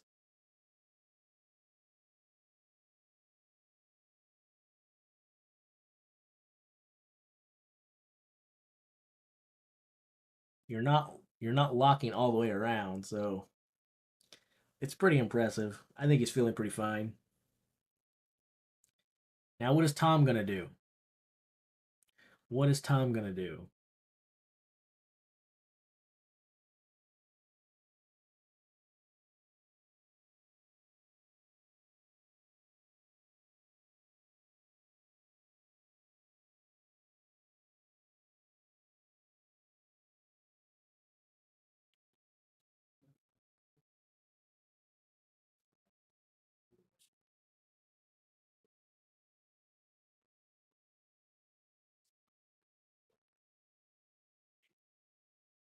There's definitely something to be said about making him waste energy.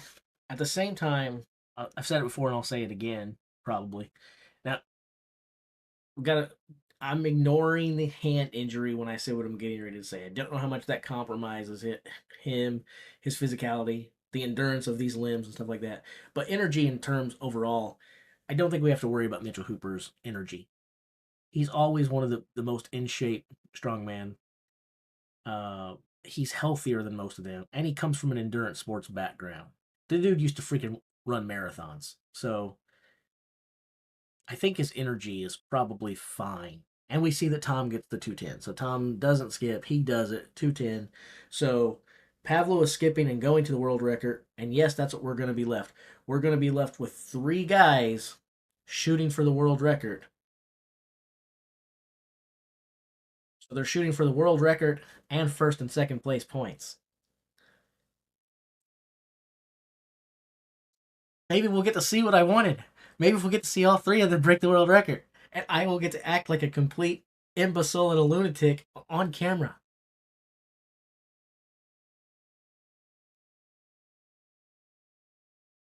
Mitchell Hooper actually started, well, if we don't count like team sports in high school and stuff like that, but his first solo sport, he was into like triathlons and doing marathons and stuff like that. So he was an endurance athlete, not a strength athlete. Not only does that mean he has good endurance and energy, but it also means that he can suffer. That's one thing I respect about those guys. It's not for me, but if you can do that stuff, you can suffer. So Pavlo fails. So he skipped the 210, decided to go for the world record. Pavlo is out. So he has 200.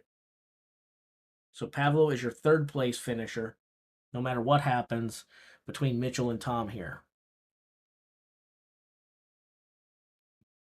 And I wish I had the answer to that. I don't know if they're going to just try to break the record with a single kilogram, like the event organizers had this planned and ready just in case we got here, or if that wasn't in the plans and it's just 10 kilogram jumps no matter what. So I don't know.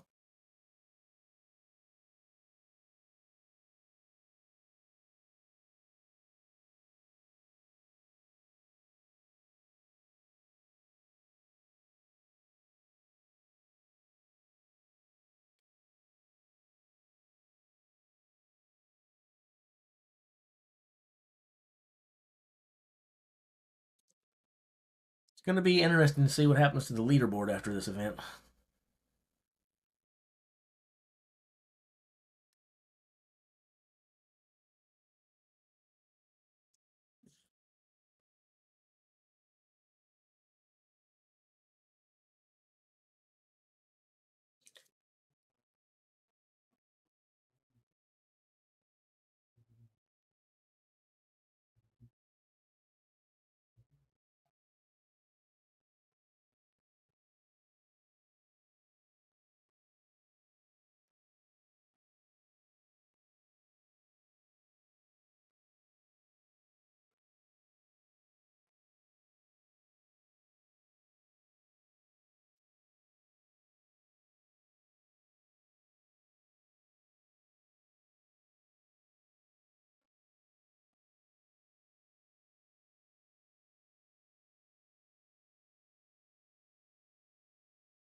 Going into this event, before Mitchell was hurt, I predicted a Mitchell Hooper win in the max axle press and a second place finish for Tom Stoltman. They're definitely 1-2. The question is, are they going to share first or are they going to be in a different order?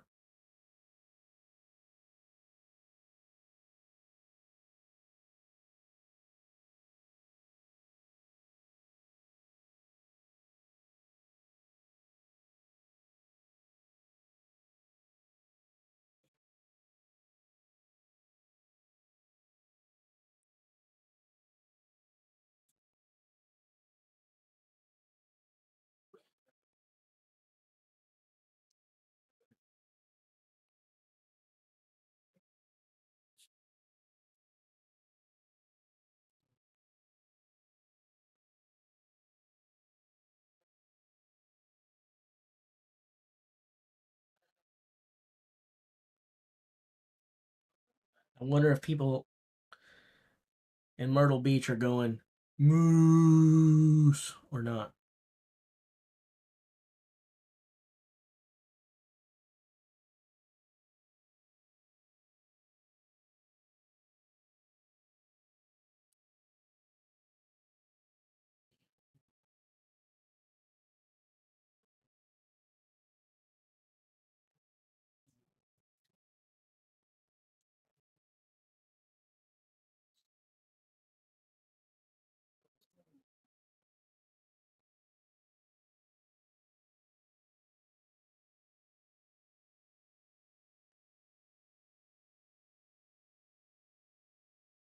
And you guys got to go.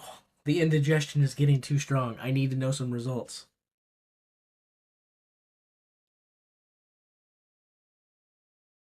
Mitchell fails. So Mitchell gets 210.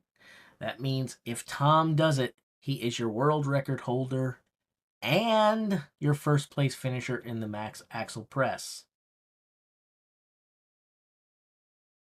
If that happens, Tom is definitely in the driver's seat, and he's probably going to be your world's strongest man winner. That's all there is to it.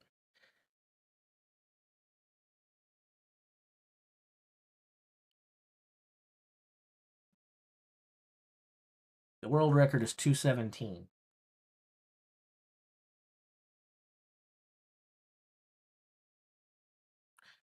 Well, Mitch can't be a one-hit wonder since he's already won a ton of competitions. But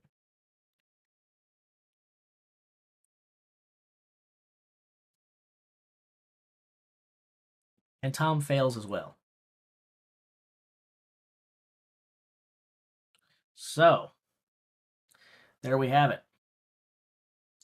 So they're going to split. That means they're going to get 9.5 points apiece.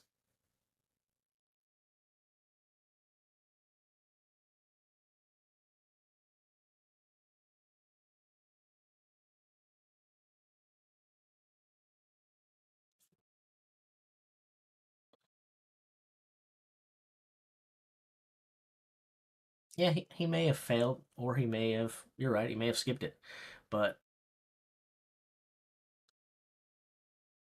there we have.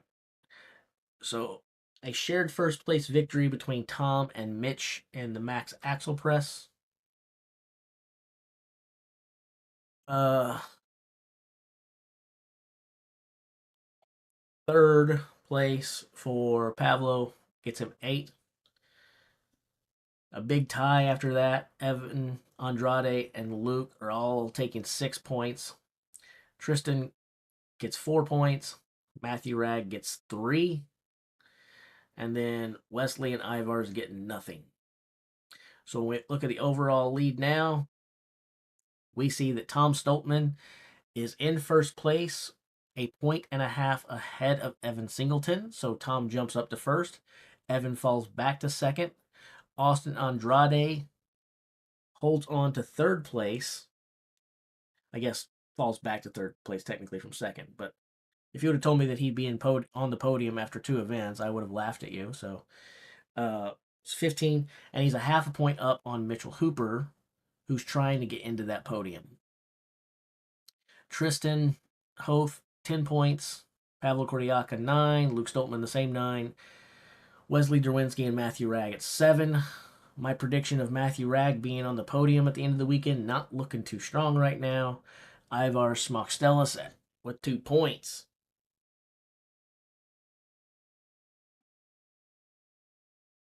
So Hooper trails Tom by 3 points. Tom is going to beat him in the Atlas Stones. So that means that Mitchell, if you're just looking at this as a Mitchell Hooper and Tom Stoltman game, there's other guys here and there's guys separating them. We don't want to be disrespectful to Evan Singleton and Austin Andrade. But if you are looking at that, because a lot of people are, and a lot of people were looking at it before the week started, who's going to win between Mitch and Tom? Who's going to win between Mitch and Tom? If that's you right now, that means that Mitchell has to beat Tom in all 3 of these events: Keg, Conan's, and Tire, and he needs to put some space between them. So he not only has to win these events, but he has to hope. And I mean, he doesn't have to win. Technically, he could fall less than that, and then Tom would have to fall really back. But the point being is Mitchell has to best Tom in these 3 events, and on one of them, he has to best him where at least one person is between them. Because Tom is probably going to beat Mitch in the Atlas Stones. We know that. And I think Evan is probably going to finish ahead of Mitch in the Atlas Stones as well. So I feel like in the Atlas Stones alone, Tom is going to pick up 1 or 2 points, maybe 3, on Mitch. So Mitch needs to beat Tom, bottom line, in keg toss, Conan's wheel, and tire deadlift, and he needs to beat him convincingly. That's the bottom line. That's a lot to ask for. I believe your 2024 World's Strongest Man winner is probably going to be Tom Stoltman.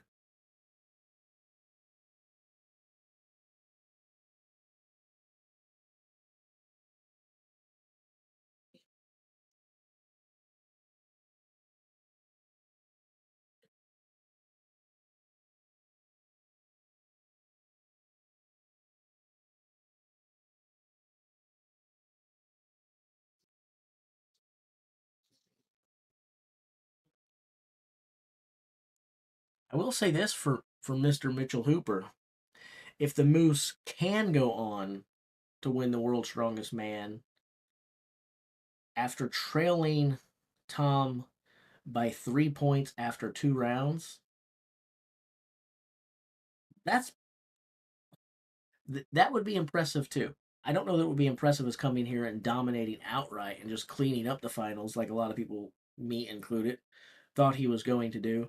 But it would still be impressive to battle back from adversity and to battle back and win the thing 3 points down after two, especially when we look at keg toss, tire deadlift, and Atlas stones on the board.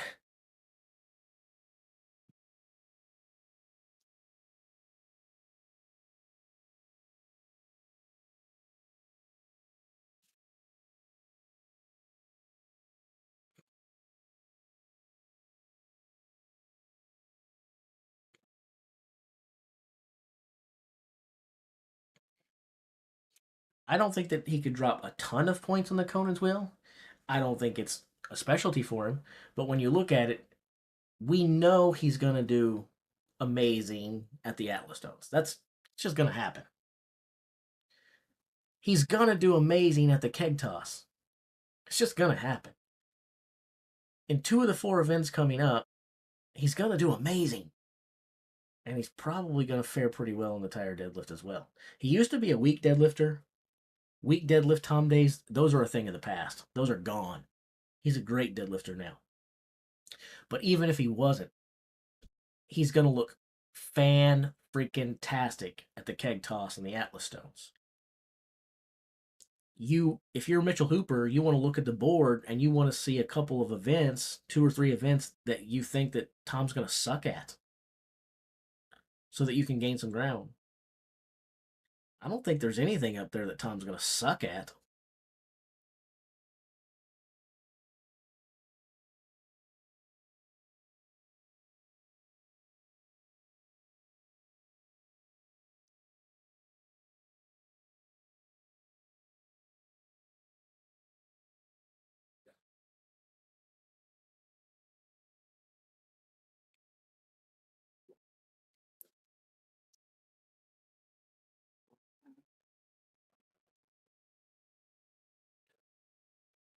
Let's look at it this way. Let's look at it this way. Let's assume for a moment that Tom wins the Atlas Stones. Let's just assume that. That gives him 4 points over Mitchell Hooper. For this illustration, because I predict Tom's going to do amazing at Atlas Stones and keg toss, let's give Tom the win for this in the keg toss. His lead climbs to 5.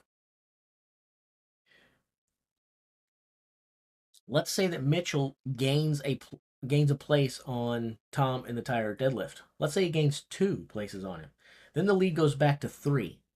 That means that not only does Mitchell Hooper need to best Tom Stoltman in the Conan's wheel, but he needs Tom to fall back 4 positions.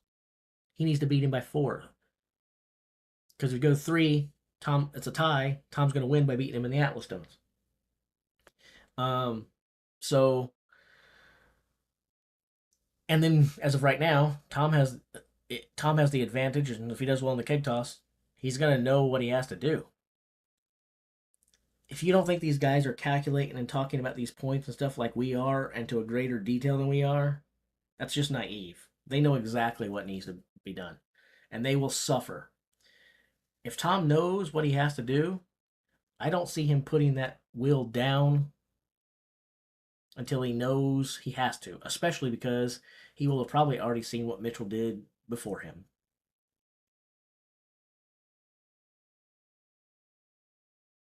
It's not a foregone conclusion that Tom Stoltman is your winner yet, but that's my expectation. My expectation is definitely at this point, Tom wins the whole thing.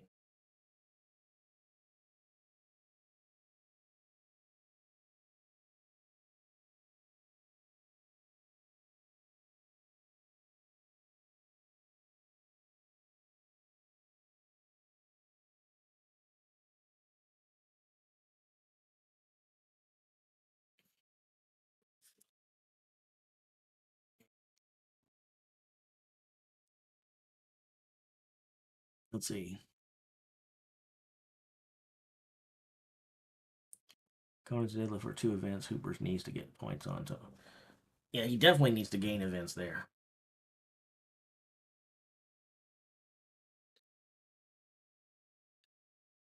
And I will also say that if if Mitch can beat Tom in the keg toss, that helps his chances drastically. If Mitch can win in the keg toss, it's a completely different discussion. Even if Tom comes second, that point there would be major. If Tom does win or finishes above Hooper, and he finishes more than one position above Hooper, so if there's someone between Mitchell and Tom, I just can't see Mitchell coming back from that. Just too much ground to make up, considering how amazing Tom is on the Atlas stones.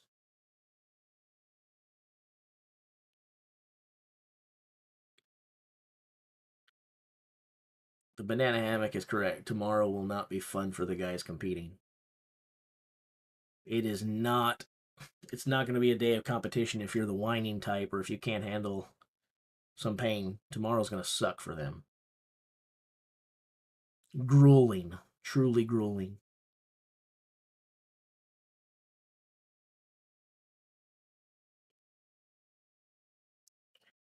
I'd love to go see a Giants live event. That would be awesome.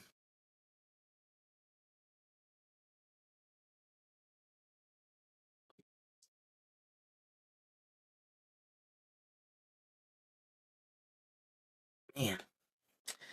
Yeah, I don't like my pre-event pick of Matthew Ragg being on my podium. If Matthew Ragg makes the podium now,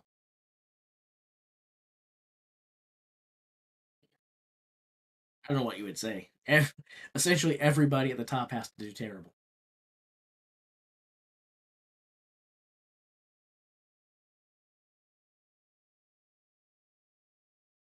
Yeah, I don't even know if you call Pavlo a dark horse. You know, he was in my top five, and he would have been a dark horse to win it before the thing. But where they're at now,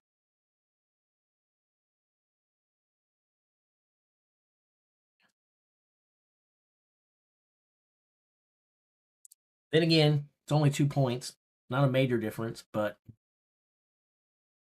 4 events to go. I think we all expected more out of Matthew Ragg than being tied for near the bottom of the pack here, right?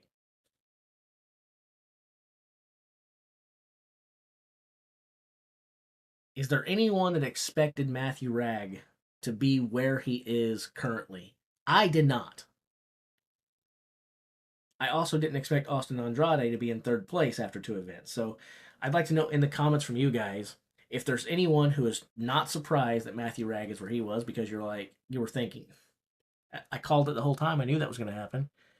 And then same question with Andrade. Is there anyone out there that thought, yeah, Andrade's definitely going to be in second or third position after a couple events?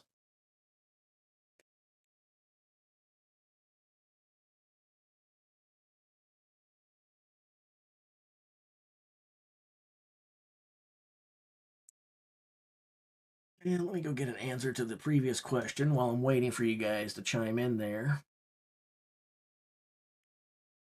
The keg toss takes place at 3. So supposedly, that's Eastern. That's at the top of the hour, basically. 2 o'clock local time for me, 3 o'clock Eastern. So the keg toss should be getting started in about a half an hour. Now, keep in mind, in this event, they delayed the start an hour and a half. So, are they going to roll right over into the keg toss immediately? Maybe, maybe not. If there's anyone in attendance there and you're here again, let us know if they have told you a start time for the keg toss. If it's delayed, if not, we should be starting relatively soon.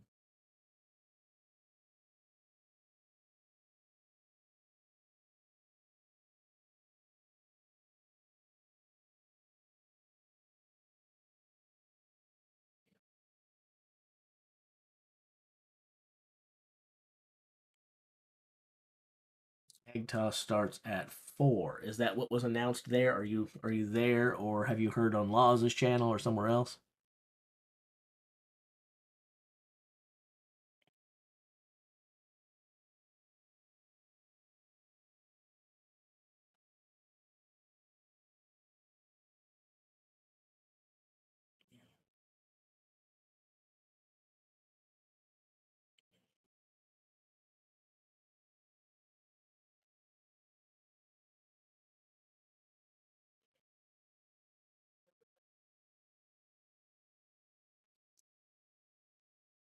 I think sometimes.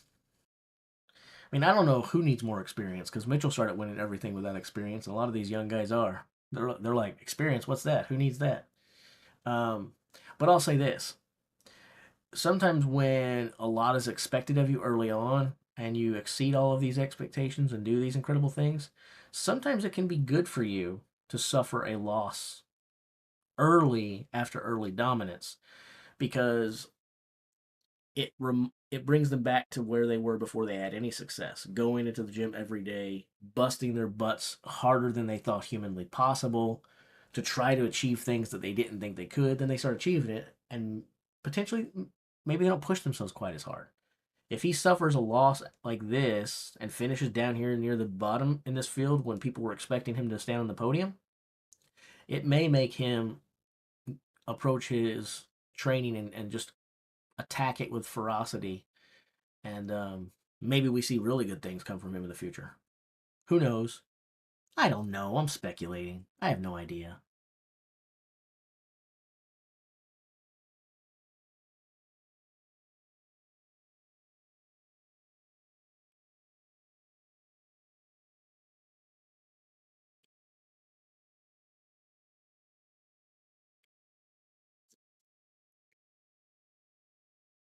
Oh, man.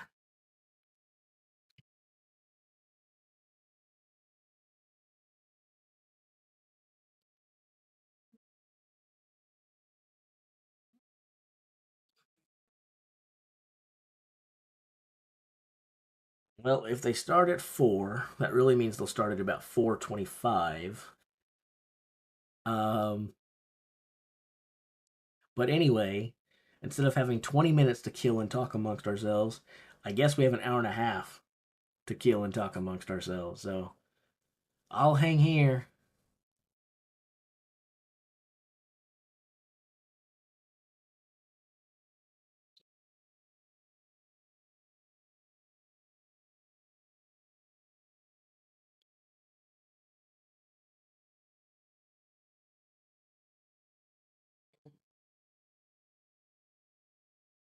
I don't know that I can play copyrighted material on the stream. I'm thinking, no, I can't do that.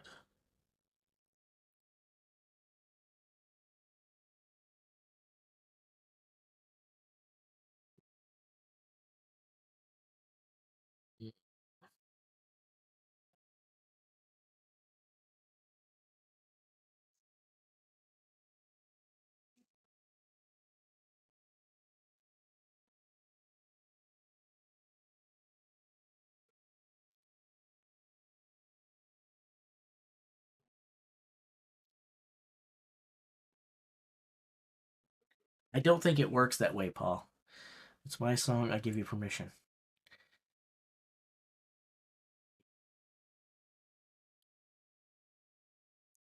You can you can tell the name of it in the chat and tell people which services to go look for it and find it on and let them do it. But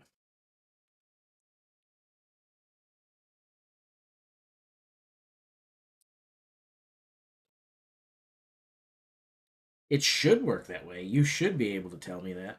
But those bots are going to copyright strike me anyway because they do it automatically. Then I could contest it and say that I have permission. Then they try to contact you, whether they succeed or not, blah, blah, blah, blah, blah.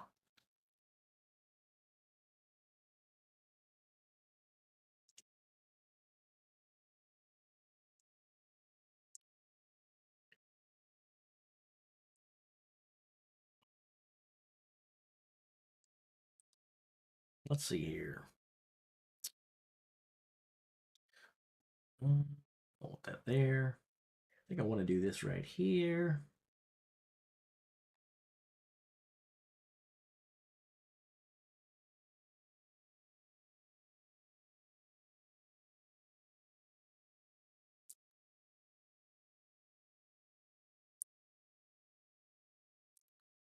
World's Strongest Brothers. Song. uh,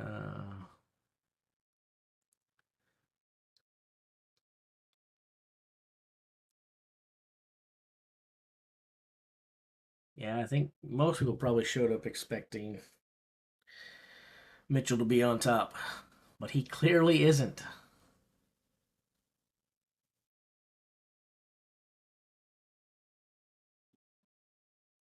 I kind of enjoy the element of surprise here and the standings looking differently than we expected them to. I like the intrigue, although the nerves in my stomach don't like it. This is painful for me, man. I'm like, geez. I feel like I've got a kid playing in the Little League World Series or something. I'm way more nervous than the competitors are.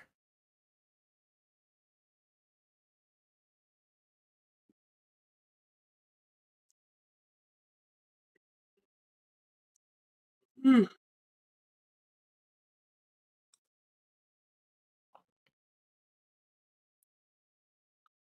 How is he looking strength wise? What? I don't know what you mean by that question, really.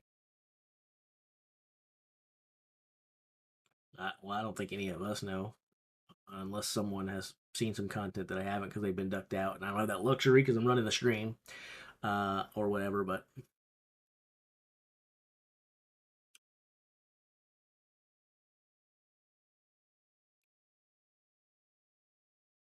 well, Singleton didn't even attempt the 210 because he failed at 200.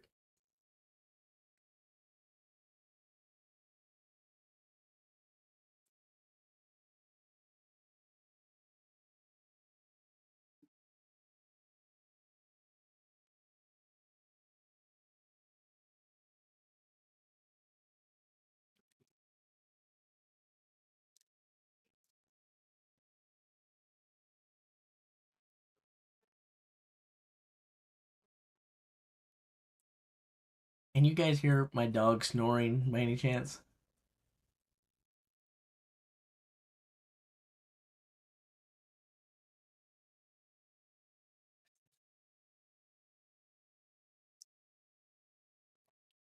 He's sawing some logs.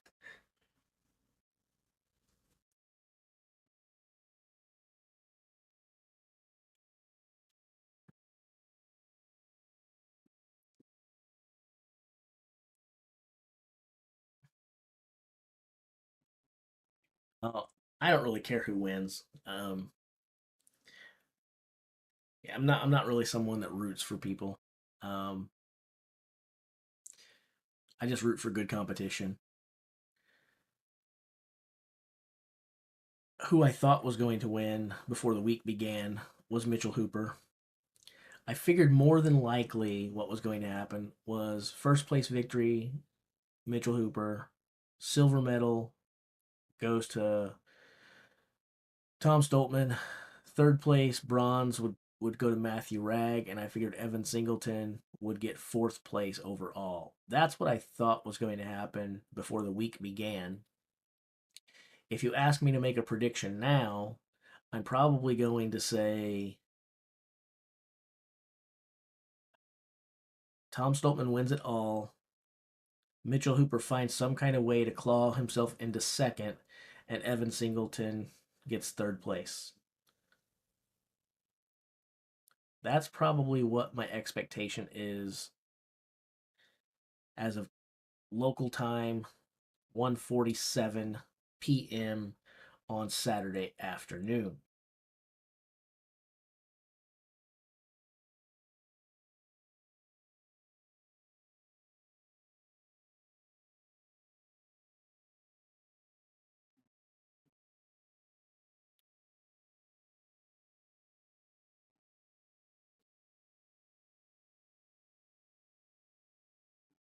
Of course, there's a chance of that. Gavin, of course, there's a chance. Um,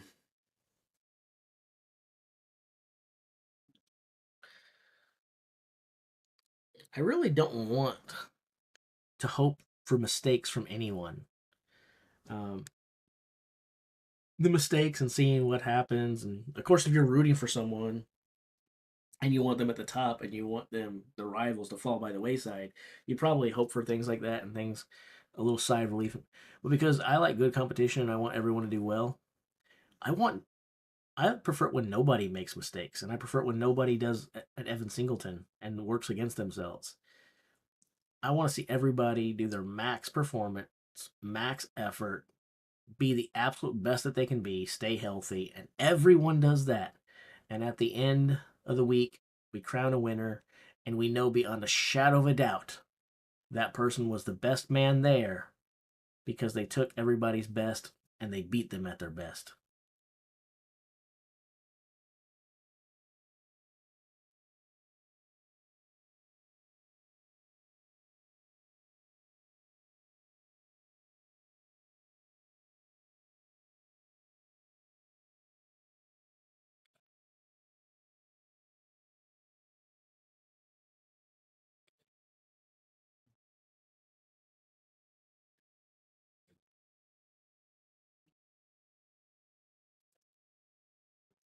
Top five. Well, I just gave my top three. I guess we could add a couple more. Assuming it rolls like I'm thinking, Stoltman, Hooper, Singleton. Then I guess I'll go Andrade, Koriaka. Koriaka. I'm not Ukrainian. Let's just say Pavlo. And then I guess Matthew Ragg, who I had on my podium. I guess the way it is right now, he doesn't make it. And yeah, I know he's got some great events coming up. I also think he's in quite the deficit right now. And it's not just about being in a deficit, it's about knowing that most of those guys who are above you, they're also pretty good at those things too. It's hard to. The way you gain ground, right, is by not only doing well, but for the people who are ahead of you to do poorly. The events coming up, they're pretty good events for everyone, really, so it's going to be interesting.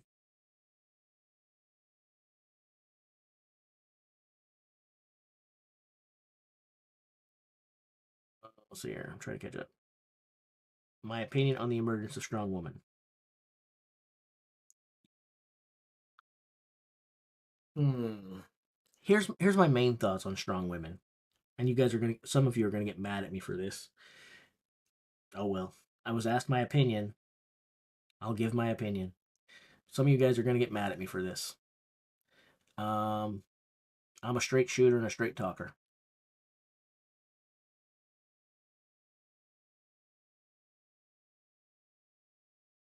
I believe that males and females are biologically different, and anyone that says otherwise, I think you're kidding yourselves. That being said, I've never been one to tell anyone what they should or should not compete in. And if you want to compete in it, you have my blessing. Get after it. Anyone that makes fun of ladies for using steroids and you don't make fun of men for using steroids, then I think you're a sexist creep. If it's going to be wrong for the ladies to do it, then it's wrong for the men to do it too. And if you don't take that position, we're on opposite sides. So leave me and miss me with that junk. Secondly, I'd say this: I'm a straight male. I like women. I like pretty women. I like to look at girls. I enjoy that. But make no mistake about it, this is a strength competition. It is not a beauty pageant. And when I go into chat rooms or event articles, or I see people write about things, and I see fans commenting on female competitors, and it's over and over and over, not about what the women are doing, but about how they look. Oh, she's ugly, or calling the women he over and over and over. Oh, that's a man. That's, to me, that shows A, you're insecure because you can't handle the fact that a woman is outlifting you. So you feel like your masculinity is insulted. So now you're going to insult their femininity. You're a jerk. Get out of here. Second of all, like I said, it's not a beauty pageant. It's a strength competition. Grow up and stop judging the women based upon how they look. If they're deadlifting, it isn't about who has the best makeup. If they're throwing kettlebells over a bar, it isn't about whether their mascara is straight or if they've got their lipstick on the way that you like. They're competing in a strength sport. So cheer them on for what they're doing and not for what you'd rather see them doing. That's my take on Strong Woman.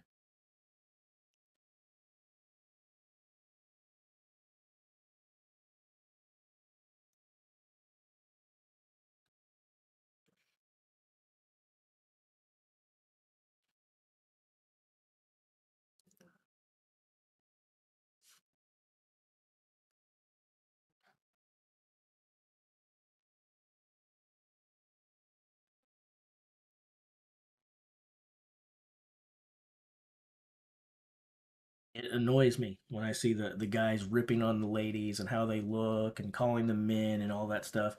And like I said, I just figure 99% of the time it's just because they're insecure. It's like, oh, I can't go to the gym and do that. And rather than saying, hey, I need to get my butt in gear and lift more or work harder or just humble myself enough to say, good job. They can't bring themselves to acknowledging that a female just did something that they can't do. And they can't accept that because when they accept that, they're telling themselves that they're less of a man. You're not less of a man because the woman just did something more than you. What makes you less of a man is that you feel like you have to insult them because they did well. That's what makes you less of a man.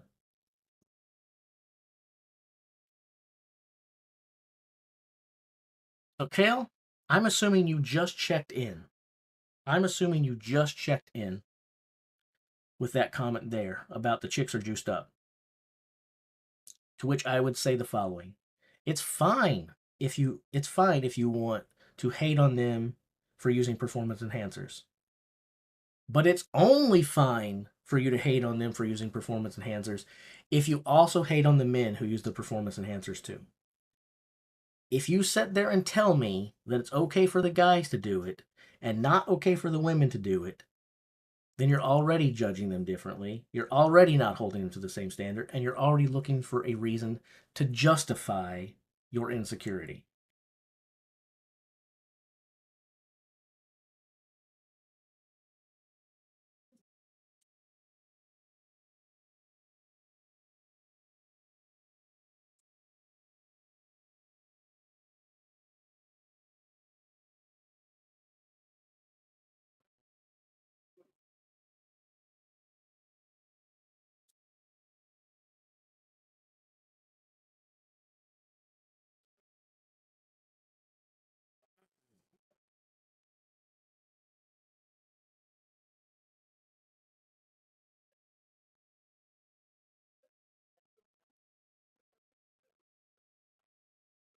competition is a high quality this year. Hooper just. Oh, since we have a lot of Scottish folks in here, and we always have a lot of Scots in here. And thank you guys for tuning in and hanging out with me. But can I ask you guys a question? And I'm not trying to be a hater, and this is not like trying to do some sort of bit. This is a legit, genuine question that I have and I'm curious about. Um, I don't think it has anything to do with Tom's autism, but maybe it does. Maybe it does. I don't know. And I don't know if it has anything to do with his accent. Maybe it does. I don't know. That's why I'm saying maybe. It could be a combination of the two.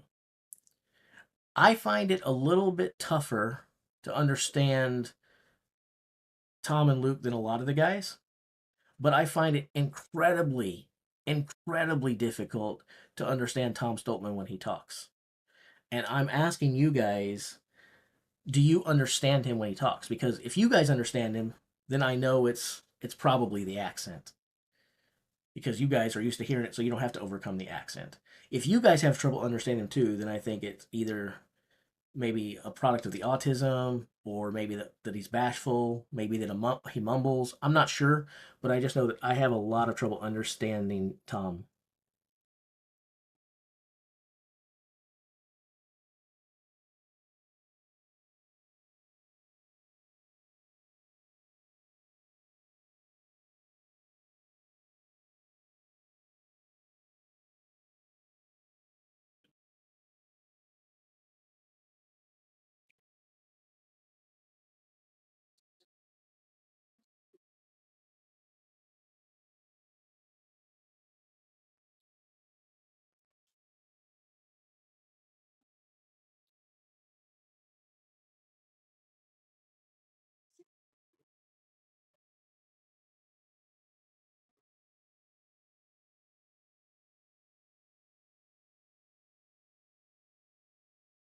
I definitely don't understand him 98% of the time, so I'm kind of jealous of you, Madison.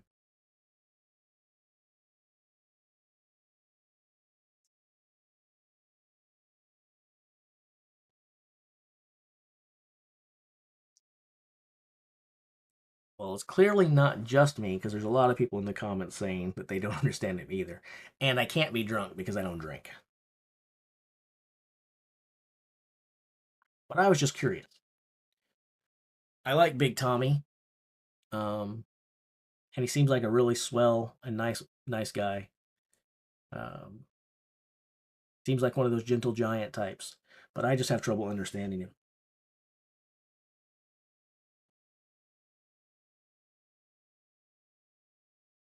Like I usually have to turn the closed captions on his videos, and I don't have to do that, or I'll have to rewind it a few times and be like, "Hold on, what was that?"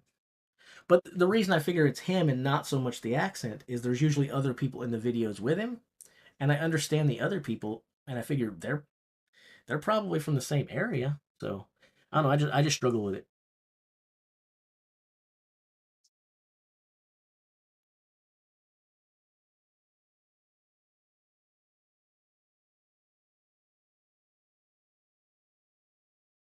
I have no idea what my accent is. I'm a mutt, and my accent is probably muddled. I have lived an equal amount of my life in several different places, and I feel like my accent is probably some sort of wound up spitball of all of the combination together. A little bit hick, a little bit city slicker, a little bit northerner, a little bit southern, some west. I probably just sound like crap, and that's all there is to it.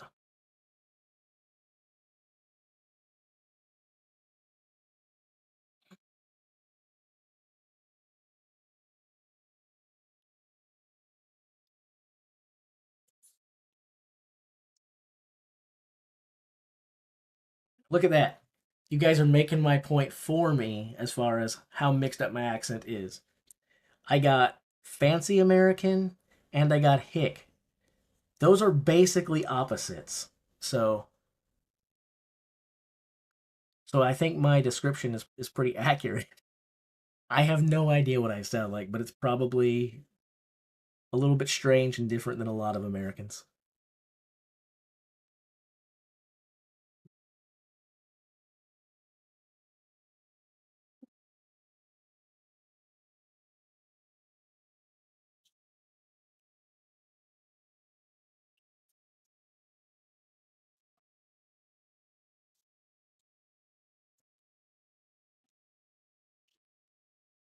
Oh,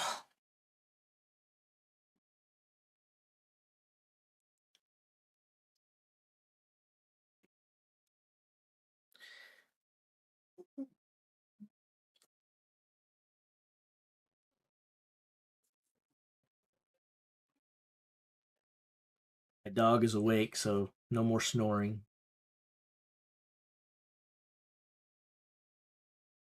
Should we do a review of the events so far and the total points? I think we should. We haven't done one in a while.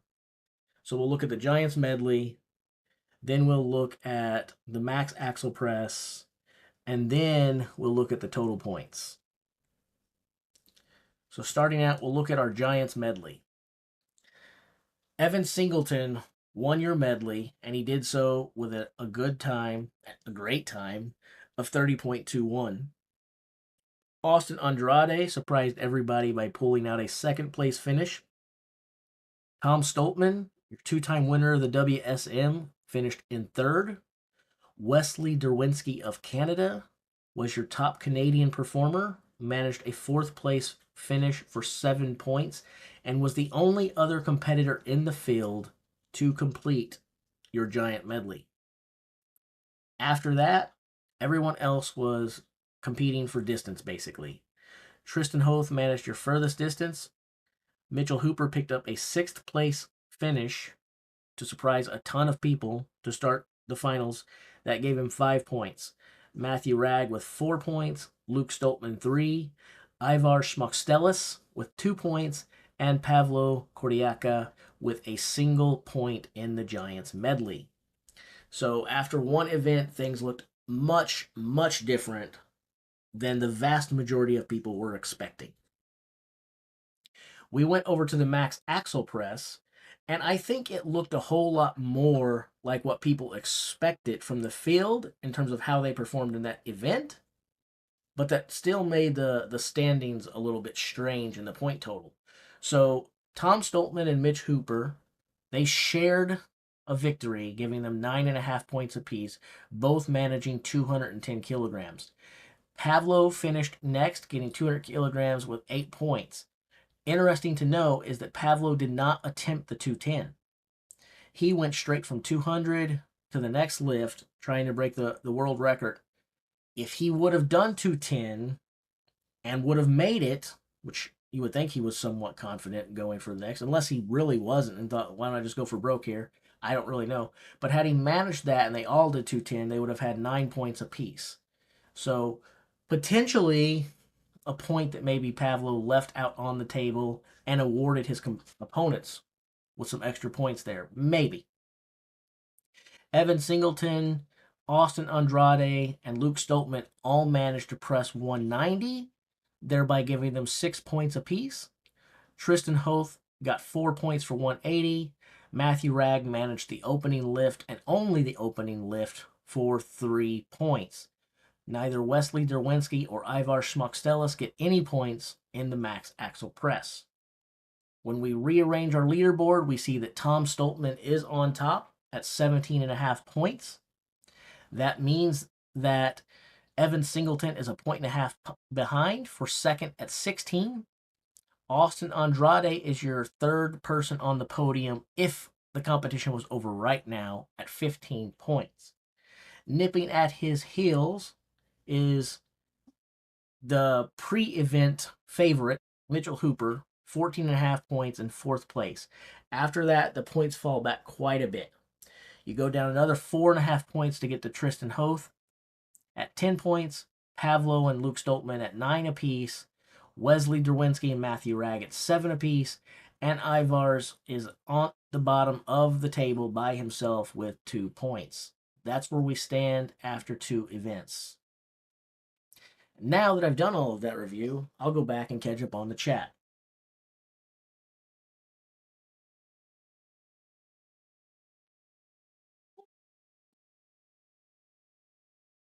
Let's see.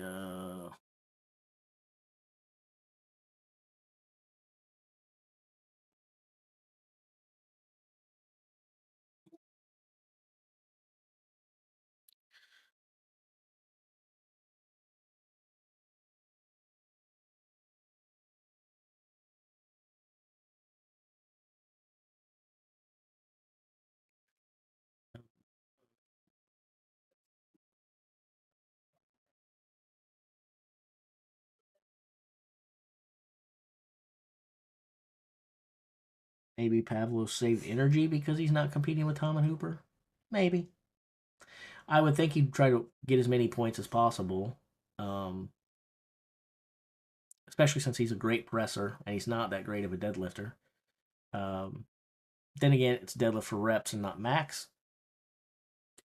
That should be better for him than a max deadlift. Um, but maybe we could do maybes all day long, but I don't know. I threw a maybe out there. It's fair for you to throw a maybe out there too. I wonder if Evan has if any. You wonder if Evan Singleton has any events that he can dominate left.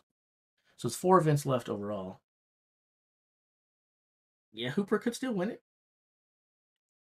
He he could still shock us if that's shocking us by winning it all, but he definitely has an uphill battle ahead of him, which would make it shocking, I guess, to know that he's on the wrong side of the equation right now. But he's by no stretch of the imagination out of it, especially considering what he was able to do in the last event to pick up a share of the victory there, to press 210 with the hand being that. Yeah, he's still alive. He's definitely still alive. He has, even if we're counting him out, and you could make an argument that I counted him out. I don't know that that's true, but if you said Jace, it sounds like you're counting him out. Wouldn't say you're hating on me. Um, he's got an uphill battle ahead of himself. What he just did in the last event proved that even if we're counting him out, he isn't counting himself out yet. And that is what's most important of all. As long as they still believe in themselves, they're in good shape. It's when they start doubting themselves as competitors that the problems really start.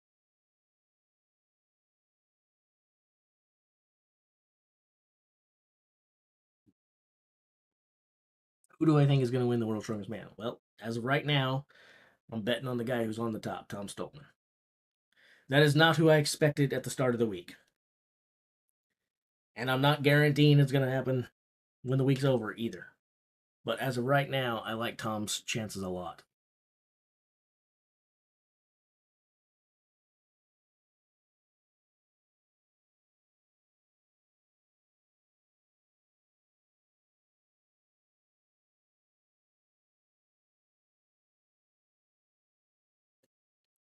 Big reason I think Tom's going to win it.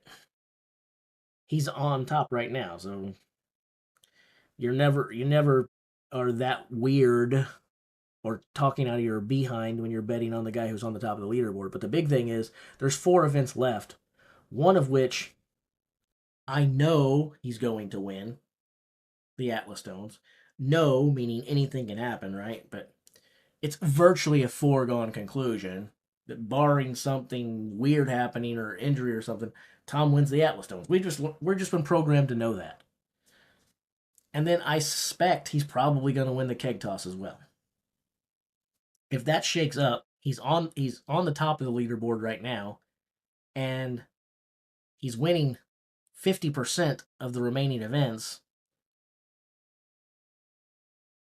That's a pretty good place to be, even if he sucks at the Conan's wheel. So I think Tom is the man to beat right now. Evan Singleton won the first event.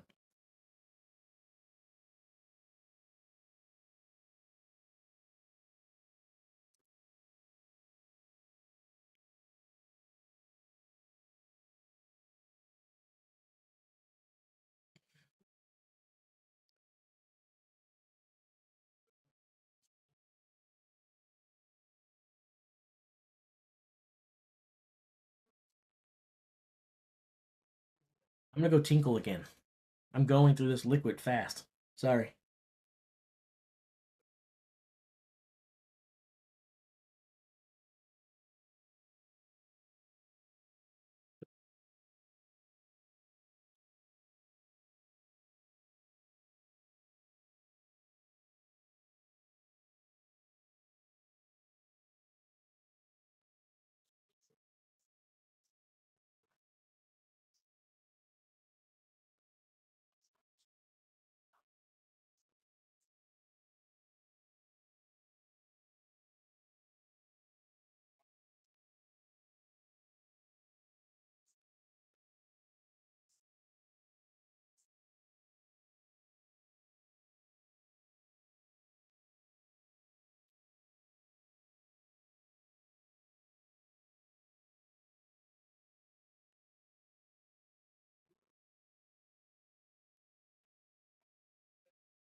Took the opportunity to refill my cup with some ice water, so I'll be a little bit healthier than just sucking down a bunch of soda. Let's see what I miss. What did I miss? Give me a second to get caught up.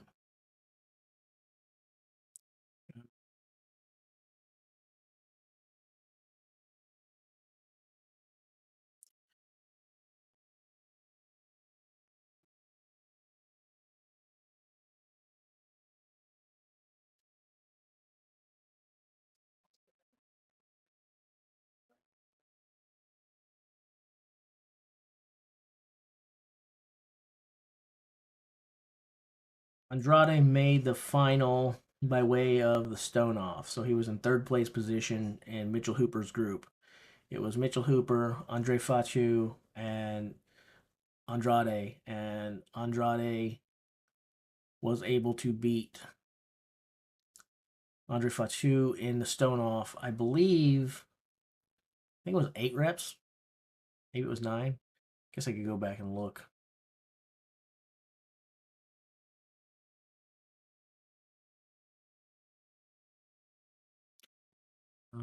Actually, you know what? I can do this. I can duplicate this tab, come here,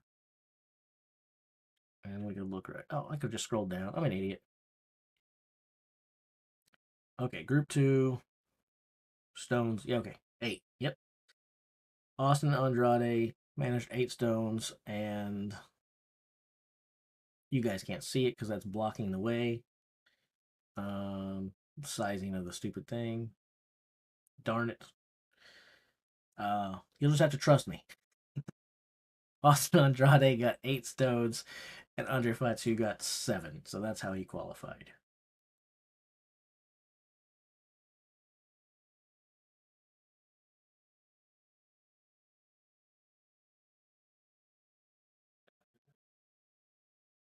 See here. What else am I got here? Okay, go on, Big Tommy. Kickstarter. Got an answer for that already. Uh,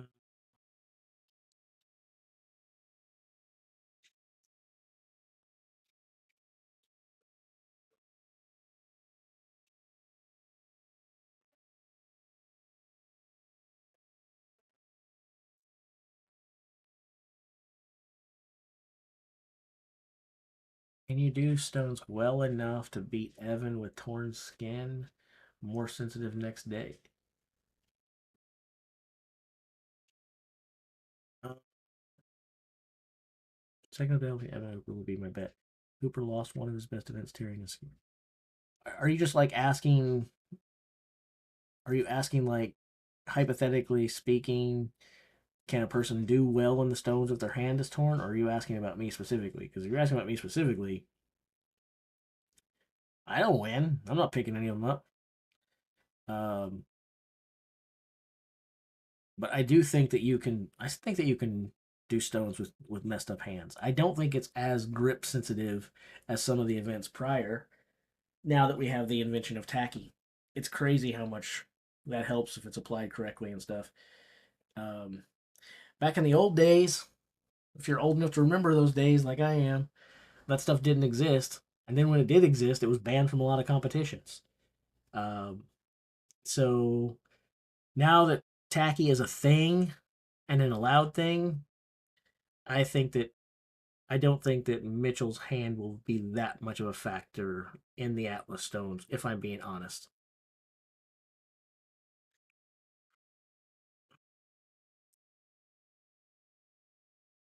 I feel even stronger with that, knowing that he just completed a 210 axle press. So, but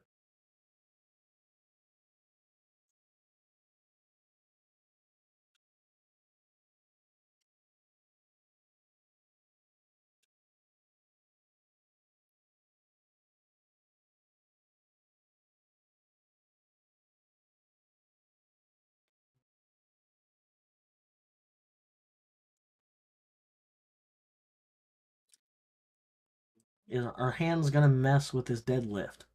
Um, Probably how much is a question. Like, here's some things that I don't know about how they're doing the deadlift versus how they're not. So, in Brian's competition coming up, he's going to allow straps, but no deadlift suits and no figure eight straps. They're doing not a max deadlift, but they're doing a deadlift for reps. If it was a max deadlift, I think it would come into play more because if you're not doing figure eights, and I don't know if figure eights are allowed or not, to be honest. I also don't know if Mitch would use figure eights. I don't. There's a lot of variables that I can't comment on because I don't know them. But I would say that if it was a max deadlift, his hand would probably be more in play than with it not. Another thing here would be, if does the world strongest man allow figure eights, and if so, is Mitch going to use them? If I'm him and I have damaged hands and they're allowed, I probably use figure eights because if you use figure eights, your hand basically becomes irrelevant. It doesn't freaking matter. He'll be fine. If he can't use figure eights and he has to use regular straps, he's still got to hold quite a bit. The straps are obviously going to help. Definitely better than doing it raw without the straps. But figure eights would definitely be the way to go. If they're allowed and I'm him or I'm giving him advice, I'm his coach like Big Laws, I'm telling him use figure eights.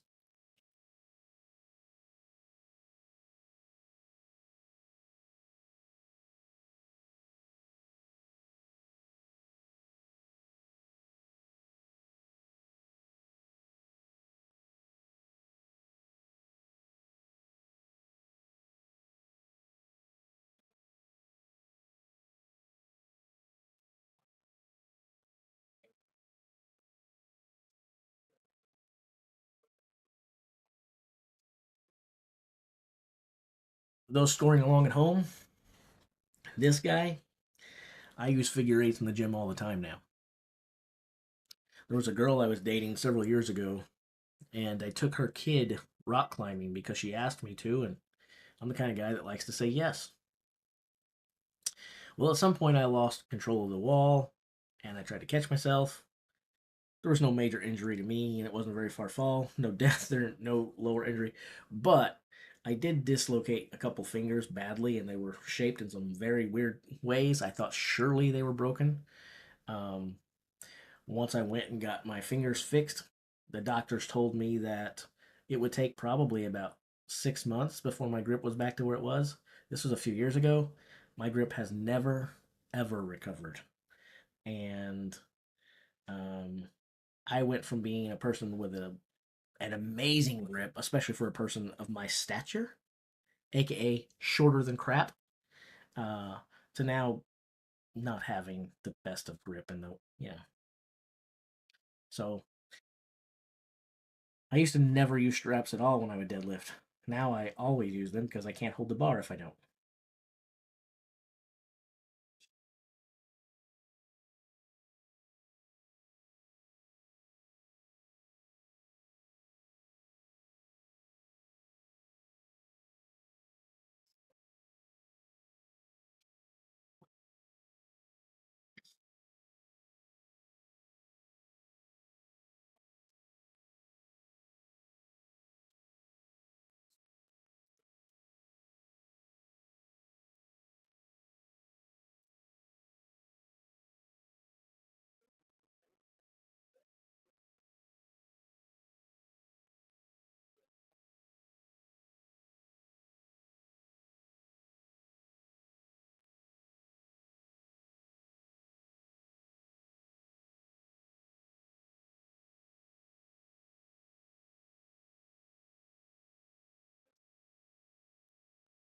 Yes, Singleton's leg is something to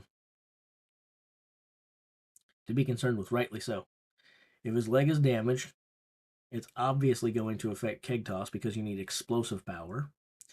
You could muscle that up with upper body, but the guys who can use both lower and upper body are going to do better. If you can get some leg drive into that, it's going to be a major. Conan's will, legs are going to be pretty important there for obvious reasons. You don't need to wax too poetic about it. And the deadlift, yeah, the deadlift's a back exercise, but it's also a leg exercise. Atlas stones transfer everything that was said about keg toss and Conan's wheel over to Atlas stone. So uh, it's fair. It's more than fair to be concerned about Evan's leg.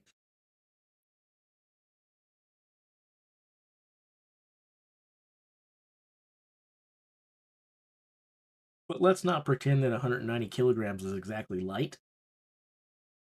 The fact that he did that after the medley doesn't seem like he's feeling that bad.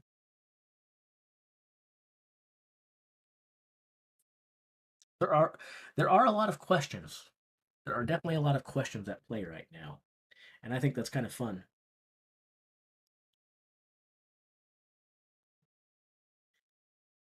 Egg toss coming up in about a half an hour, maybe.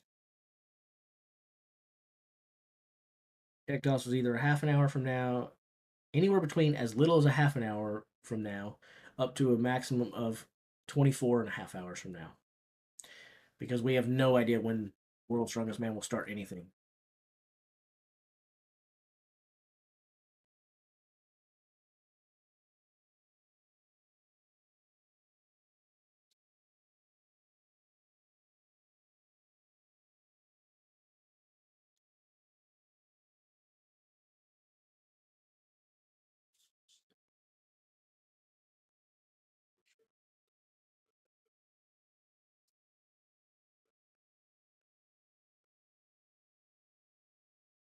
The good news for Mitchell and his hand is I think the hand's going to be a factor in the keg toss.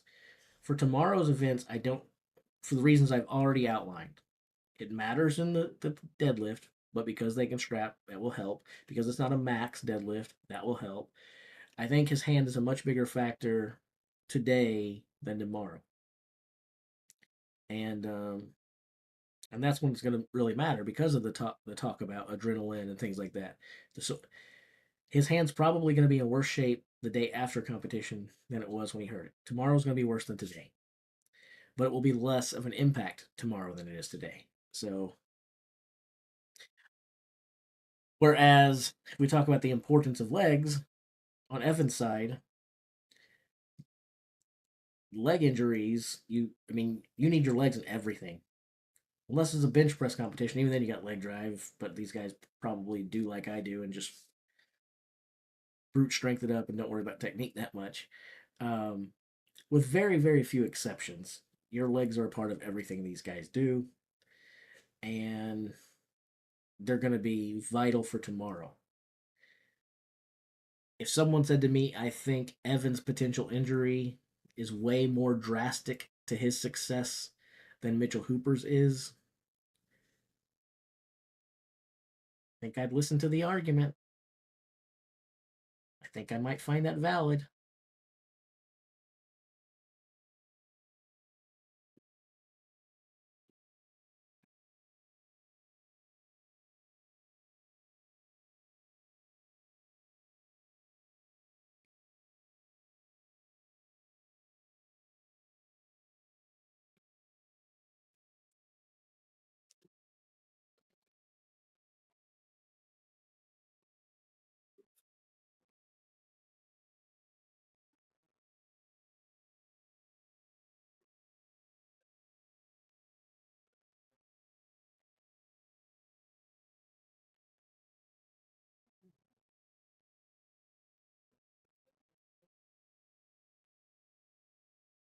Like last year, at some point tomorrow, you guys are going to have to stare at a stream by yourself because I will escape and go to church, just like last year. So, um, in the Conan's wheel, I'll probably be at church, texting in the chat every once in a while, and pulling up the Strongman archive site. Well, actually, I'll just keep the thing up because my thing stays on. But I'll look in the chat and I'll probably be a bad church attender and post in the chat while I'm watching the results on the spreadsheet from church. But for the Conan's wheel, I will not be giving live audio contributions tomorrow because I'll be at church.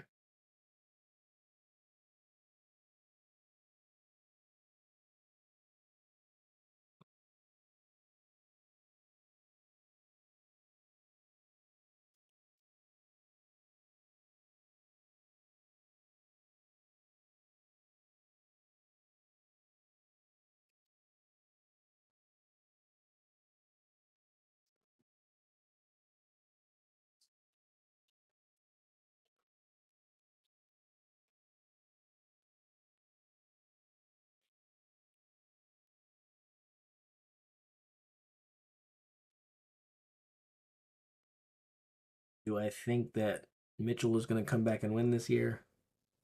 I do not.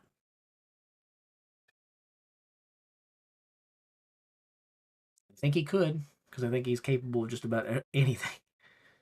Um, but I think trailing by 3 points, when I look at the events to come and know how good Tom is at all of those things, with the exception of the Conan's wheel, I just think it's asking way too much.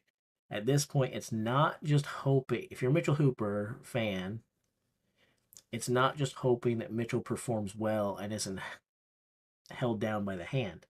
It's also hoping that Tom falters and fails. Mitchell needs to have a couple things go his way. A, his success, and B, Tom's failure. I think it's a lot to ask for and a lot to hope for. Um, so he could do it. I'm not counting him out. He can do it, but I don't predict it. I don't think. I think it's more like if you ask me to flip a coin, it's not a coin flip between Tom Stoltman and Mitchell Hooper.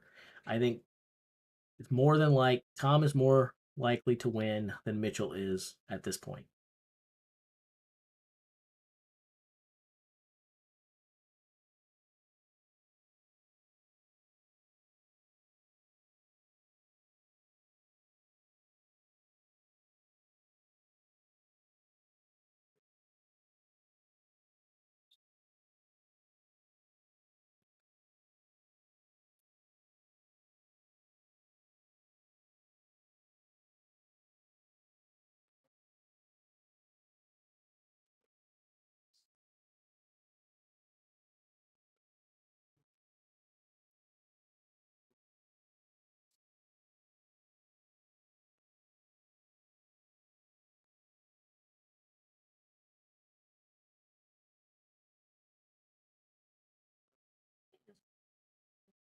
think my younger brother is in the other room burning food.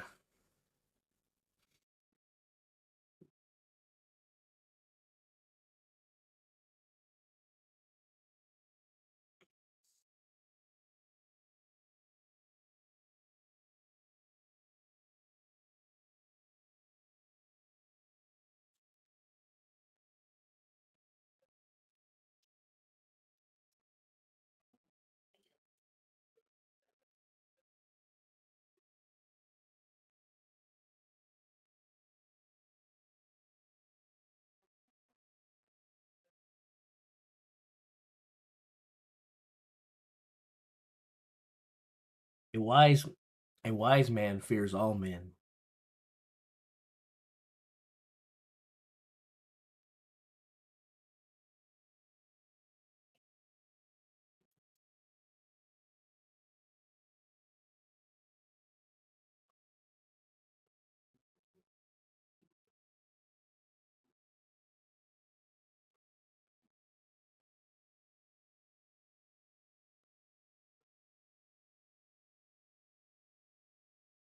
No, a wise man fears all men, but potentially fears women more.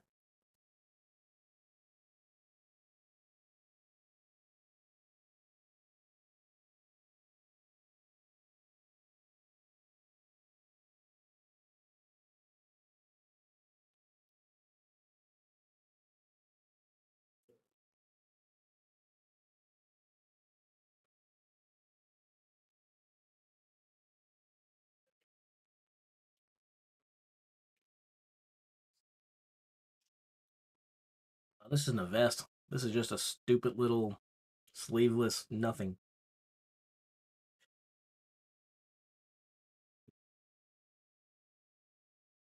And I rarely work on my arms.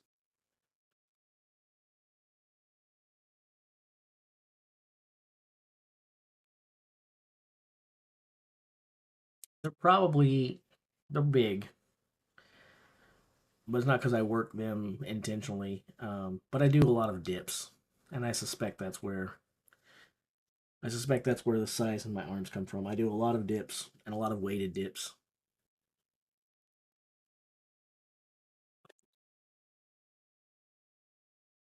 The next item begins on the value menu. Um, the next event begins in about 25 minutes. Man, I got a crick in my neck.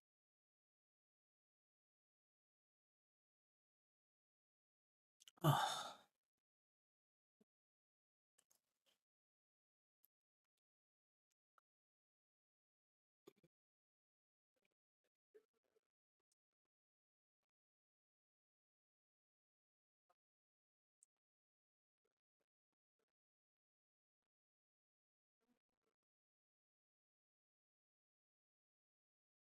behind the fall of every man off a cliff was his ex-wife.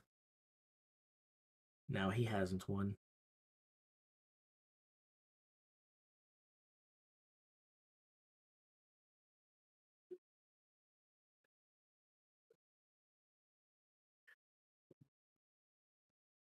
Oh man.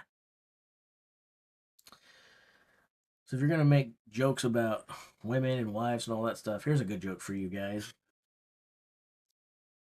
I would recommend that you married men do not tell this joke to your spouse. Just a little pro tip: do not share this joke with your spouse. But here it is anyway. So, anyone know what the difference is between in-laws and outlaws? Outlaws are wanted.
Yeah, but what do you do about his wife?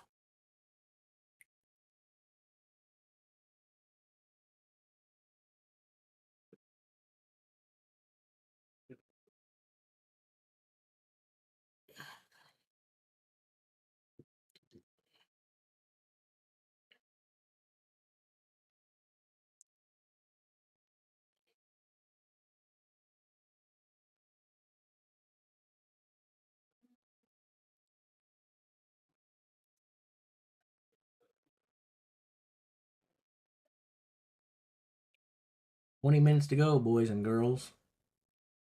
20 minutes to go.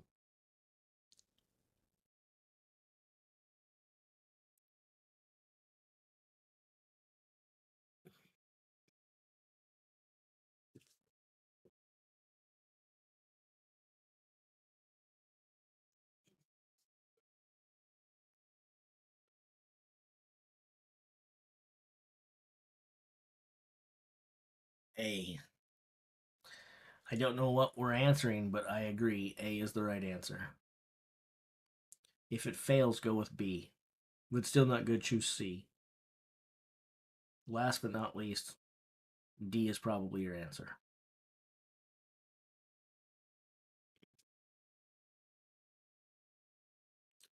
Guys with lower points, yeah. Yep, yep, yep.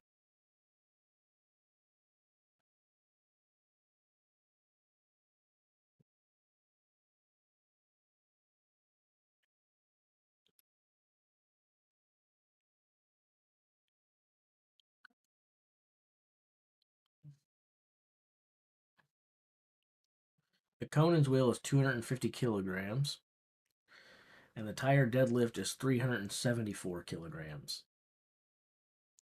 250 and 374.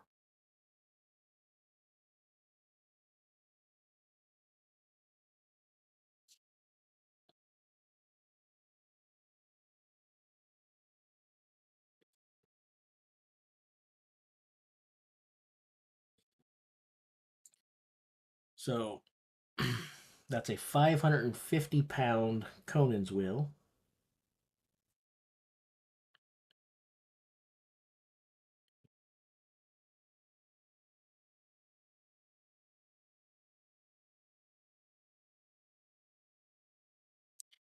And an 825-pound deadlift. So there you go.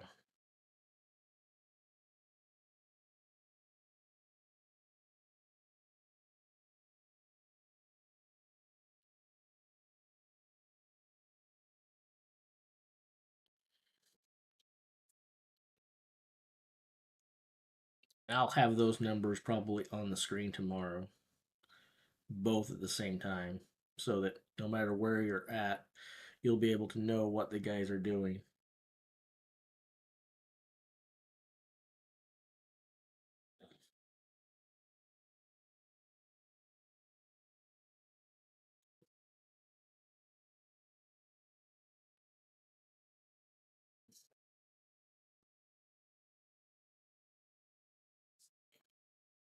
Egg toss starts 20 minutes from now.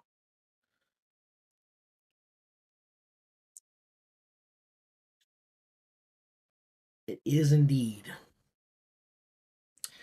They toss the keg, then they rest.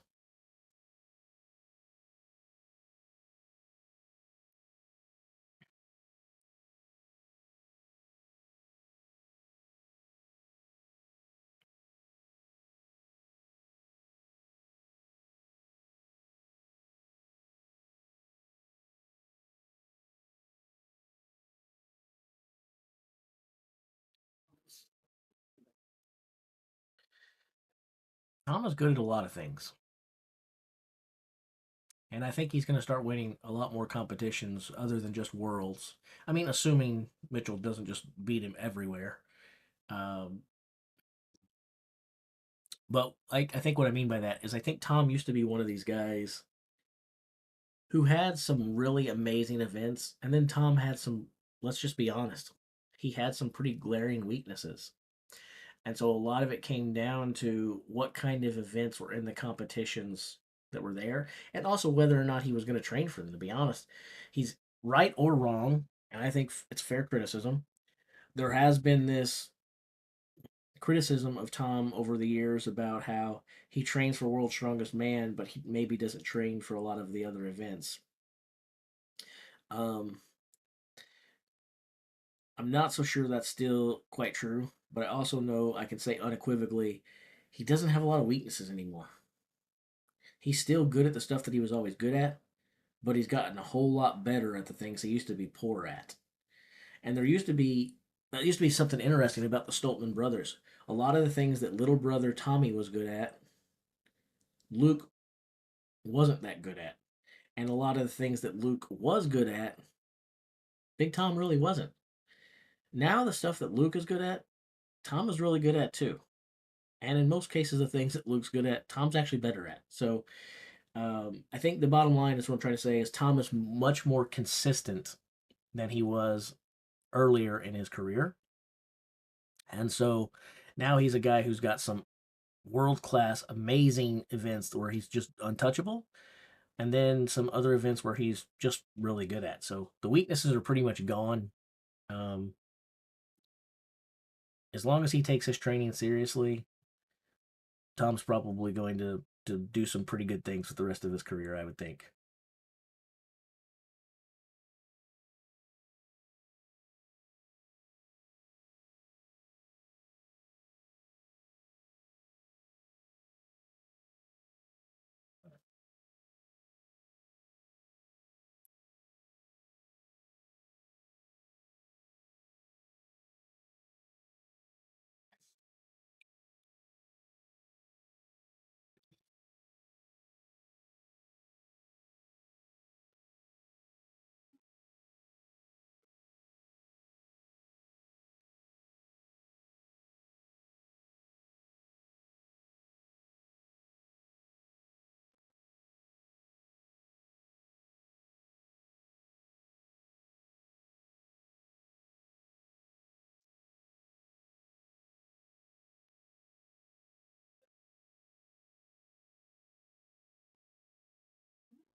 In general, I would say that Tom used to really struggle with a lot of the static events. He was tall and pretty athletic, quick for a big guy, and I think all those helped in the dynamic athletic type events. Um, but he struggled with some of the more static strength events. I don't think it's fair to say that's the case anymore.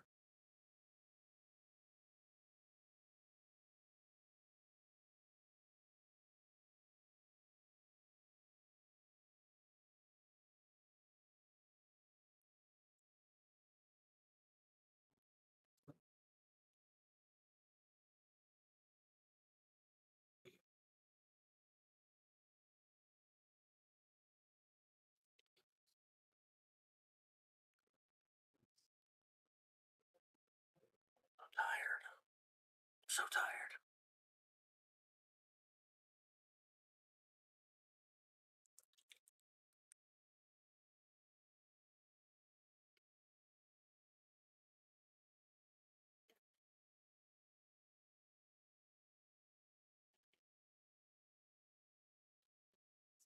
Do you have the guys? Um, each page is the strongman stuff open up for each athlete. So like this is Austin Andrade. So we like wanted to see by event toss, keg toss, 18 to 27 kilograms over 4.5 meters. He finished fourth out of eighth in the 2022 Beer Stone, which you can't scroll down low enough to see that. That's great. I guess I could change the zoom here. I don't really want to mess with it because I'm going to screw up my other stuff. I'll make another scene and show you guys some of this stuff while we're waiting. Let me play here.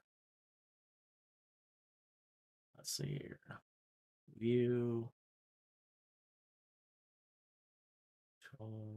Here. I'm going to do something here. Give us something to do while we're waiting. Although by the time I do it, the wait will be over and it'll be starting.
Okay, I think I can do this now. Go back to that, leave studio mode. I go here. So then, this is what I was talking about. Now you guys can see.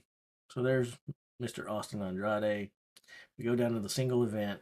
We say we're interested in the toss. We can see he's competed in one tossing event, 2022 Beer Stone. From 18 to 27 kilograms, 4.57 meters. That was good enough to allow him to finish 4th out of 8th. If we take a look at Derwinski, and again we say, hey, we're interested in toss, which there could be other names for this, but yeah, sandbag toss, sandbag toss, sandbag toss. These are all going differently. And then we've got keg toss, and then bean pot toss. Okay, so in the sandbag toss, Derwinski got 6 and 17.27 seconds, ranging sandbags from 18 to 27 kilograms. He finished first out of 10th in the 23 official strongman games. And I'm kind of in the way here. I guess I could hide myself. He also finished first out of a field of 12 in 2023 Canada Strongman in sandbag toss. First out of 12 in the 2022 Canada Strongman. 2021, he was 2 out of 17. And the 2018 Strongman, 5 out of 14. So as of 2021, pretty darn good Mr. Derwinski has at tossing kegs and items up in the air. Then we'll go on and we'll look at his fellow Canadian, Tristan Hoth. So, hey, we're only interested in tossing events. In the Magnus Magnuson Classic, he finished 5th out of 12 in the sandbag toss.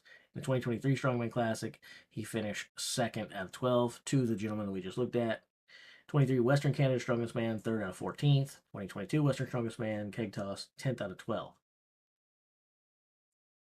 Not quite the tosser as his fellow compatriot there from Canada, Wesley Derwinski.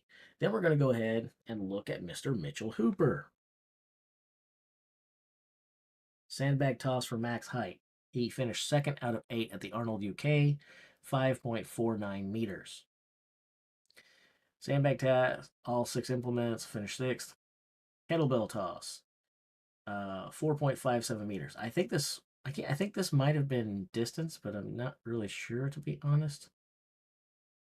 I'm not really sure. The Arnold Strongman Classic was for distance. Sandbag toss, 4 meters, 28 kilograms. 2nd out of 14. There's what you're looking like if you're Mitchell Hooper. Hello.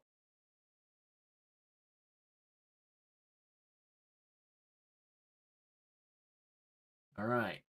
Magnus for Magnuson Classic, sandbag toss, second out of 12. Kettlebell toss, won first in the Group 1 of last year. Sandbag toss in the 2020 official Strongman Games. First place finish for him.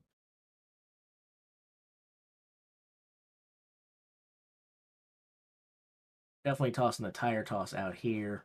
That's done more like a discus type thing. Then we've got Matthew Ragg. And again, he tells us he's going to come out there and win this thing. And he breaks the world record in training. So what we can see is World Strongest Man Group 3, the only time this guy's ever tossed anything before. So, I don't know.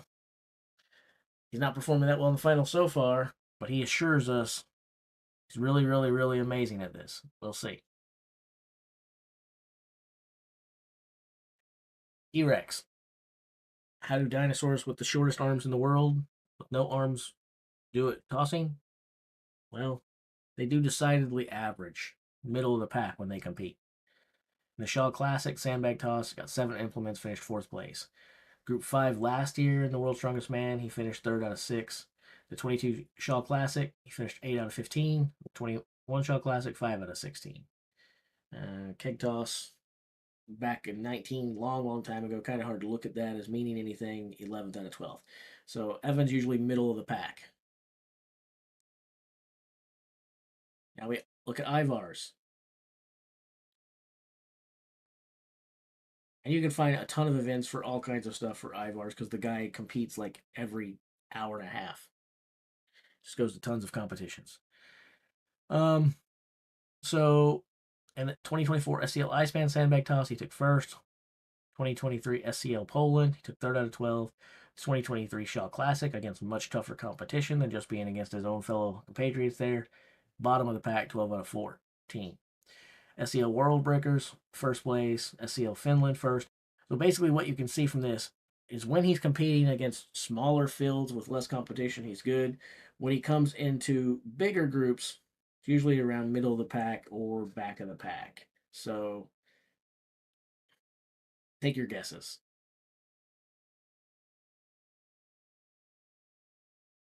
Luke.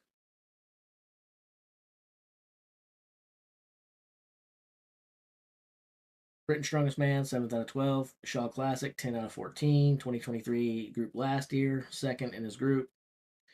2023 Arnold Strongman Classic. 2022 Shaw Classic, dead last. 2020 World Strongest Man Keg Toss, middle of the heat. Not not an amazing tosser. I believe little brother fares a lot better, and I think height comes into play. Okay, Britain's Strongest Man Sandbag Toss, 4th out of 12 for Tommy. If we look at the Shaw Classic and the Sandbag Toss, he got all 8 implements and he picked up a win. 2023 World Strongman Classic Kettlebell Toss, 6 and 21.9, 3 out of 6.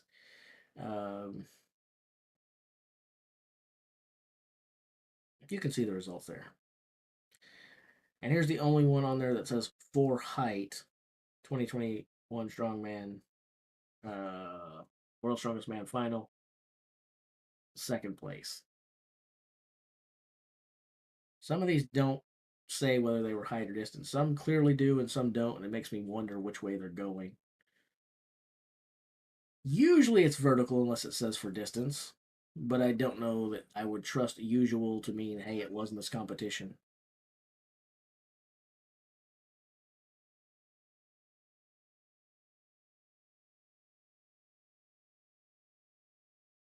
That was a good little review and fun thing to walk through how they do in those because lets us know kind of what to expect a little bit. And now the time has come where we're right around the time to find out. So here we go.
All right.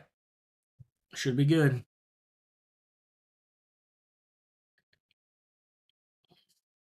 Should be ready for some results to come in any moment.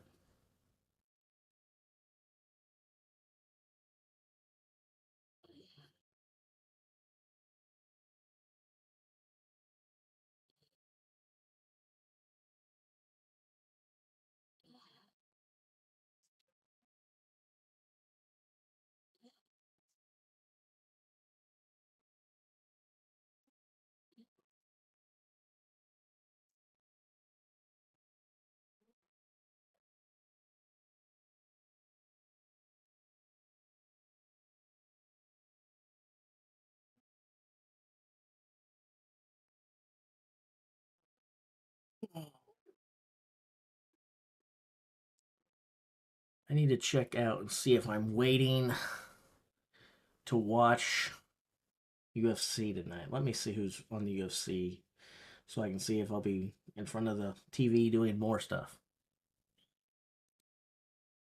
Who's fighting tonight?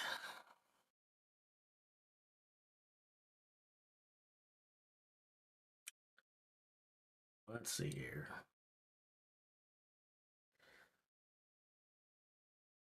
The main card: Paul Craig versus Boralo, Michelle Pajea versus Eor Patea, Anthony Smith versus Vitor Petrino, Jose Aldo versus Jonathan Martinez, and Pantoja defends his flyweight title against Steve Ursage.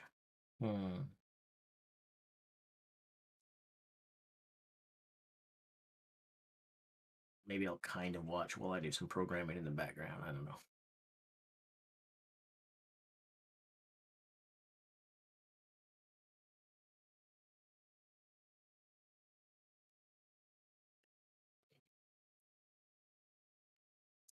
What time is it where they are, or what time is it where I am? Or what time is it where someone that you're talking to is?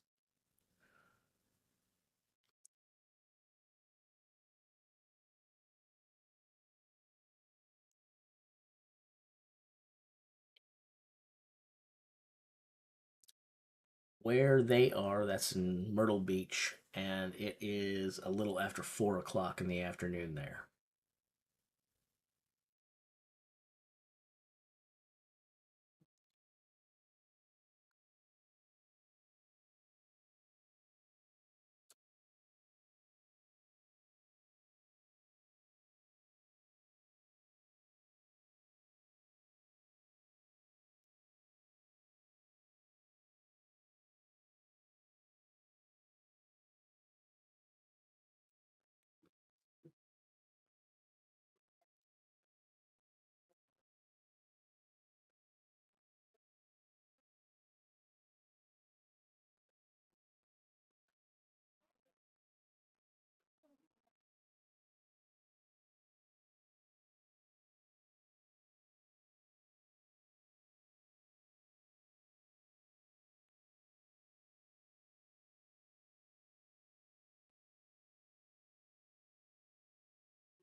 There's no way to get one that I off.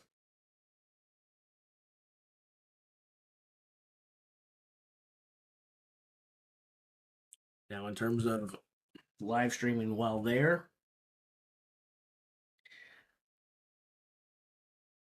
it'll probably happen at some point.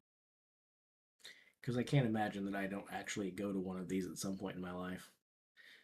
I'm kind of surprised I haven't been a World's Strongest Man before, but they don't make it very spectator friendly. This is like the first year that they really tried to cater to the fans and say, hey, come watch, come check it out. We want people there.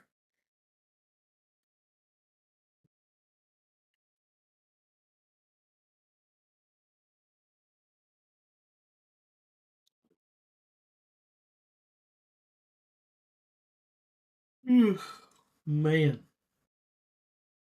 I feel like it's about 2 o'clock in the morning here. I'm butched, tired.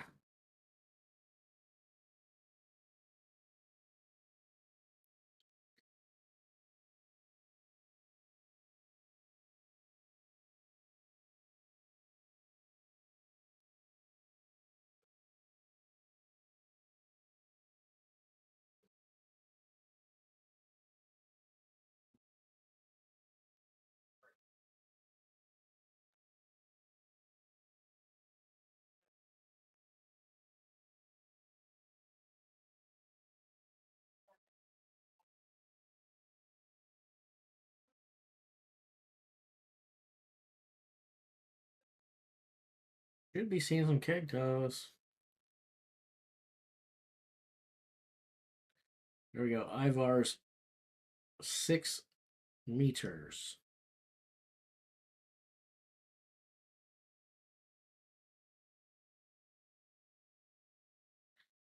Ivar's with 6 meters.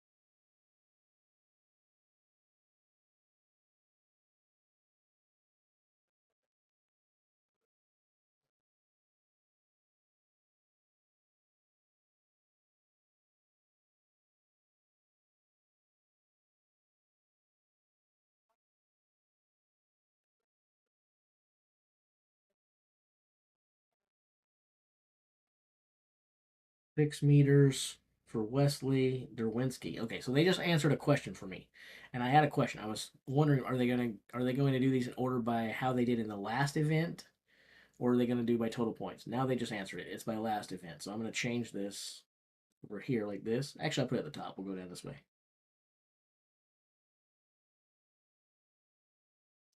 So up next will be Matthew Ragg, and I was actually kind of hoping that they'd have.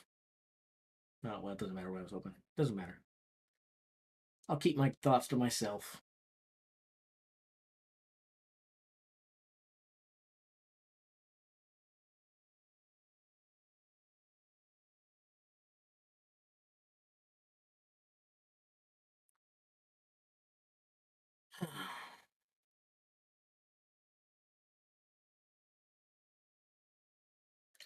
So the way they've got it here, it's showing it that way, but I think it's actually going to be the opposite. I think Tom will go last because they tied in the last one, but Tom beat Mitch in the event before. So I would think that Tom would get the privilege of going last. They both got 9.5, but Mitch got 5 in the one before, and Tom got 8. So if they're doing it based upon the performance of the previous event, and if there's an advantage to going last to see what you have to do from the others, I would say that Tom should be going last, and that seems in the spirit of what's right and fair to me.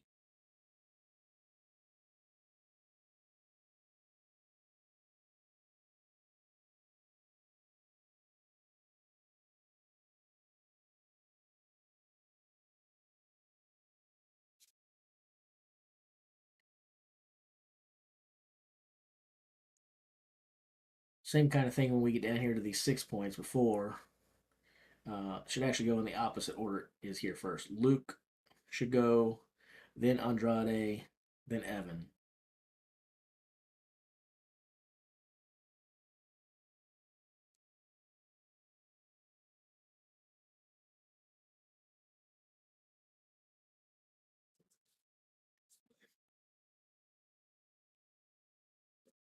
What if they're in the right order if I sort them the opposite way and go to the bottom top?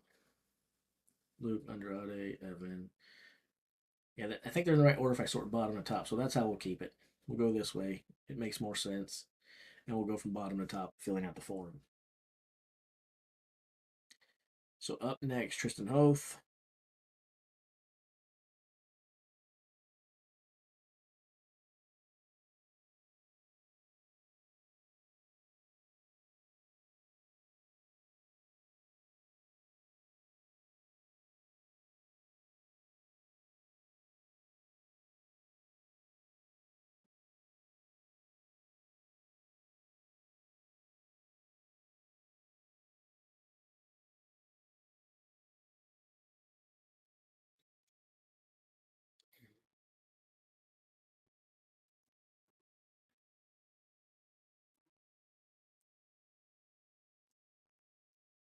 Six meters for Tristan.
6 meters for Luke. 6 meters for Luke. 6 meters for Luke. Luke with 6 meters.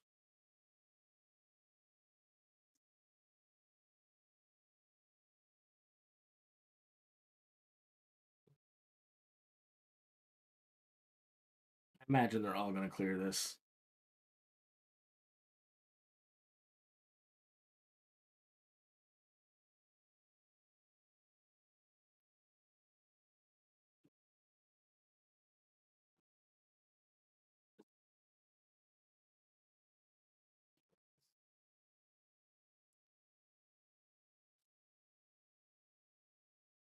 Six meters for the world's strongest Latino.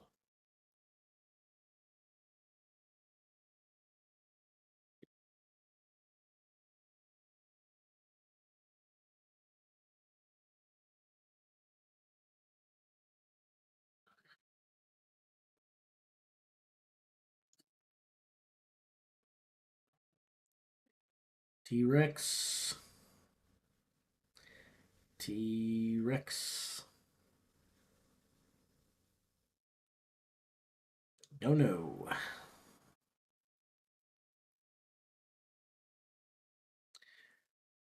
The following is the results for T Rex.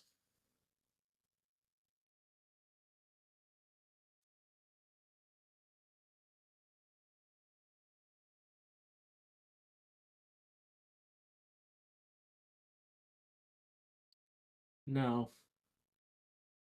It can be.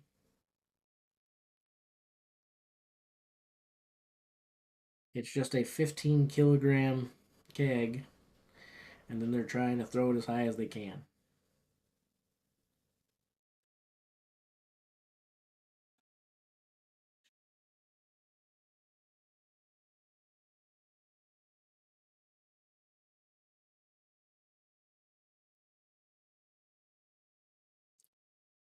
Six meters for Evan Singleton.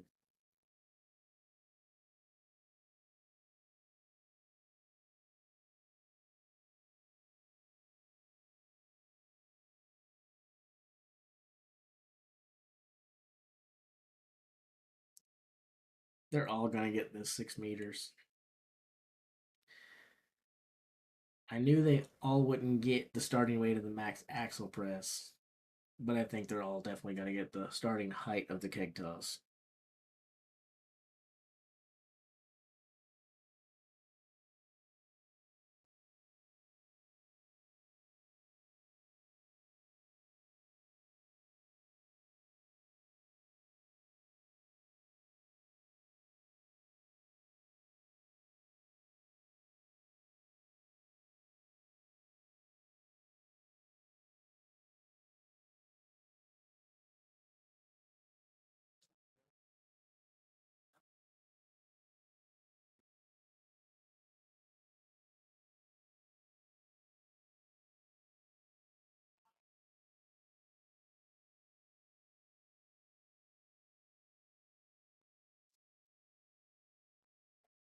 Thought we were going to have a result right there.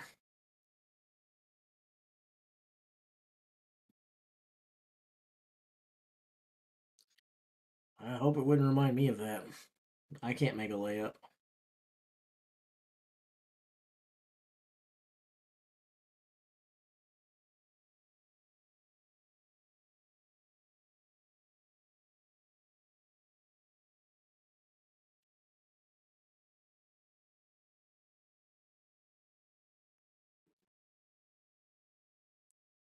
Guess I'm wrong. I guess they won't all get 6 meters. Thanks a lot, Pavlo. Thanks for making me look stupid on my own live stream, Pavlo. Jeez. It's kind of rude of him, right? I'm sitting here streaming, complimenting these guys, and then Pavlo tries to make me look foolish in front of everyone. I thought he and I were closer than that.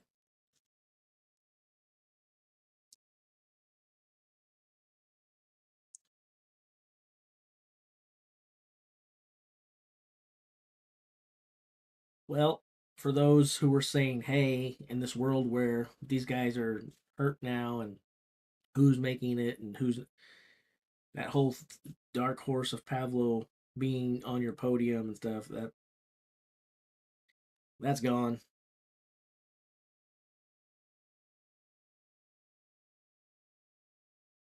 He's not he's not sniffing that podium with a zero here. A zero here, a 1 point in the first event. That's not going to get it done. 9 points at the end of day one.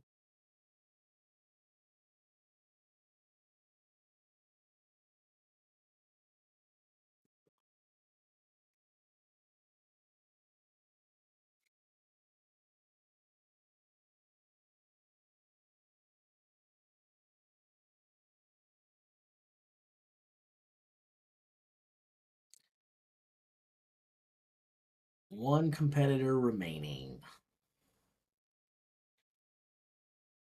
If Tom wanted to be a nice dude, he could fail just to make Pavlo feel better.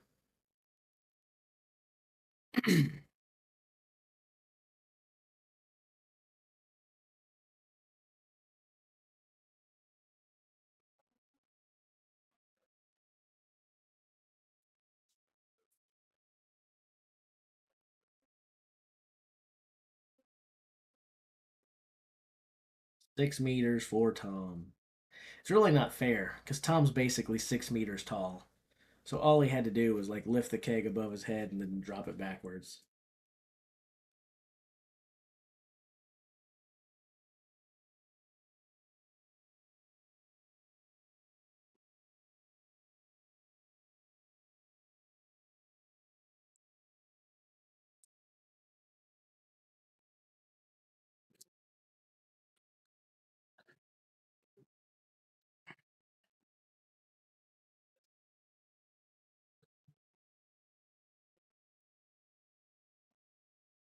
All right. Are they going to go up? How much are they going to go up by? Anybody have any clue?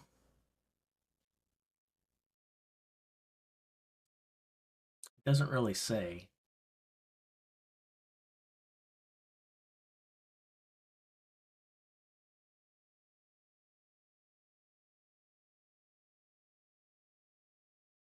He's really like 2 meters tall, a little over 2 meters tall. But for the purpose of me being hyperbolic and you know a jerk on my stream, I'll just say it's not fair because he's 6 meters tall. So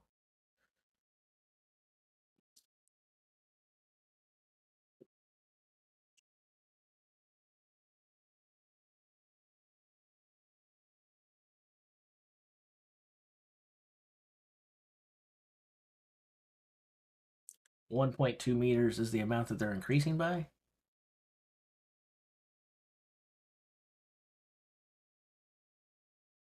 No, it's not height adjusted. It isn't height adjusted. They set the height of the bar and then they all go up there and try to throw it over it.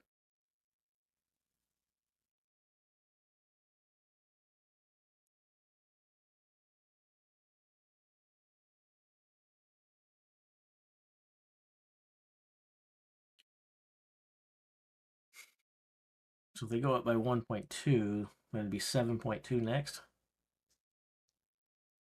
Hmm.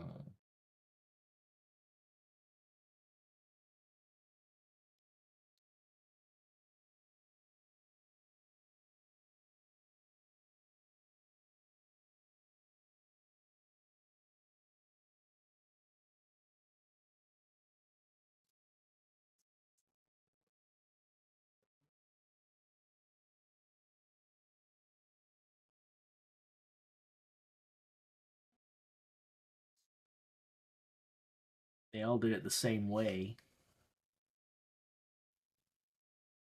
I'm not sure I understand the question, but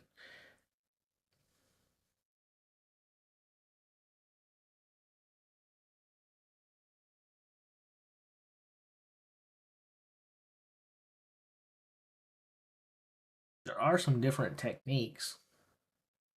Some of the guys prefer to do like a walk, backwards walking towards it and throwing it up in the move.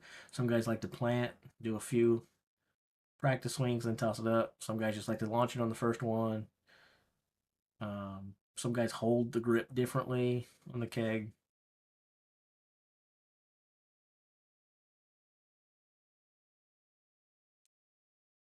No, they're still going. That was just, it's round by round. So round one was 6 meters, and they're reporting the results as they come in. So everyone except Pavlo got 6 meters, but now they move the bar up, and Ivar's goes up again. Now that's what I was expecting. I didn't think it was going to be 1.2.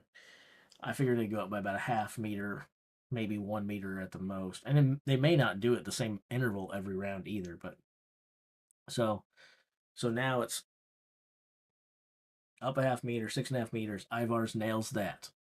Now it's on Wesley Derwinski to answer. And based on what I've seen of his kick tossing abilities, I expect him to get this with no problem.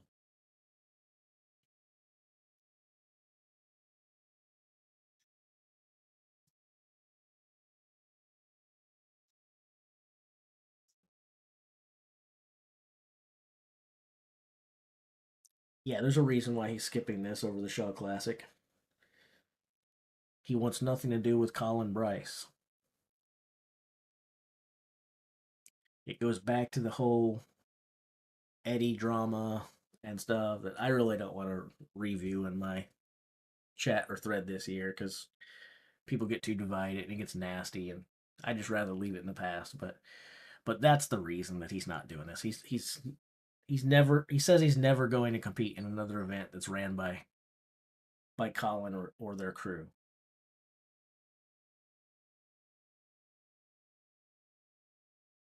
So Derwinski manages the 6.5 meters.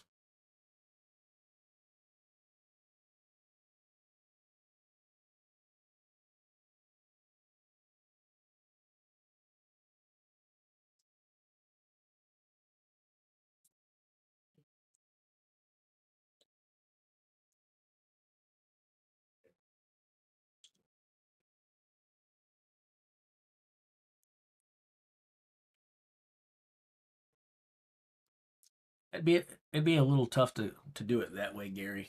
Um, the easier thing to do would be for them to dynamically move the bar based upon their heights. To just set the height of the bar and then subtract the difference, that'd be tough because each round you'd have differing results. This guy got 5.72. This guy got 5.83. That's fine in the end, but when you're going round by round, now you might have a guy moving on to the second round, even though he only cleared like 9 inches less than his opponent. So why is he getting to go to the second round? It'd be tougher round by round. You could declare a winner that way, but I think in order for height adjusted to work, you'd have to move the bar based upon what their highest height is with them holding their hands above their head. I don't think you could really do it any other way.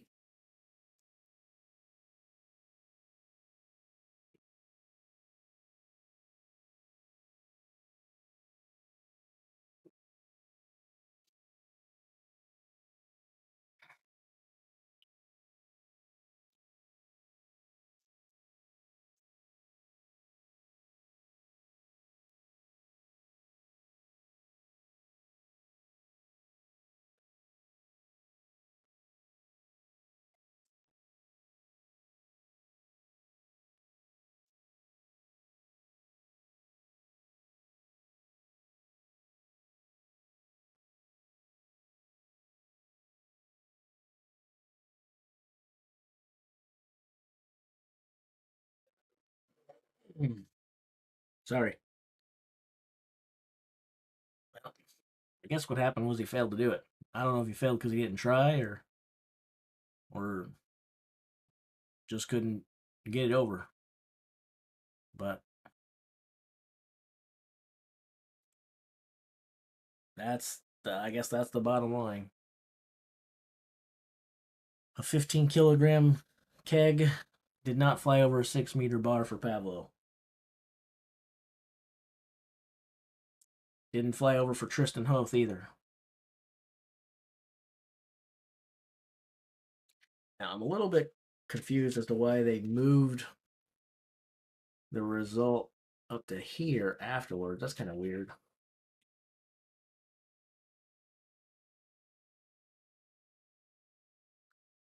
And their positioning on some of these things is kind of strange on their website. I apologize for that.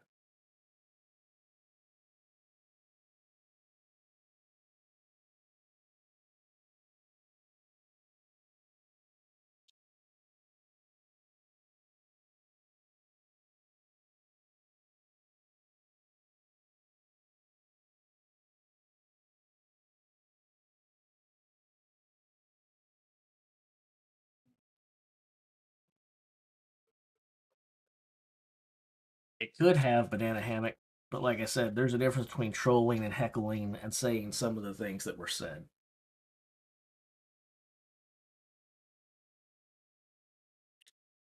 Good spirited ribbing, I'm fine with. Mocking me, I'm okay with. Handled that the last couple of years, never banned anyone. But you come to my live video and you insinuate that I hurt kids in any way, let alone the way that was said. Yeah, that doesn't work.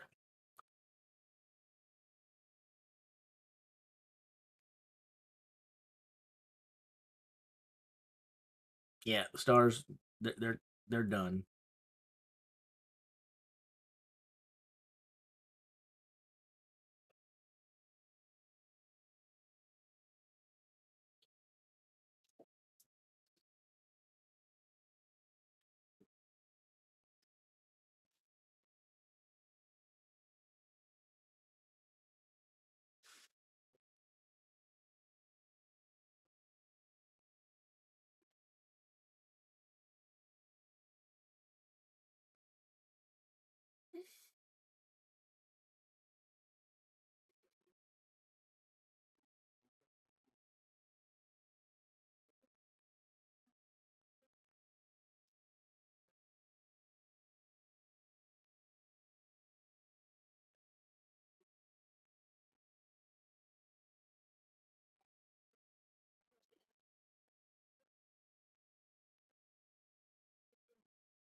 Altman gets the 6.5. Jeez, sorry. My brain is starting to die, guys. 6.5 meters for Luke, no problem. Next up, it should be Austin Andrade. I don't know. I hope it hasn't froze.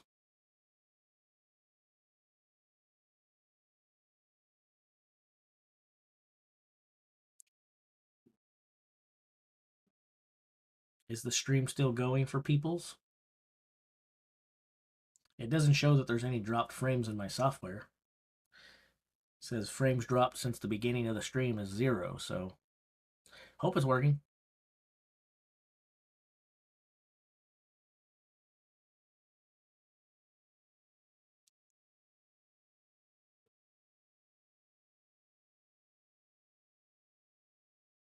Don't know. He just did.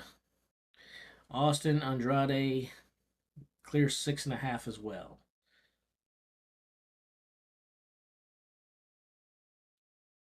I wonder if this updates here. No. Boo.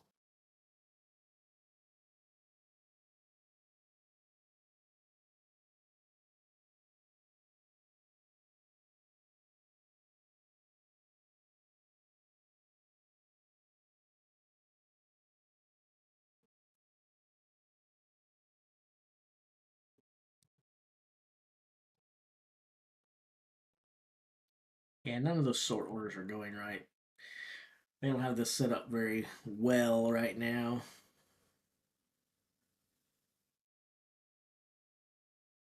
There's no way for me to sort them in any kind of order that makes sense. Sorry about that.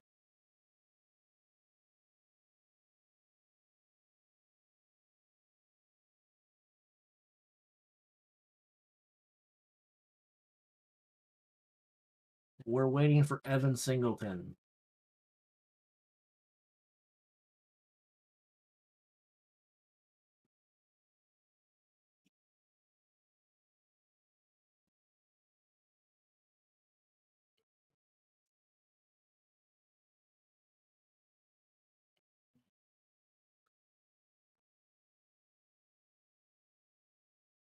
Evan gets a 6.5.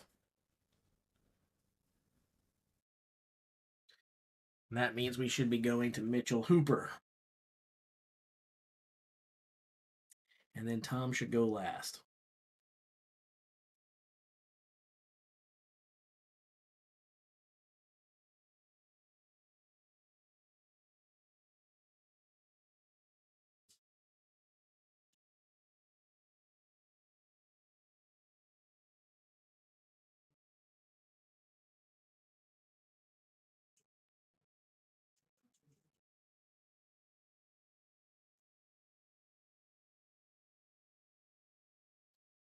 Mitchell Hooper, 6'5", no problem. He went up there and got it done.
Waiting to see how Tom did.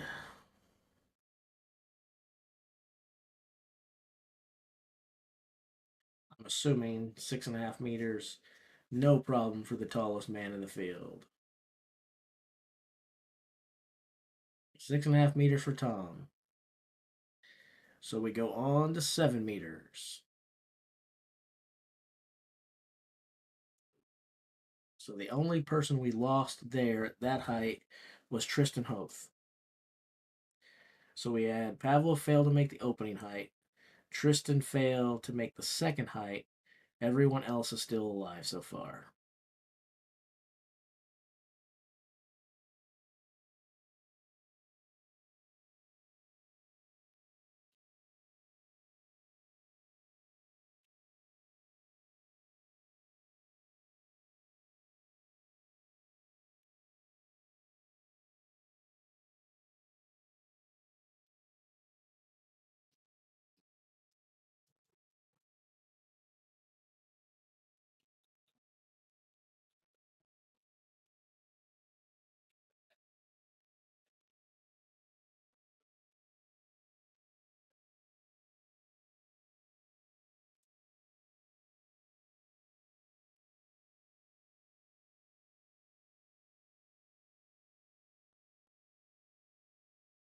They just won't sort them correctly anymore. It kind of stinks. There's no way for me to put this in an order that makes any kind of sense whatsoever.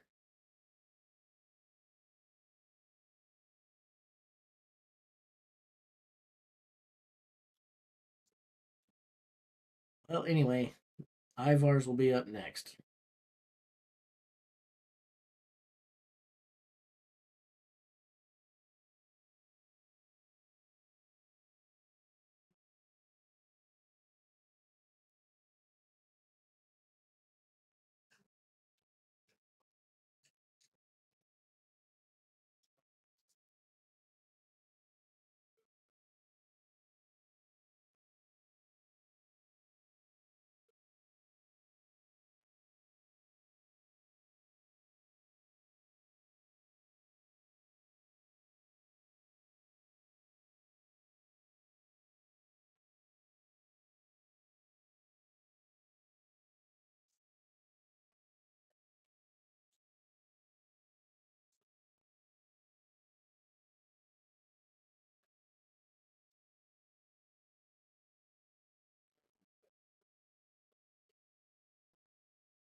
7 meters. 7 meters.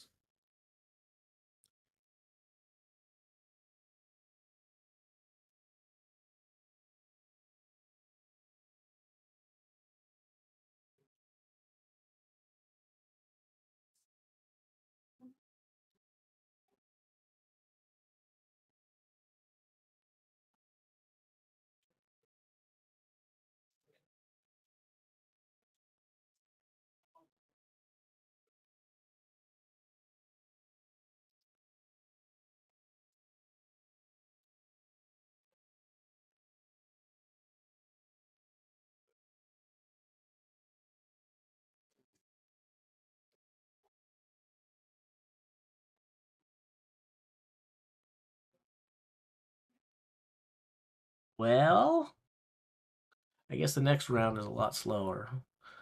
It's more complicated to move the bar from 6.5 to 7 than it is from 6 to 6.5, apparently.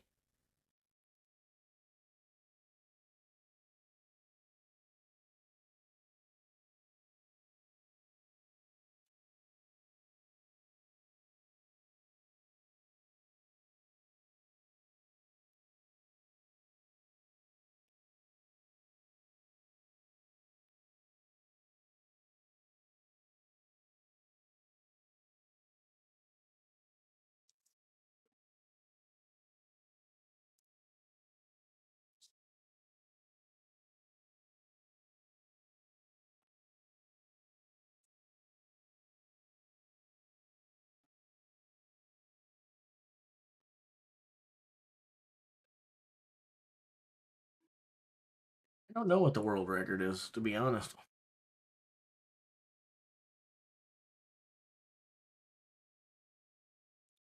No idea.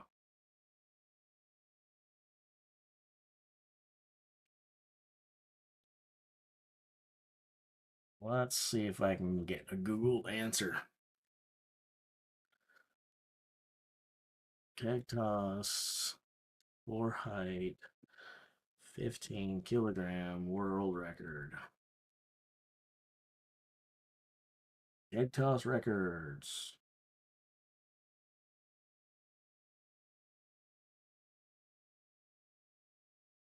Brian Shaw, 15 kegs over 23 feet 9 inches. That is your 15 kilogram world record keg toss for height. Almost 24 feet by Brian Shaw.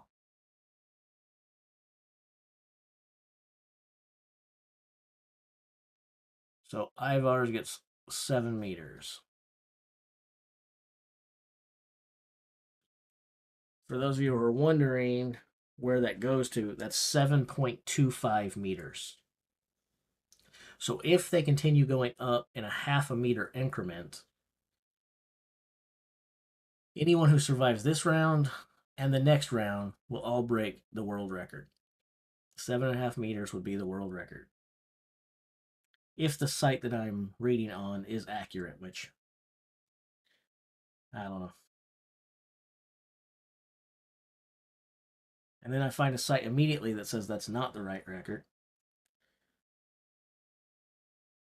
Here's one that says 7.75, still Brian Shaw. 15 kilograms over the bar, 7.75.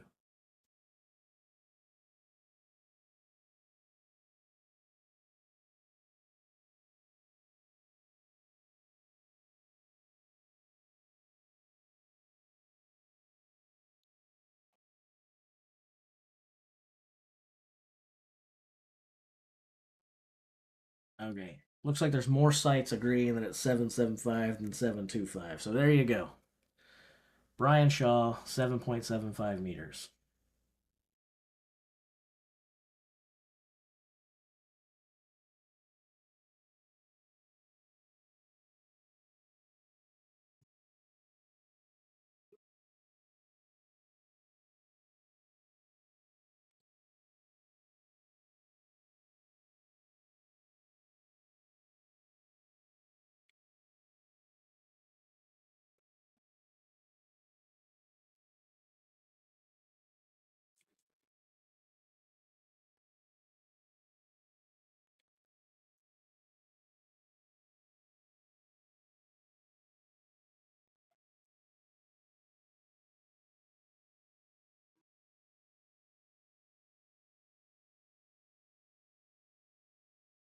So Ivars, Derwinski, and Matthew Rag all still in at 7 meters.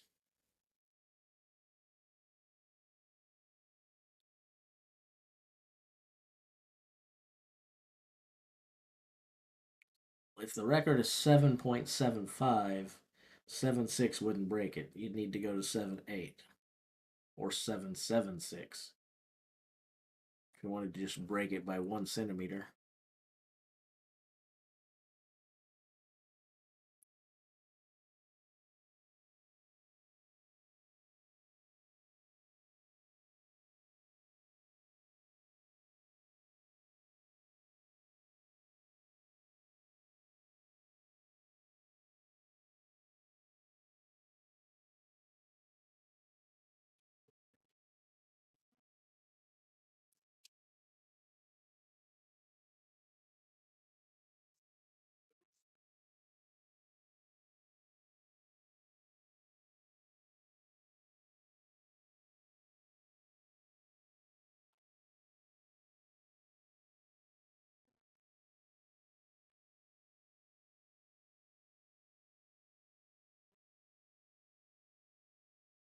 Yes.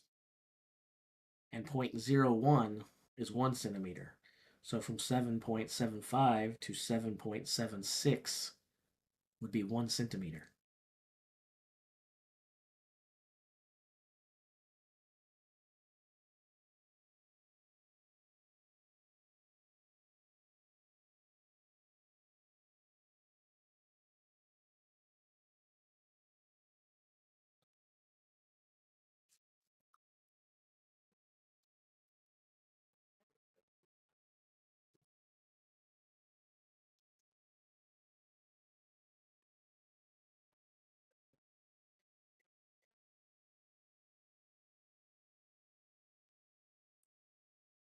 I'm conflicting reports, but more reports saying that the world record is 7.75, not 7.25.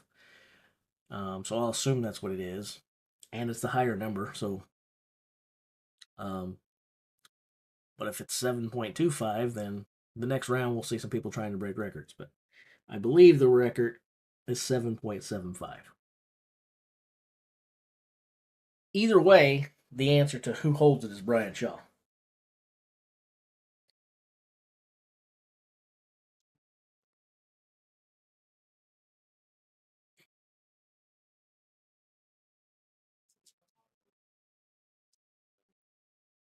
So Luke Stoltman does not manage 7 meters. He's out at 6'5". And then we go to Austin Andrade.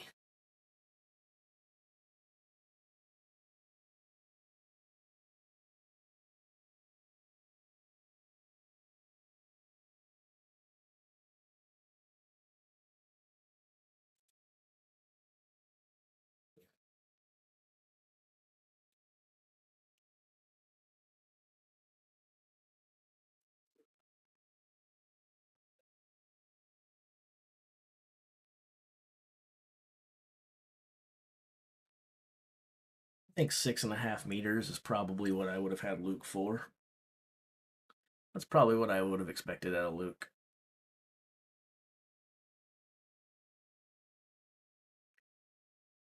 I would have been impressed if he would have gotten 7.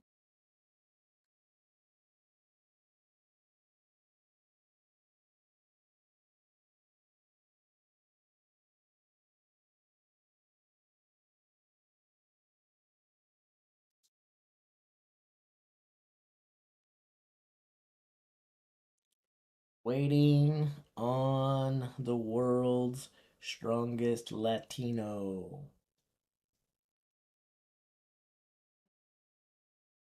World's strongest Latino succeeds or fails.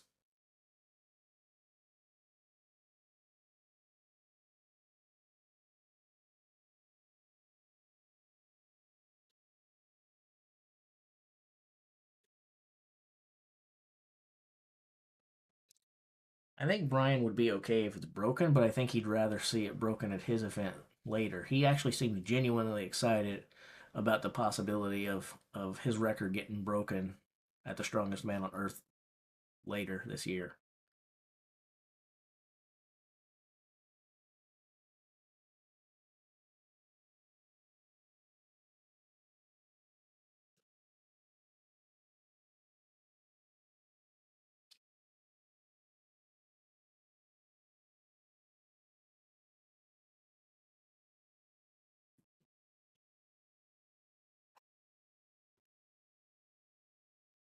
Got that old man hair growing out of my ear.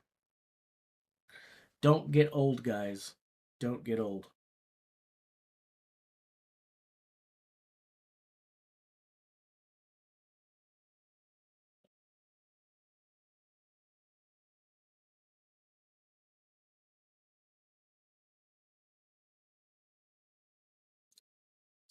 Still waiting for Austin Andrade results.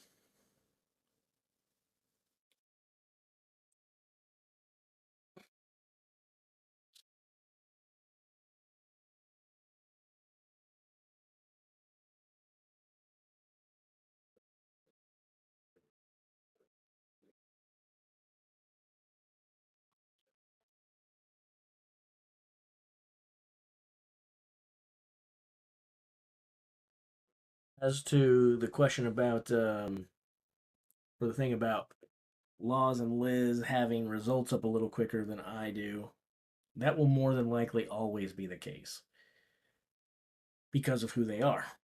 They're not using just the same resource that we have. We just have this site to look at, and when the results are posted, they're posted. But Laws and Liz, with Laws's experience in the industry and having competed at the World's Strongest Man and knowing people, they have people who are there. So he's getting firsthand information immediately when it happens.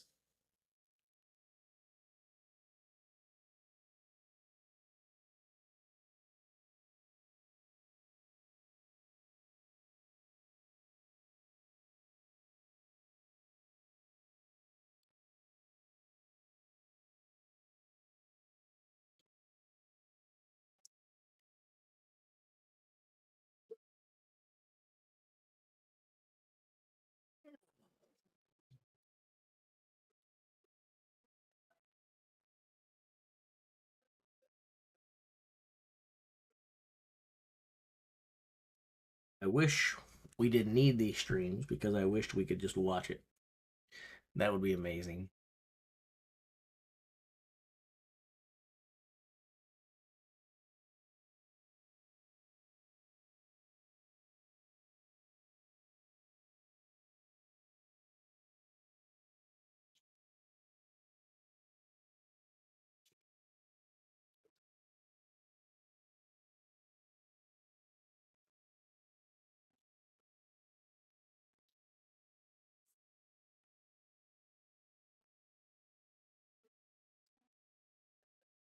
I really like Laws and Liz's content. I've subscribed, or well, I am a subscriber. I've done the join thing as a member a few times. I'll stay for 2, 3 months at a time.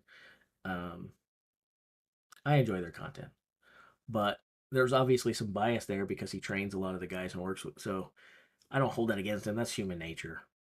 You're gonna favor the people that you're close to, and especially the people who are giving you money. Um, but I don't have any bias like that because it doesn't happen with me. So I can just sit back and call it like it is. And then I'm different than other people in that I don't really have people that I root for. Don't really have those homer picks. So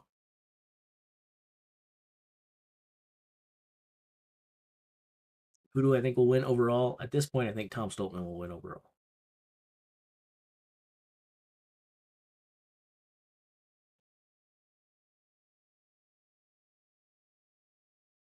Really kind of expected a result for Andrade by now.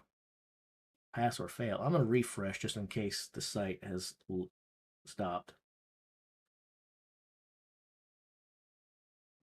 Nope, no result yet. So we're still waiting the results of Austin Andrade.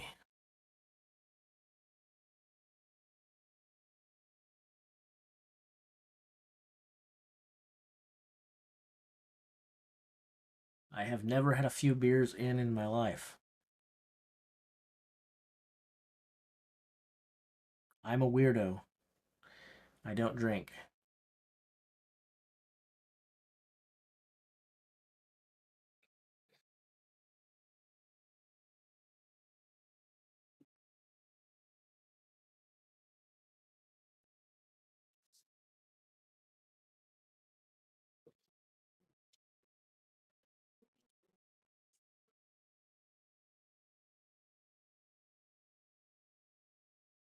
I've had a few Diet Dr. Peppers in, if that counts.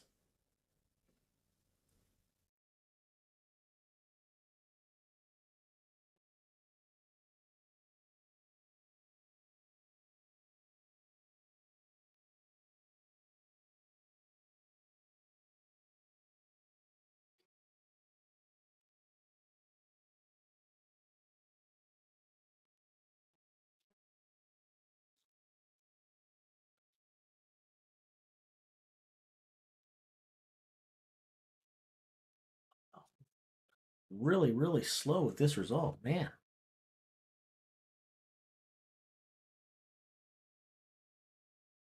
It's a long delay.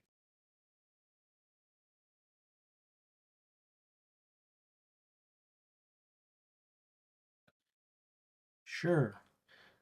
Hello, John Jr.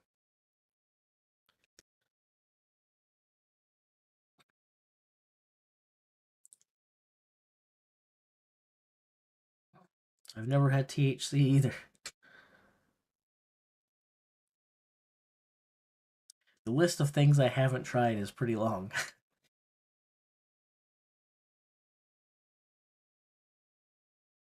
Medical issue with a fan in the crowd? I don't like hearing that.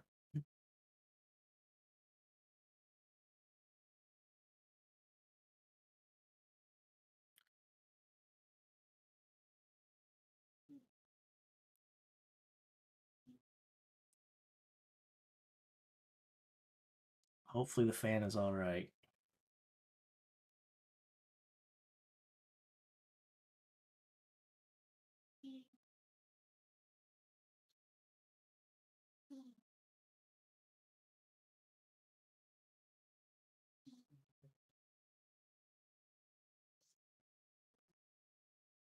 No, the reasons I don't drink are a little more personal than that.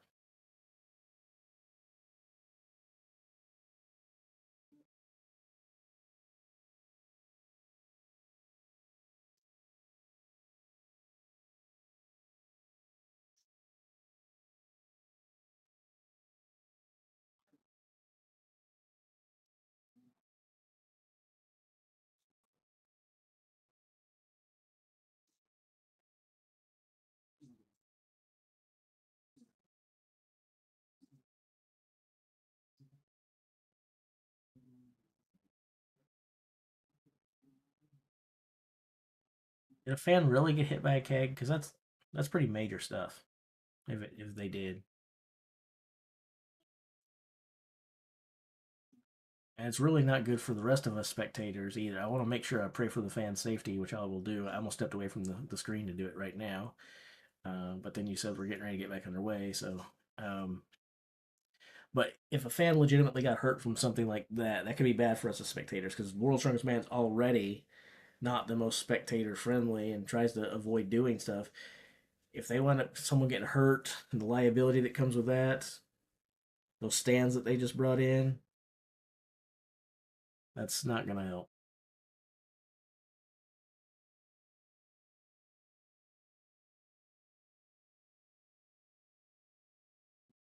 So Austin Andrade failed at 6.5. And I think I'm going to step away just for a second. I don't want to offend anybody on the stream, but I am just going to take a little second away to pray for that fan safety, and I'll be back in a moment.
No results for Evan Singleton yet. Okay, I'm back.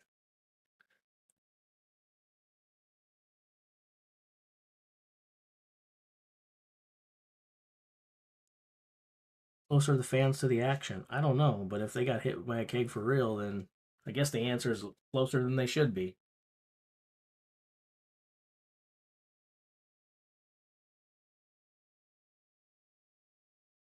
Evan clears 7 meters.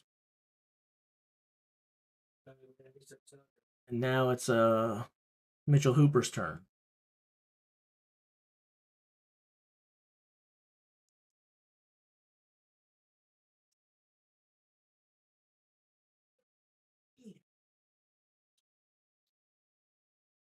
It's kind of mind-boggling to me how someone could get hit by a keg. Really, I can't.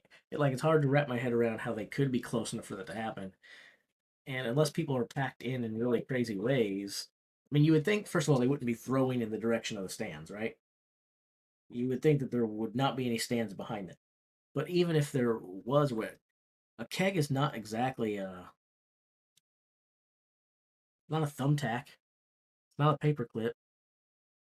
It seems like you'd see this thing coming and be able to get out of the way. So I am a little lost as to how that could happen.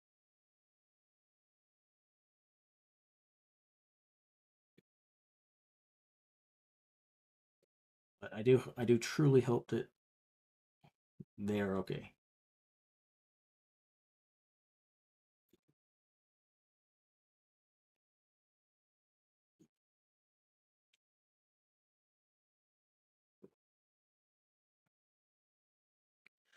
Hooper clears 7 meters.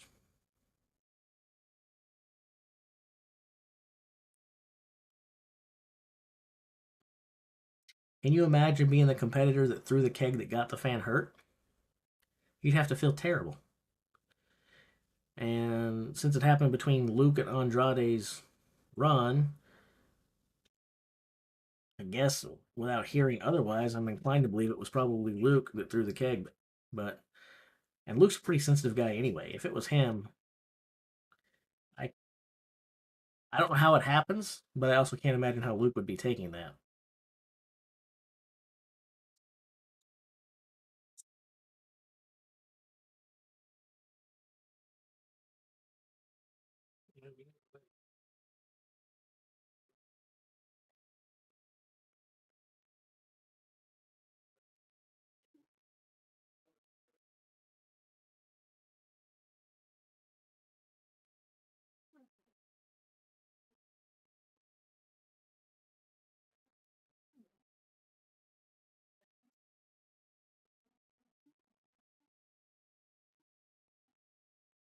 Waiting for Tom.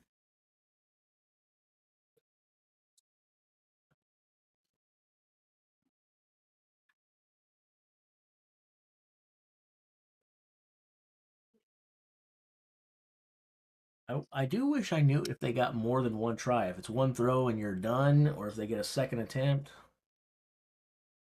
or if it's timed, you've got to throw it over in a certain amount of time, or you fail. I don't know. There's just one go and you fail, or you get two attempts, or as many as you can in like 30 or 60 seconds. It doesn't say there's a time, so I don't know. So you get three attempts? I'm not watching it. That's the answer. So is that what it is, Banana Hammock? They get three attempts?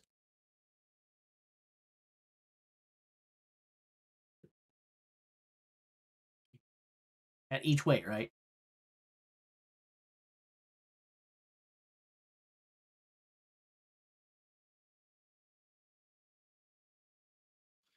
So we move on.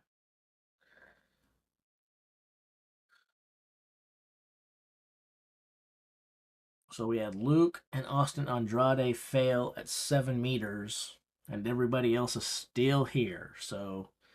Um, so assuming what I came across is accurate, Brian Shaw with the record at 7.75. This will be the final round before we go after the record.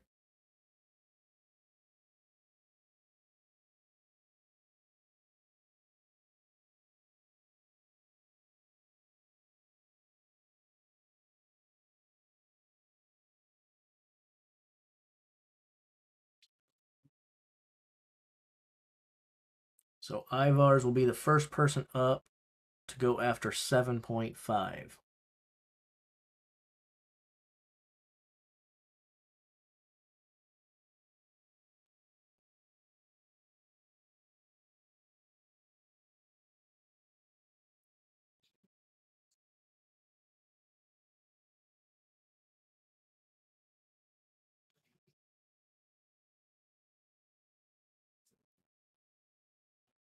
I saw where he said he didn't know what to expect from that event, but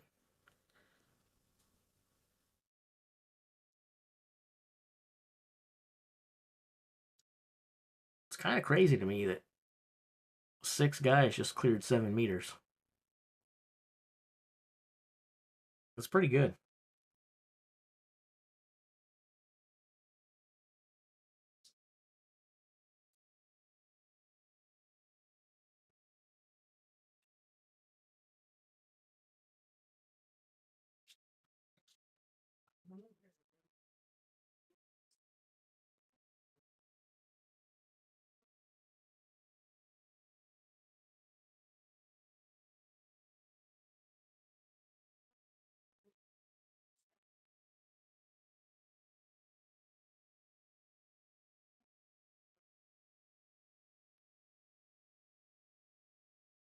I don't think we know, but I speculate, and that's all I'm doing is speculating, using a little logic to go with the speculation.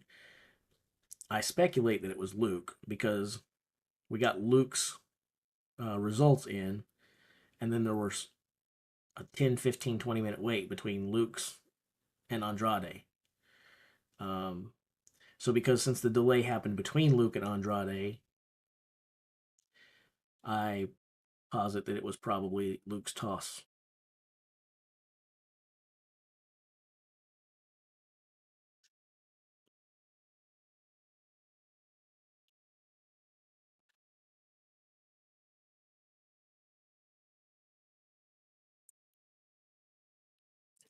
I think we did a shout out to John, but I don't care. I'm no one special, so I don't know what a shout out is worth from me. But hello, Joseph, Tay Tay, and John. I hope you're having an excellent weekend. And I hope you find spreadsheets just as exciting as I do. Yeah, that's what I was talking about a minute ago, Ed. Yeah, Luke is he loves the fans, and he got this great big heart. He's a really sensitive soul. If he did hit a fan and hurt a fan, he I have a feeling he would not be taking it very well right now. And if it turns out that the fan is actually hurt bad, um, if it turns out that the fan is hurt bad, I think that will be a little bit tough mentally for Luke to come back for tomorrow. Not that I'm saying he won't compete tomorrow, but I'm just saying I don't know if his head will be in the right space, if that makes any sense.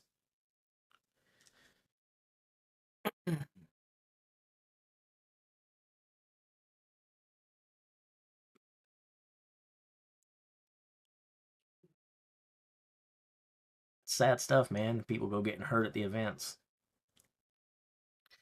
It's definitely not what they paid their money buying a ticket hoping for. I mean, you want a souvenir. You do want a souvenir, but you probably don't want a keg upside the head. So Ivar's fails at 7.5 meters. The bar is currently set at world record height. So they skipped 7.5 and went straight to world record. Well, now I need to know. At world record height, 7. Okay, so they're trying to tie it. Okay. I was just getting ready. Are they trying to beat it or tie? Okay, they're tying. 7.75 meters. Well, obviously you expect a lot of people to drop out then. You don't expect everyone to show up in world record breaking shape. So I guess we should expect to see quite a few people fail here. I believe the record is exactly 775. That's what I found in my Google searching. Yeah, it's a huge jump. Yeah. A meter's roughly, if you're an American, it's like roughly 3 feet and 3 inches, or a little more than a yardstick, a little more than a yard. Um, and if you're from anywhere else, then I guess I don't have to tell you what 3/4 of a meter is. You can do the math.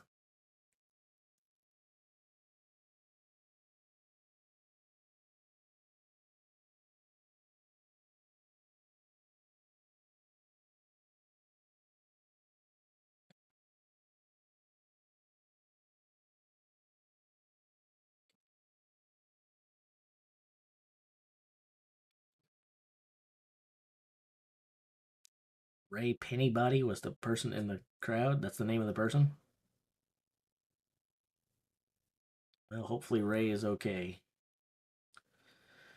Wesley Derwinski, it says 7'5" on the screen. So are we sure they set it at world record height?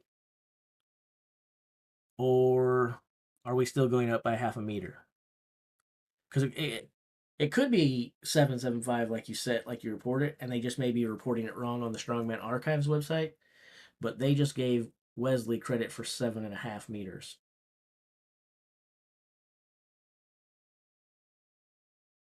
This could be wrong. Either number could be wrong. The Strongman Archives, it's not like every year they don't report some stuff wrong when it's coming in. They do a great job, but they're not perfect, and they're usually not on site either. They're usually getting answers phoned into them like everyone else. So, um, I guess until there's some more results coming in, I guess what we'll do is we'll say that these numbers are tentative. It's either 7.5 or 7.75. And we'll wait for the official numbers. Right now, it's unofficially 7.5 meters for Wesley Derwinski.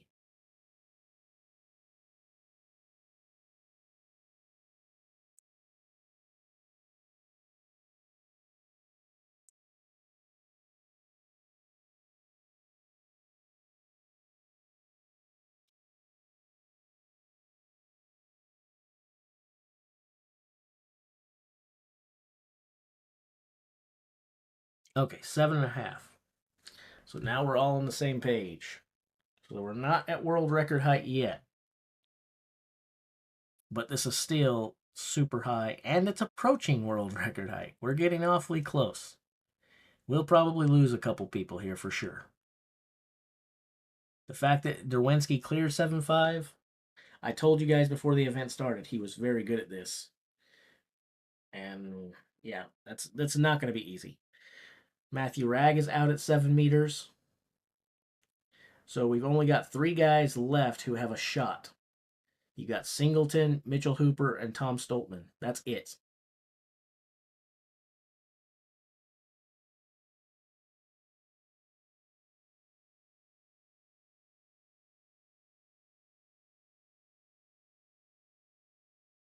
Well, I was skeptical of Ragg's claim. Um, Based on some of the stuff I've seen, I was pretty high on him. Otherwise, I wouldn't have sat him for the podium. But I think maybe I was a little bit too much buying into some of the hype. It's easy to say that now, where he's at. But the one claim of him breaking the world record, I was pretty skeptical of that because he doesn't really have anything that we could point to in competition to say that he's done it. It's just trust me, I'm amazing. I'm really good. You should see what I do in training. Everybody at the gym is amazed by it. But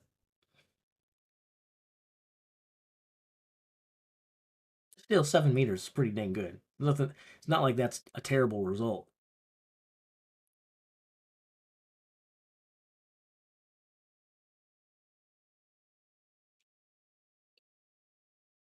Now we just wait to see if Evan Singleton can throw it over with his tiny T-Rex arms.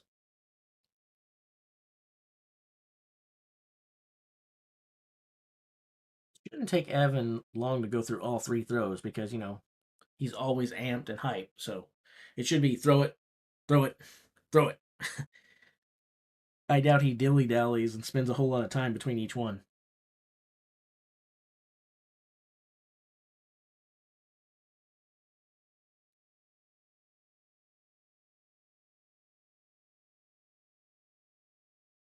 Evan gets it. 7.5 for Evan Singleton.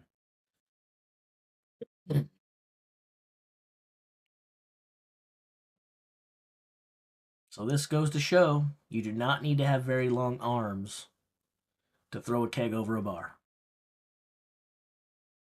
And that valuable skill that you'll use in every day of your life.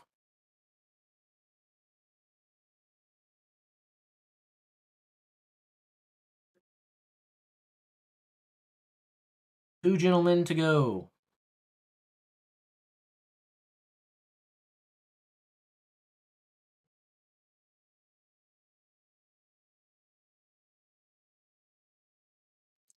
I didn't think Evan would be bad at this. I think this is a good event for Evan. He's pretty tall. He's like 6'5", 6'4". He says 6'5". I don't know if I buy it. I've seen him standing next to some guys who are a little taller around that height. But he's definitely 6'4". So he's in that 6'4", 6'5" range. That's pretty tall.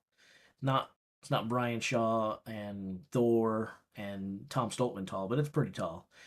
In addition to that, uh, what do we know about Evan? He's explosive and a nutcase. So with his explosivity and stuff, he should be pretty good at stuff like this.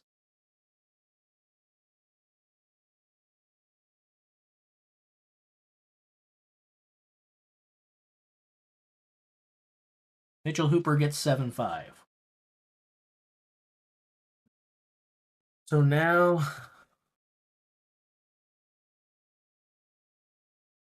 we see if Tom Stoltman can get 7-5.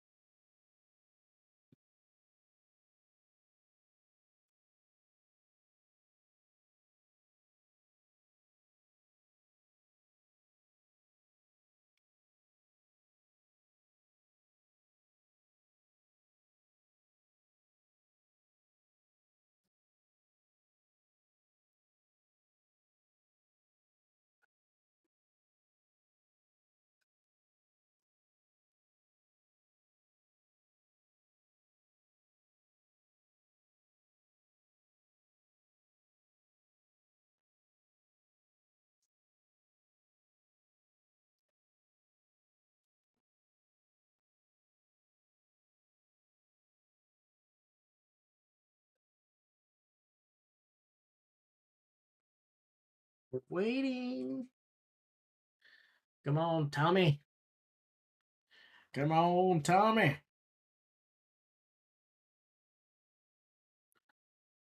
Meow. Meow. Come here, kitty cat.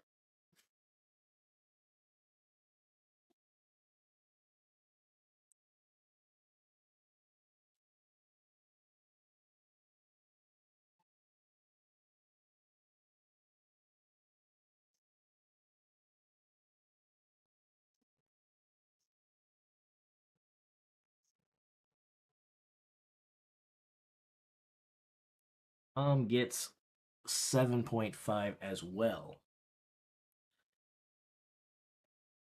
So the only people we lost were Ivar's and Rag. And I was actually kind of surprised to see Ivar still in it at 7, if I'm being honest with you guys. So, um, pretty good. That means we're going to have 4 competitors moving on to try to break the record. Not 1, not 2, not even 3, but 4 guys who will be shooting for that record right now.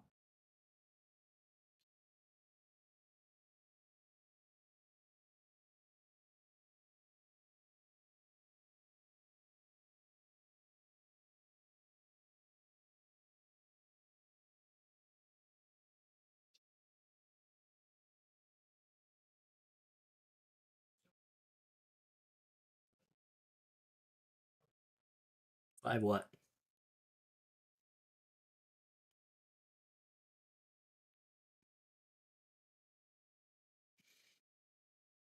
Hmm.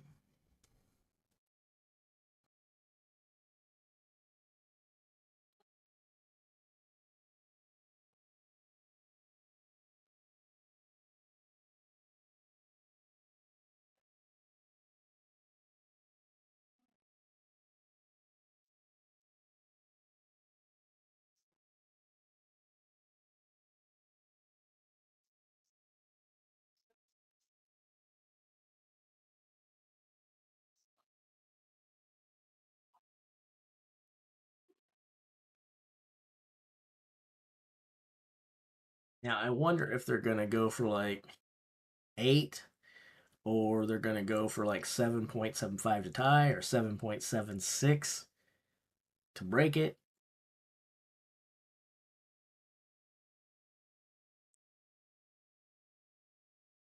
I feel like 7.8 would be a really weird choice.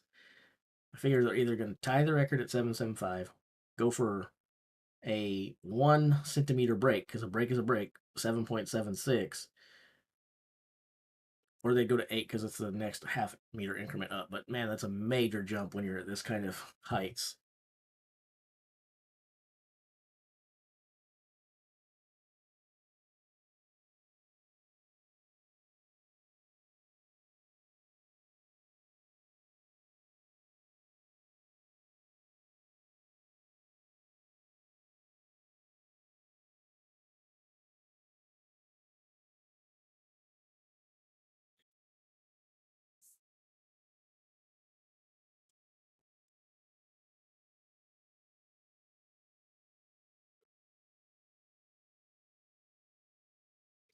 I wish we could see some of the action so far to see like who's really slinging it over the bar with room to spare, and if any of these guys are like doing that at this height and some are just barely clearing. Or I'd love to see what the last few throws looked like.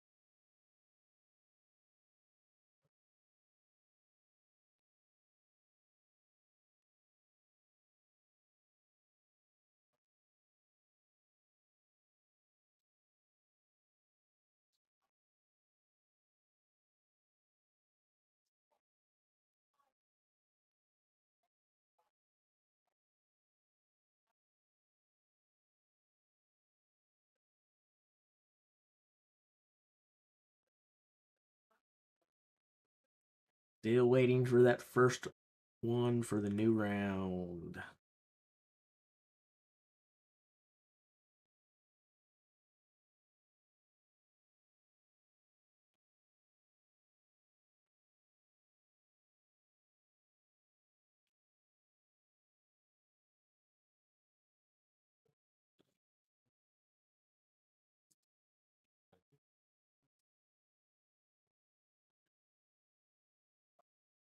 We wait, we wait, we wait, and we see what the Canadian can do.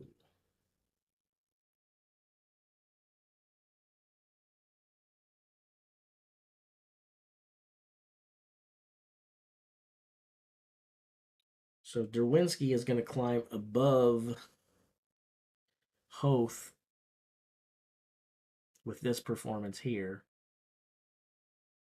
I would suspect. Let's see, 1, 2, 3. Yeah, he's going to climb above him in spite of having 0 points and the max axle press.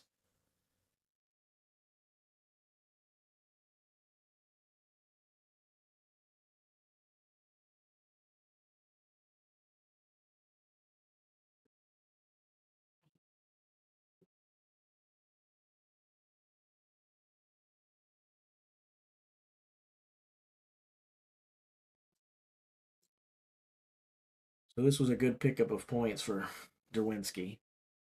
And I knew he was going to do well here.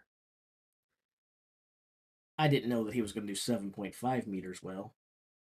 And maybe more. Who knows?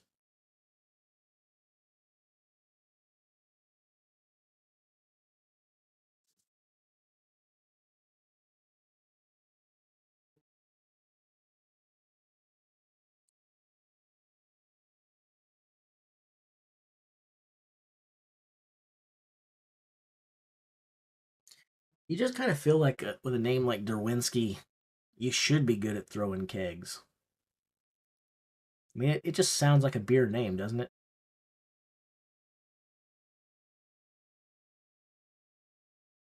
Sounds like the name of someone that owns a hockey team and a brewery both.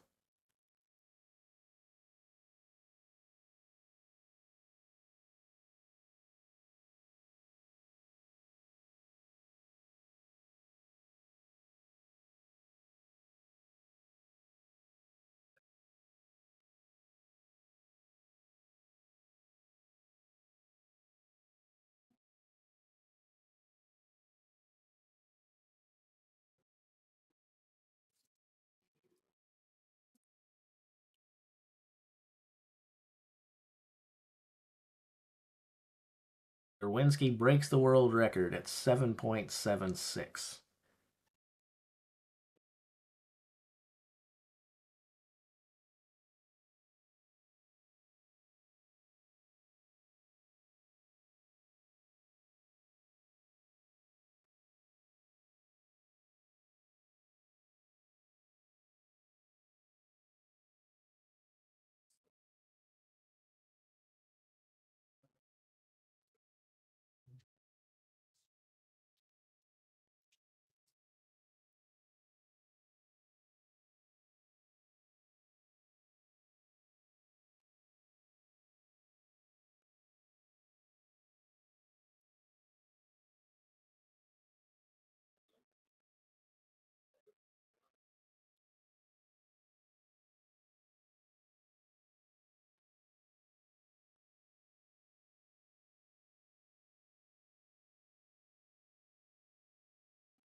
Sorry, guys, I had some pets that required my attention.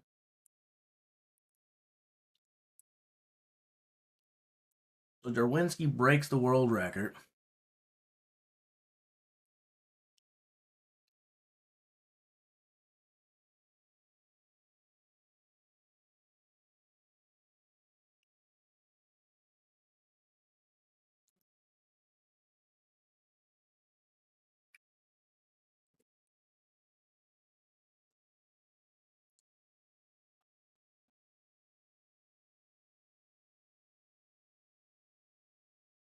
Evan is out. He fails to break the world record. What a failure. You can't even break the world record? Wow. Train harder, bro. Train harder.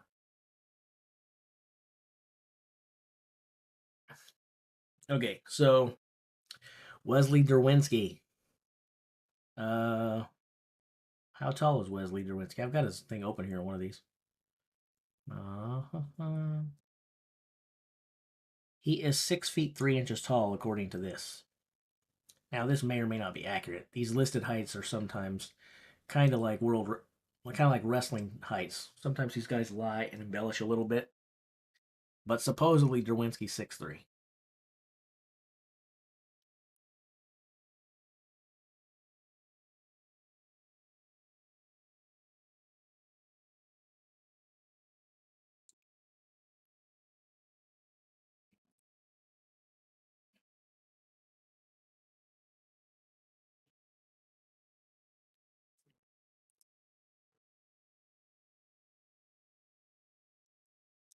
I told you guys that Derwinski was going to be really good at this. I will confess, I did not think that he was going to be world record good.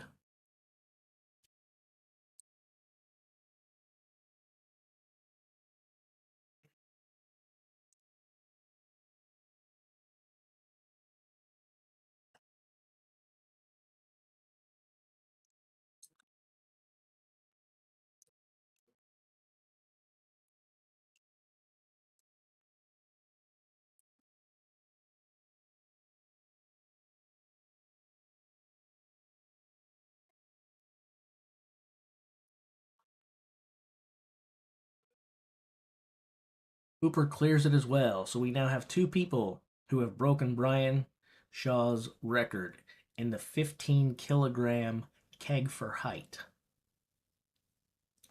Now Tom Stoltman needs to become the third man to break Brian Shaw's 15-kilogram keg for height.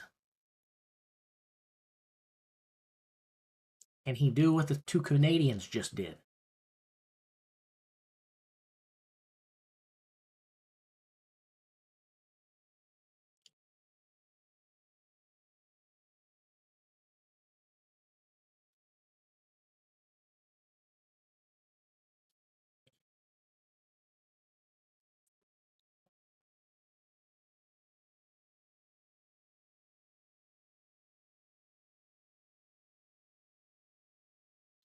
If Tom were to fail, and I am wrong about him winning the event, and if Hooper and Derwinski were to go on and tie, that would be pretty decent for Tom because he'd lose less ground than if they both beat him outright, I believe.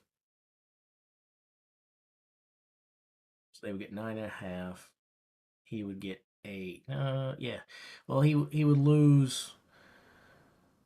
He'd lose a point and a half to both of them, but a point and a half is better than losing 2 points to Mitchell.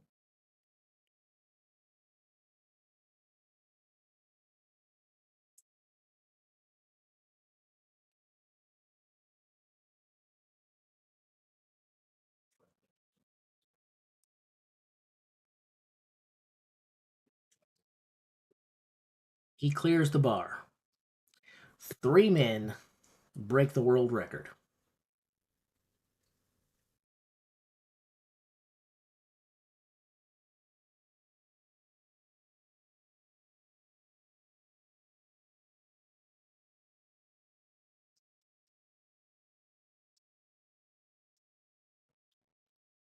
That just happened. Not one guy, not two guys, 3 guys just broke the world record. Not through a heavy item over a high bar, but through a 15-kilogram keg as high as it's ever been thrown before.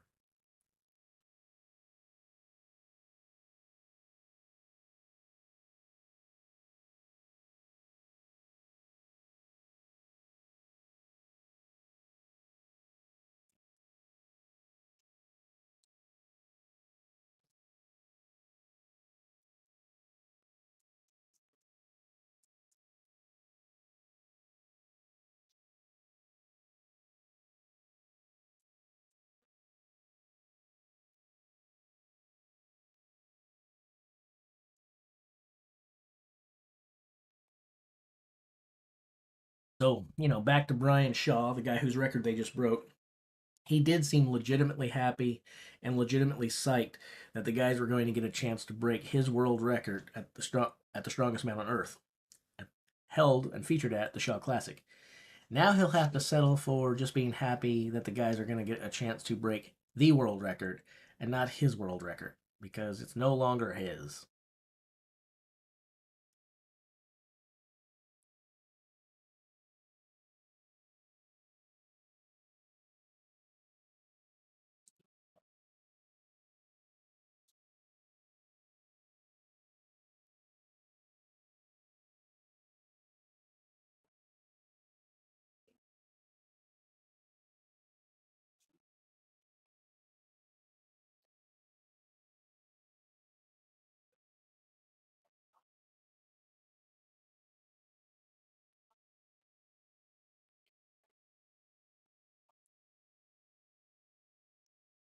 A lot of concurrent viewers right now. It says we're up to 310. Is that right? Oh my gosh.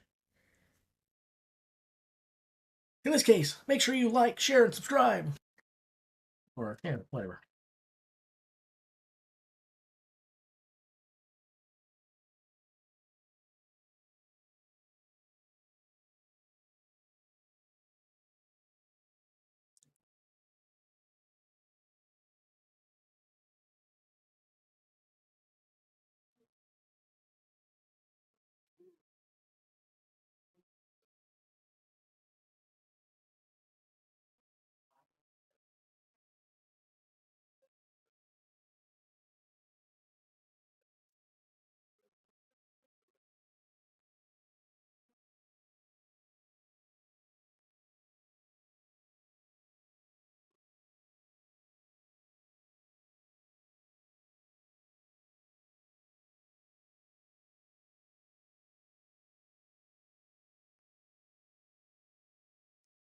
What the world needs now is another result in the keg toss.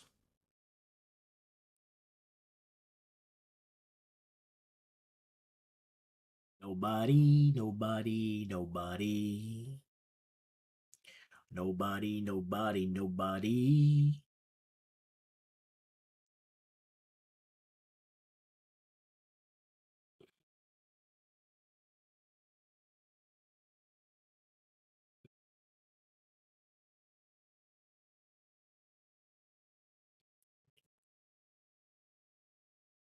Go out and be great.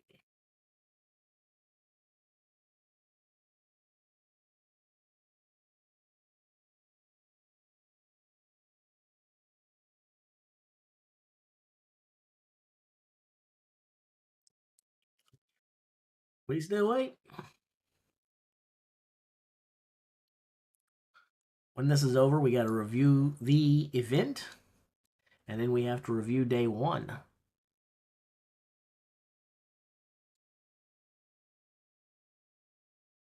Long day so far.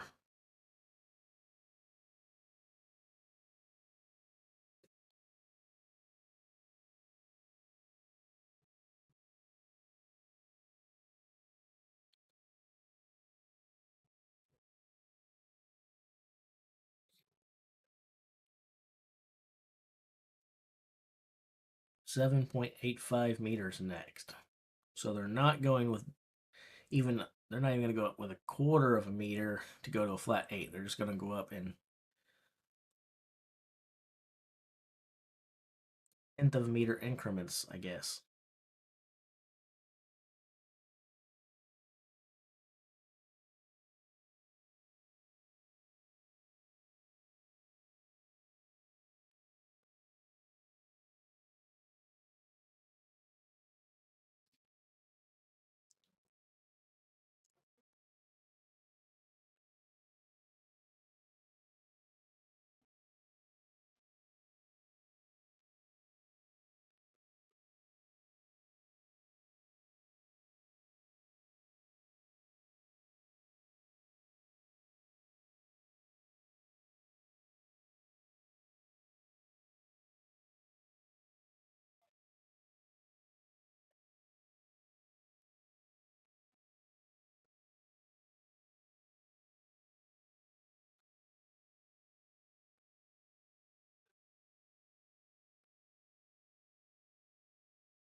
In your defense, Callum, 7.85 meters is pretty far.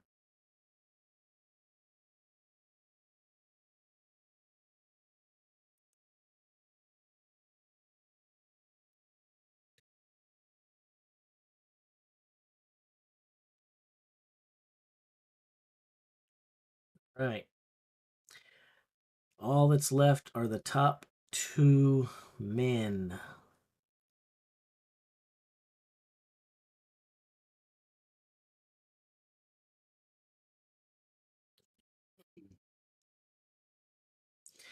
So if Hooper fails, Tom might conserve a little more energy and just decide to tie with Hooper again to so he knows Mitchell can't gain any ground.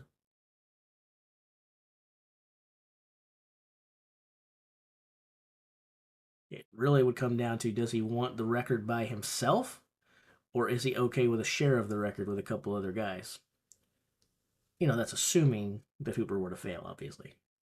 Different discussion if Hooper clears the bar.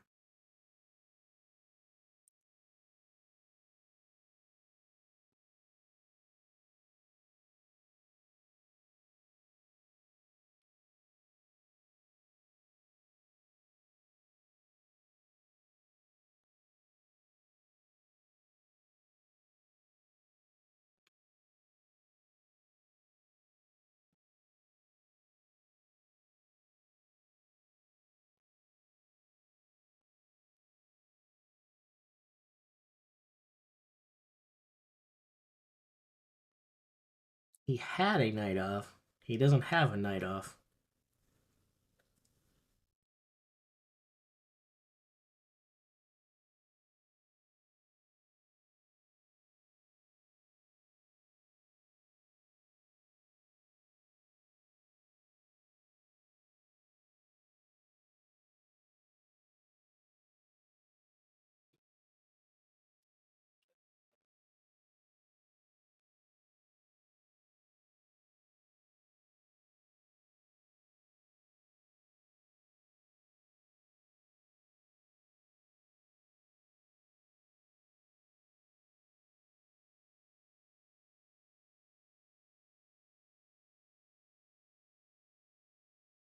Well, you guys heard before the event started.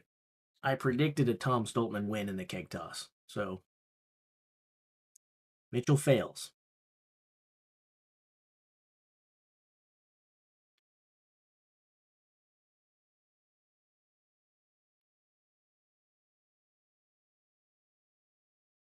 Now we just see what Tom wants to do.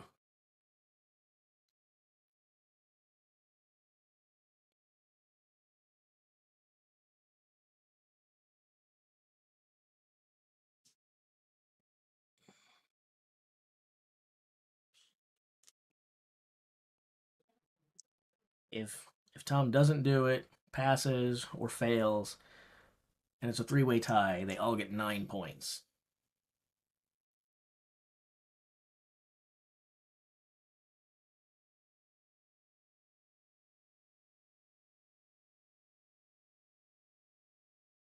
So Tom is either getting 10 points here or 9.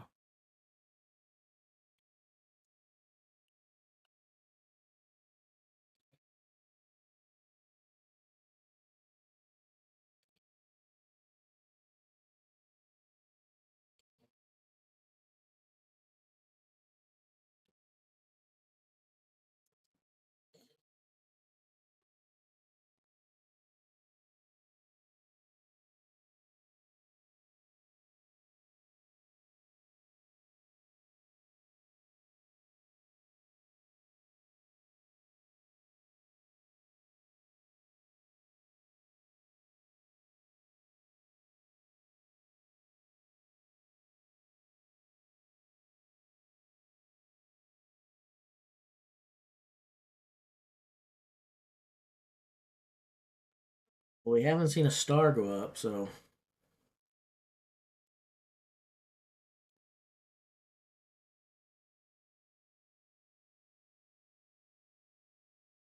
results are up. So a three-way tie for first, 9 points.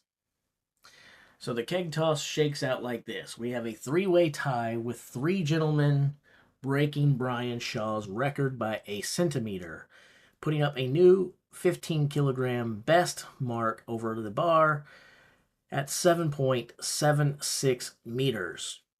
Evan Singleton managed 7.5 meters and was the only competitor to do so. That will reward him with 7 points. That's important. We'll come back to that in a minute. Matthew Ragg and Ivar Schmockstellis managed 5.5 points apiece with a 7-meter throw. Austin Andrade and Luke Stoltman managed 6.5 meters for 3.5 points apiece. And Tristan Hoth gets 2 with Pavlo Kordiaka getting nothing with not being able to toss over there and sounds like an injury. Now, remember me talking about that 9 points and that 7 points being important? Well, let's take a look at why that's important. What happened now with that performance is Tom Stoltman keeps his 3-point lead that he had over Mitchell Hooper. But Mitchell Hooper stays within 3 points and everyone else falls back. So with this performance, Mitchell Hooper is no longer on the outside looking in at the podium. He's now clearly on the inside of the podium and gunning for Tommy's spot. He is in second place all by himself, albeit a half a point ahead of Evan Singleton in the bronze medal position. Austin Andrade at 18.5 points for fourth. Wesley Derwinski jumps way up the chart, putting him in fifth place at 16 points after a record-breaking performance. Matthew Ragg and Luke Stoltman down in sixth. Tristan Hoth, Pavlo Kordiaka, and Ivars rounding out your top 10 after day one of the 2024 World's Strongest Man. Now I put it to you guys. Do you have any quick questions or any things that you want to go over before I bid you adieu? If there's any questions or any thoughts from you guys, I'll respond to them. Otherwise, we'll see you tomorrow. So I'll wait just a moment to see what the chat has.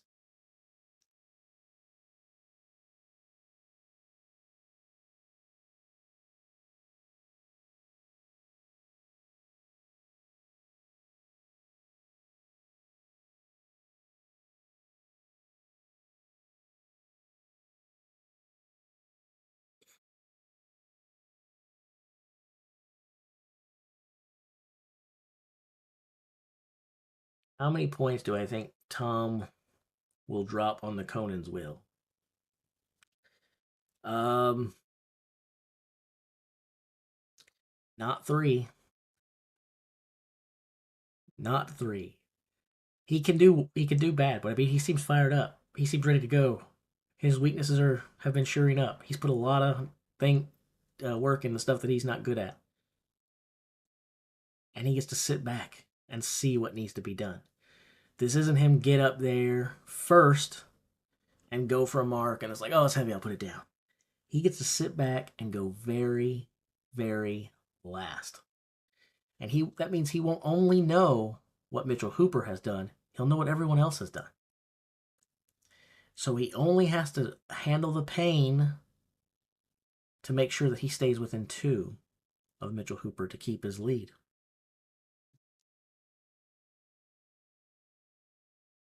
So, how much room do I think he'll give up? I don't know. Maybe he loses it all. Maybe the day starts off tomorrow with the Moose climbing to the top of the board and becoming your new leader. But I think Tom can probably hold him off at least through that event. And then Mitchell will have to make it up in the tire deadlift, where Tom's not going to go away quietly. And he has to make it up in those two events, right? He has to pull it. He doesn't just need to tie Tom Stoltman. He needs to pass Tom Stoltman and put someone between them. Because I suspect, like most of you do, I imagine, that Tom's going to win the Stones. So Mitchell not only needs to best Tom in the wheel and the deadlift, but he needs to do it with a little bit of space and gap between them.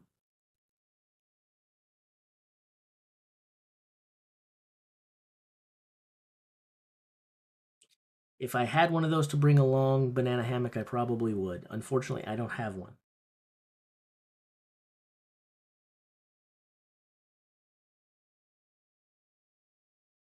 Strongmen are definitely not VADA tested.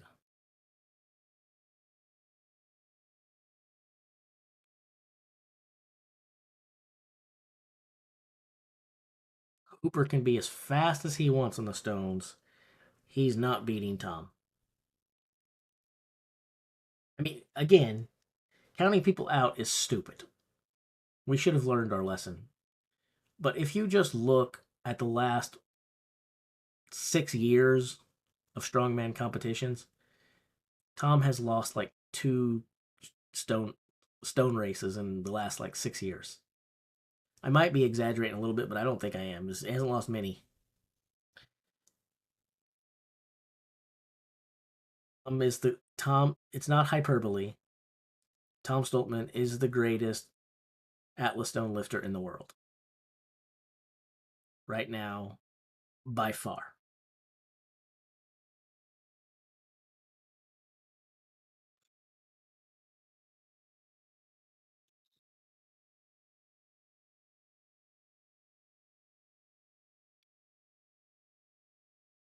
Yeah, but Evan wasn't there, um, and Evan looks in good form.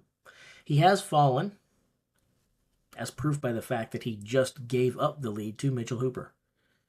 But do I think that Evan Singleton can beat Mitchell Hooper in the Atlas Stones? Yes, I think Evan Singleton can beat Mitchell Hooper in the Atlas Stones. Notice I didn't say that he would. Those words didn't come out of my mouth. I'm not making predictions and saying that Hooper finishes third or fourth. But if you want to know who can beat Hooper, Evan Singleton can beat Mitchell Hooper in the Stones.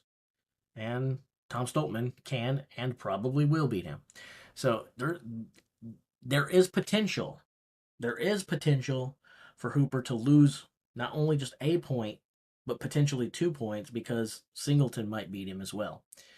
Um, the bottom line is this: no matter what happens in the Atlas Stones, if you're Mitchell Hooper, your focus has to be lasered in on the Conan's wheel and the tire deadlift.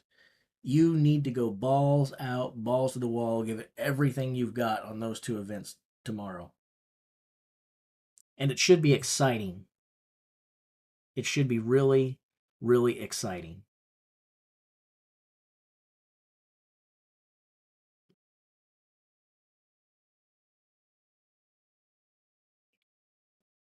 Anyway, guys, I think today has been a lot of drama, a lot of excitement, starting out from the very beginning. That Giants medley flipped our heads, right? And left us going, what in the world is going on? And we've seen the board fall apart and change up. This has been a very, very exciting first day of the World's Strongest Man. I'm here for that. I dig it. I like it. Mitchell Hooper giving us more drama. And we count him out. He walks away in the second place position at the end of day one. Competition's still alive. Competition's still going, guys. And I'll be right back here to discuss 2024 WSM with you guys again tomorrow. Jace Man out. Everybody stay safe and have a good night.